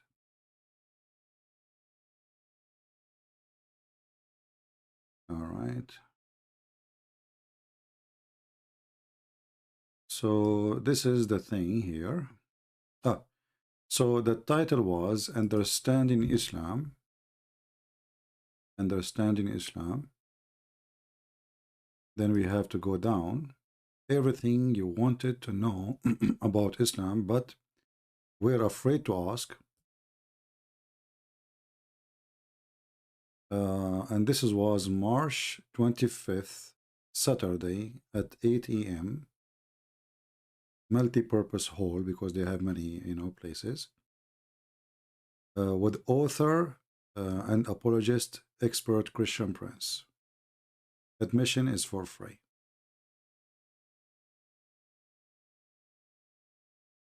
Sorry, it took us some time to find it, but we found it. It was a very long, I mean, that's why I took a picture of it. You know, I found it like it was ridiculous long, big, you know, so people can see from far away. And, you know, because usually people who attend seminars, there's fees. So I insisted to make it clear that nobody should pay anything when they join us.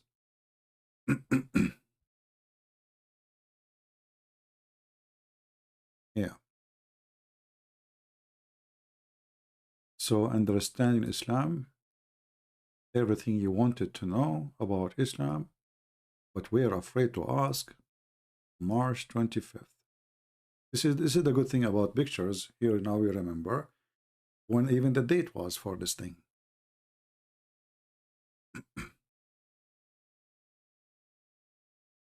Yeah, I have Muslims, as I showed you. Actually, once a Muslim, he stood, he says, what do you think?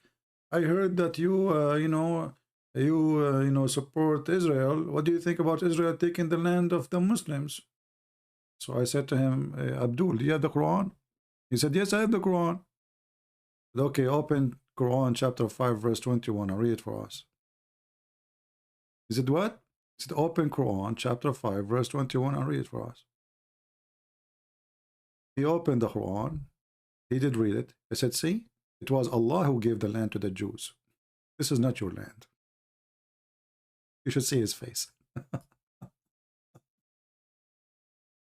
He was so excited, you know, like supposedly like he will play victim now, you know, like you know, the Jews, they took our land. I said, this is not your land. It's Allah who gave it to the Jews.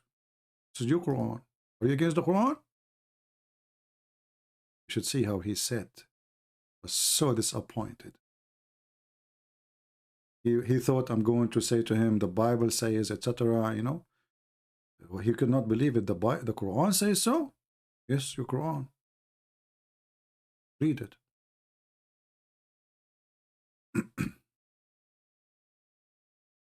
All right.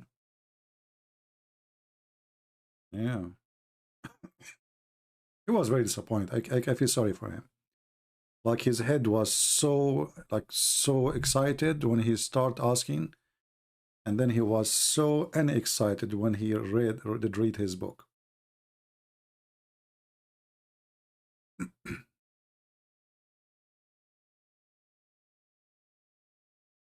Yeah, but you know, those seminars are really costly, and I prefer not to do them.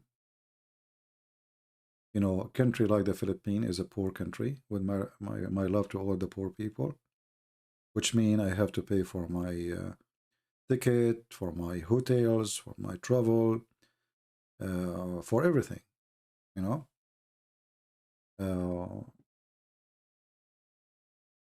And I mean, today we can do it in the internet. There's no need for me to go anywhere. Right? It is costly, it is tiring, it takes too much work. And here we go, we can take it, we can do it here. Like we have now 1,000 people.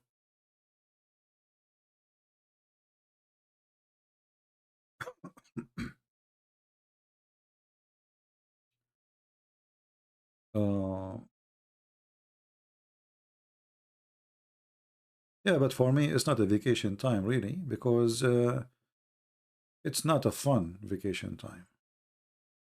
Vacation is vacation. Have your relationship with the KKK? Well, if I was a Muslim, I would have a relationship with the KKK because Islam is a KKK.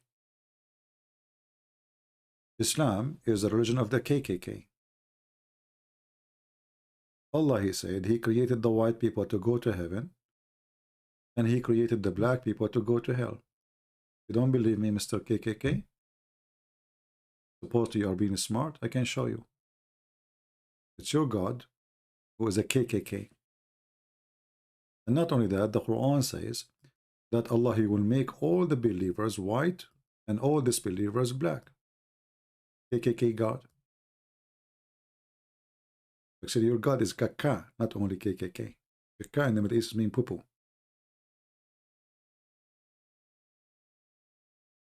I find it very funny that they follow a white supremacist God and then they speak about the KKK.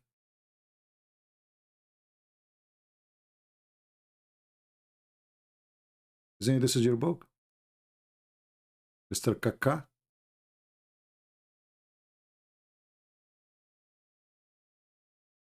Is that your book? Chapter 3, verse 106.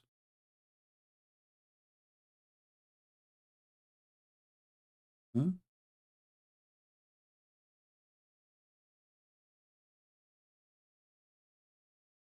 I go silence now. Anyway.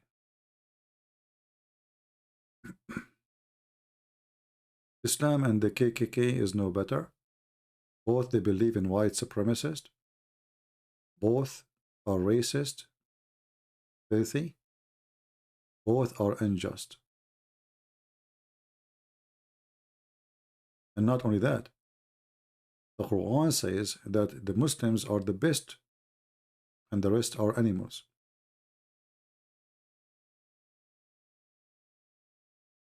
If you go in the hadith, you will see Muhammad encouraging the Muslims to go for a hunt. What is the hunt involve? Non-Muslims. Bring them the chains around their neck. Because the Muslims, they believe that they are the white supremacists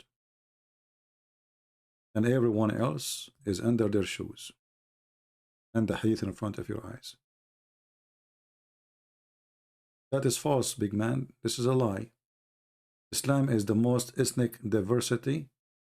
Well, show me when the last time you have an African imam of the Kaaba.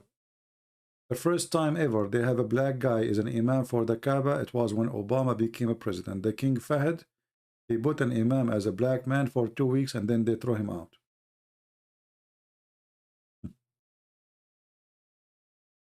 When the Muslim, they said to Muhammad, are we going to obey a slave and he is Ethiopian? He says, obey your leader because he needed him for war. He's a black, he's strong, but you don't respect him. He said, obey your leader even if his head is a raisin head. And you are telling me Islam is not racist?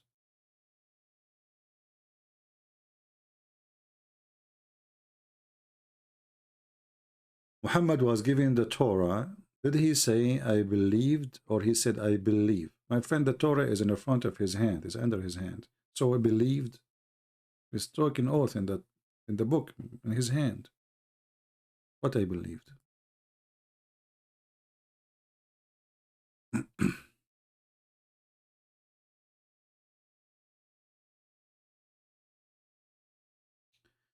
How many private calls you make with Muslims per day?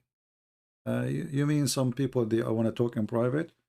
Not every day I talk, because not every day I go in Skype. But sometimes people, they ask me, they have a friend or a Muslim, or a woman, her husband, she trying to convince him. She's a Muslim too, as an example last time, if you remember. So it happened from time to time, but not every day. Otherwise, I don't really go every day in Skype. I go in Skype usually when I am live on air.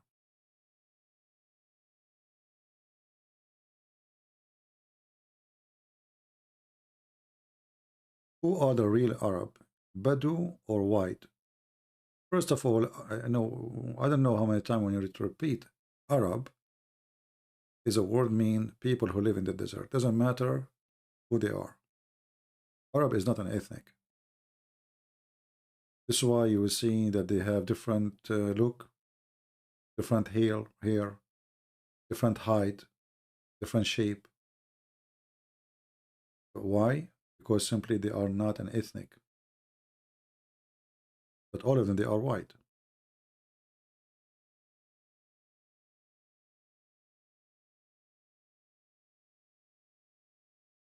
Well, ultimate part, he is not a Muslim because he knew. He is a Muslim because he don't know.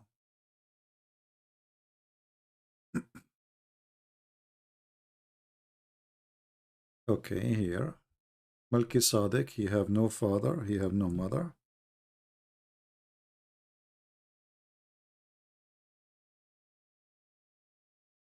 He have no beginning, no end.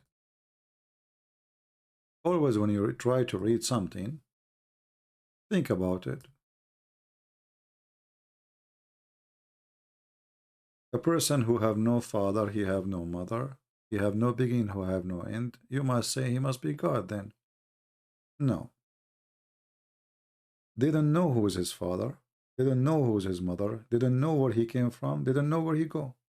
That's all. So we do not know where he came from, beginning. We do not know where he go, end. We do not know who is his mother. It doesn't say, it's not about he don't have mother, he have no father.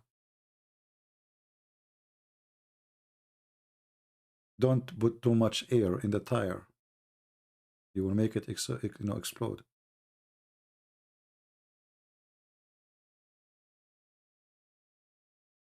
All right.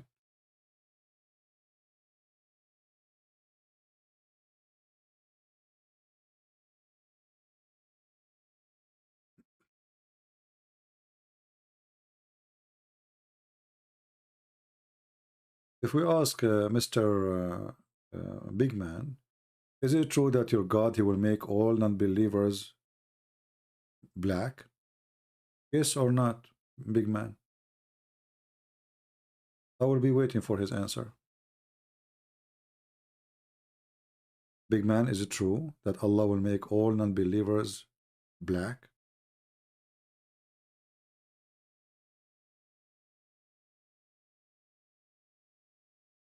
I'm not going to wait for your answer. We have it in the Quran. The answer, yes. So if your God is not racist, why don't make all the believers black people then? What about Allah make all the disbelievers white and all the believers black? Correct, guys? Why Allah he chose the color of the white for the believers and the color of the black for the bad one in the Quran? Because he's racist. And we have a hadith where Muhammad he said that when Allah he created the white people, he hid the right shoulder of Adam, and right always present the good ones.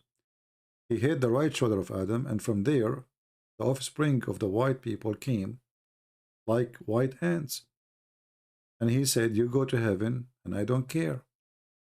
And he hid the left shoulder of Adam, and black people came like white, like black circle ants.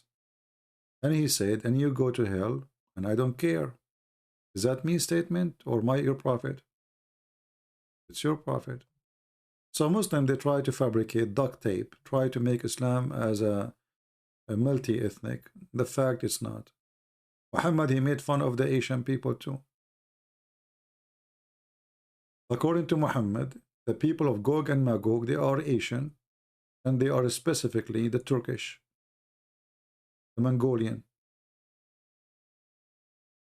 And the reason the Turkish, they are not behind the wall, which Allah, he ordered his messenger, Alexander the Great, to build, because at that time, the Turkish, they were not doing the mischievement. But they are from Gog and Magog. If you don't believe me, big man, call me. I will show you the reference. I will make you read it yourself. And obviously, by making such a statement, Muhammad is a false prophet. He do not know that the Turkish later will become Muslims. And he made fun of their face, he made fun of their eyes, he made fun of their shoes, he made fun of their clothes. He described them. They are people as if you hit them with the hammer.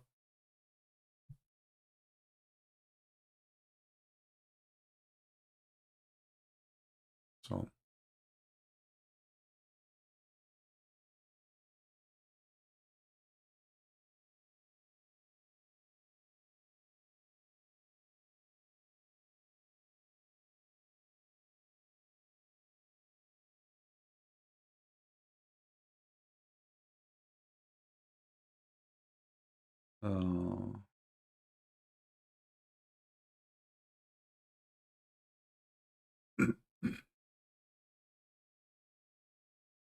we can find you tens of hadith.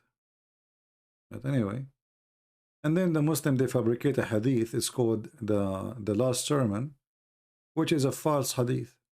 And this is the irony about the Muhammadan. When they want the false hadith, rejected hadith, they say it is accepted. When they want the correct hadith, the authentic, they say it's not authentic. Right? Anyway, I think we have enough for today. And as you see, supposedly I don't feel good and I should not really stay long. But you guys, you make me stay long. The one who will download the video, you do not need to download the whole video. Maybe you can take the part in the beginning where we played the video of this guy when he said, Allah, he hide the meaning of this Quran. He hide it all this time. For this is really important. For if Allah is the one who hide this, that tells us that Allah again is the devil.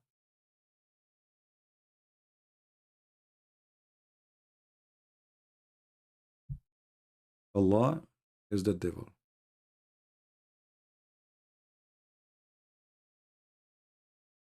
Muhammad, he warned to stay away from the Turkish and to stay away from the African Ethiopian.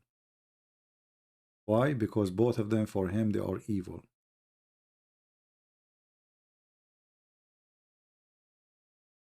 اتركوا الترك ما تركوكم.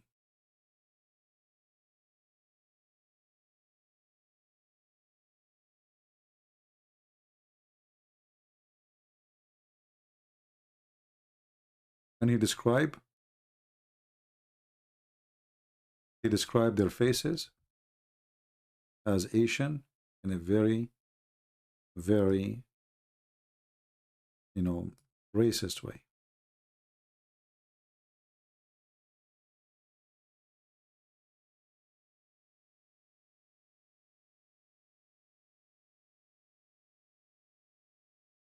The hour will not come until you fight people who will wear hairy shoes, and you will also fight with the flat faces like shield. He was talking about who? The Mongolian, or Magnolian, sorry. The Asian. The hour will not come or begun until you fight with people with small eyes and wide faces, as if their eyes are the pupils of lotus, and their faces are hammered shield. They will be wearing shoes of hair, using leather shield, and tying their horses to date palm trees. I mean, look how stupid is that. So Judgment Day should come from a long time ago. I mean, who is using horses now? Who is using horses to attack, The Magnolian? The Turkish? Big man, you are stupid again.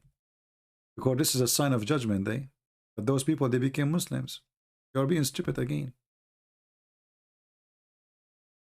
Your prophet never predicted that they will become Muslims. He predicted that they are the people of Gog and Magog. You're just a foolish man.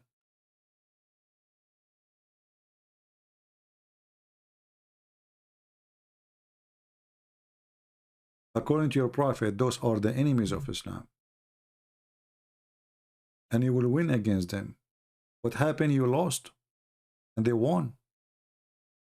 And now they are Muslims, but they are fake Muslims. Welcome to Turkey. Welcome to Erdogan. He's a Sufi. Not only he is a Sufi, he's a nightclub guy. Nightclubs in Turkey never been closed. He is in the office for the last 20 years. He never closed one nightclub. Whiskey is served everywhere. There's no Sharia law. Girls are in the bikini. Sex tourism is top high. Welcome to Turkey. Actually, the Turkish is the one who destroyed the Islamic Caliphate always. They destroy Islam. They destroy the Caliphate of all the Caliphate, Baghdad, etc.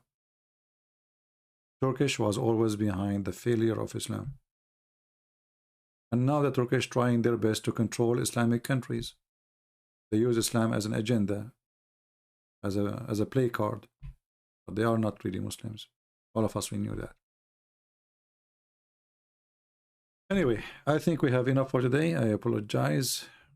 I should not really stay for 24 hours and 21 minutes. Unbelievable. I just throw up before I go live. And I feel sick, and I stay for 4 hours, 21 minutes. And how many hours I stayed in the morning? 3 hours? 3 hours something? Oh boy. See, guys, how much you hate me and I hate you? I hope you understand. So I want to say thank you all for being here. I hope we are taking notes and we are learning. We pray for the Muslim to see the truth. Muhammad is absolutely a filthy, racist person, disgusting creature, criminal. You have no mercy. You have no ethic. You have no life. Nothing but death. So don't follow the death, or the death will take you where the death belongs. Life is always with the Messiah. He said, I am the door, I am the way. There's no other way. Remember always, very simple thing. The God who promised you women for sex cannot be God. Even God, when he created Adam, he created one Eve. For the purpose never was about sex. It was about family. It was about love. A man who wants many, many women, he will never love one woman. Islam teaches you to be in lust, to be a slave of a vagina and penises. Allah is a pimp. This is totally against the holy God. One man, one woman. Anything else is a lust. If one woman cannot be enough for a man, then no woman can be enough to a man, which means even if there are a million. Because what one woman cannot do, 1,000 women can do. A woman is a woman. And when this God, he promised you that all the women, they will look the same, that is exactly a sign of his stupidity. Because if all those million women, they look the same, so what is the point? Sleeping with the first one is the same as the second one. They have the same hair, the same face, the same eyes, even the same voice. And even they have the same name. Can you go more in stupidity more than this? Imagine you go to a dating website and then all the women there, they have the same age, the same face, the same name, the same height, the same weight. So if you date one, you date the rest. Muhammad obviously is certified stupid. And if you cannot see it, ask Jesus to take your blindness away, because he is the only one who can open eyes. I cannot. All women, they look the same. Why? They are bacterias. And what the point? And all of them, they sing one song. All of them, they say the same word when you talk to them. They are like Barbies made with battery. What a stupid cult. Go die.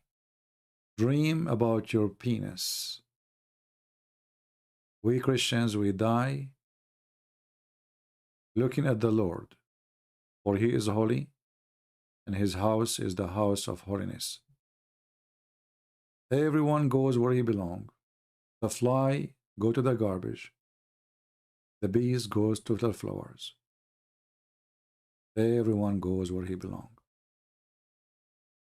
So where you belong, you go. Those who belong to Christ, they have to be fit to be with him. And those who belong to Muhammad, you have to be fit to be with a child molester. And you know what I'm saying. Thank you. God bless you. I'll see you soon. If I did not come tomorrow, don't worry. You know, I will be fine. Maybe I will take a break. And I hope I will be better. Thank you. God bless.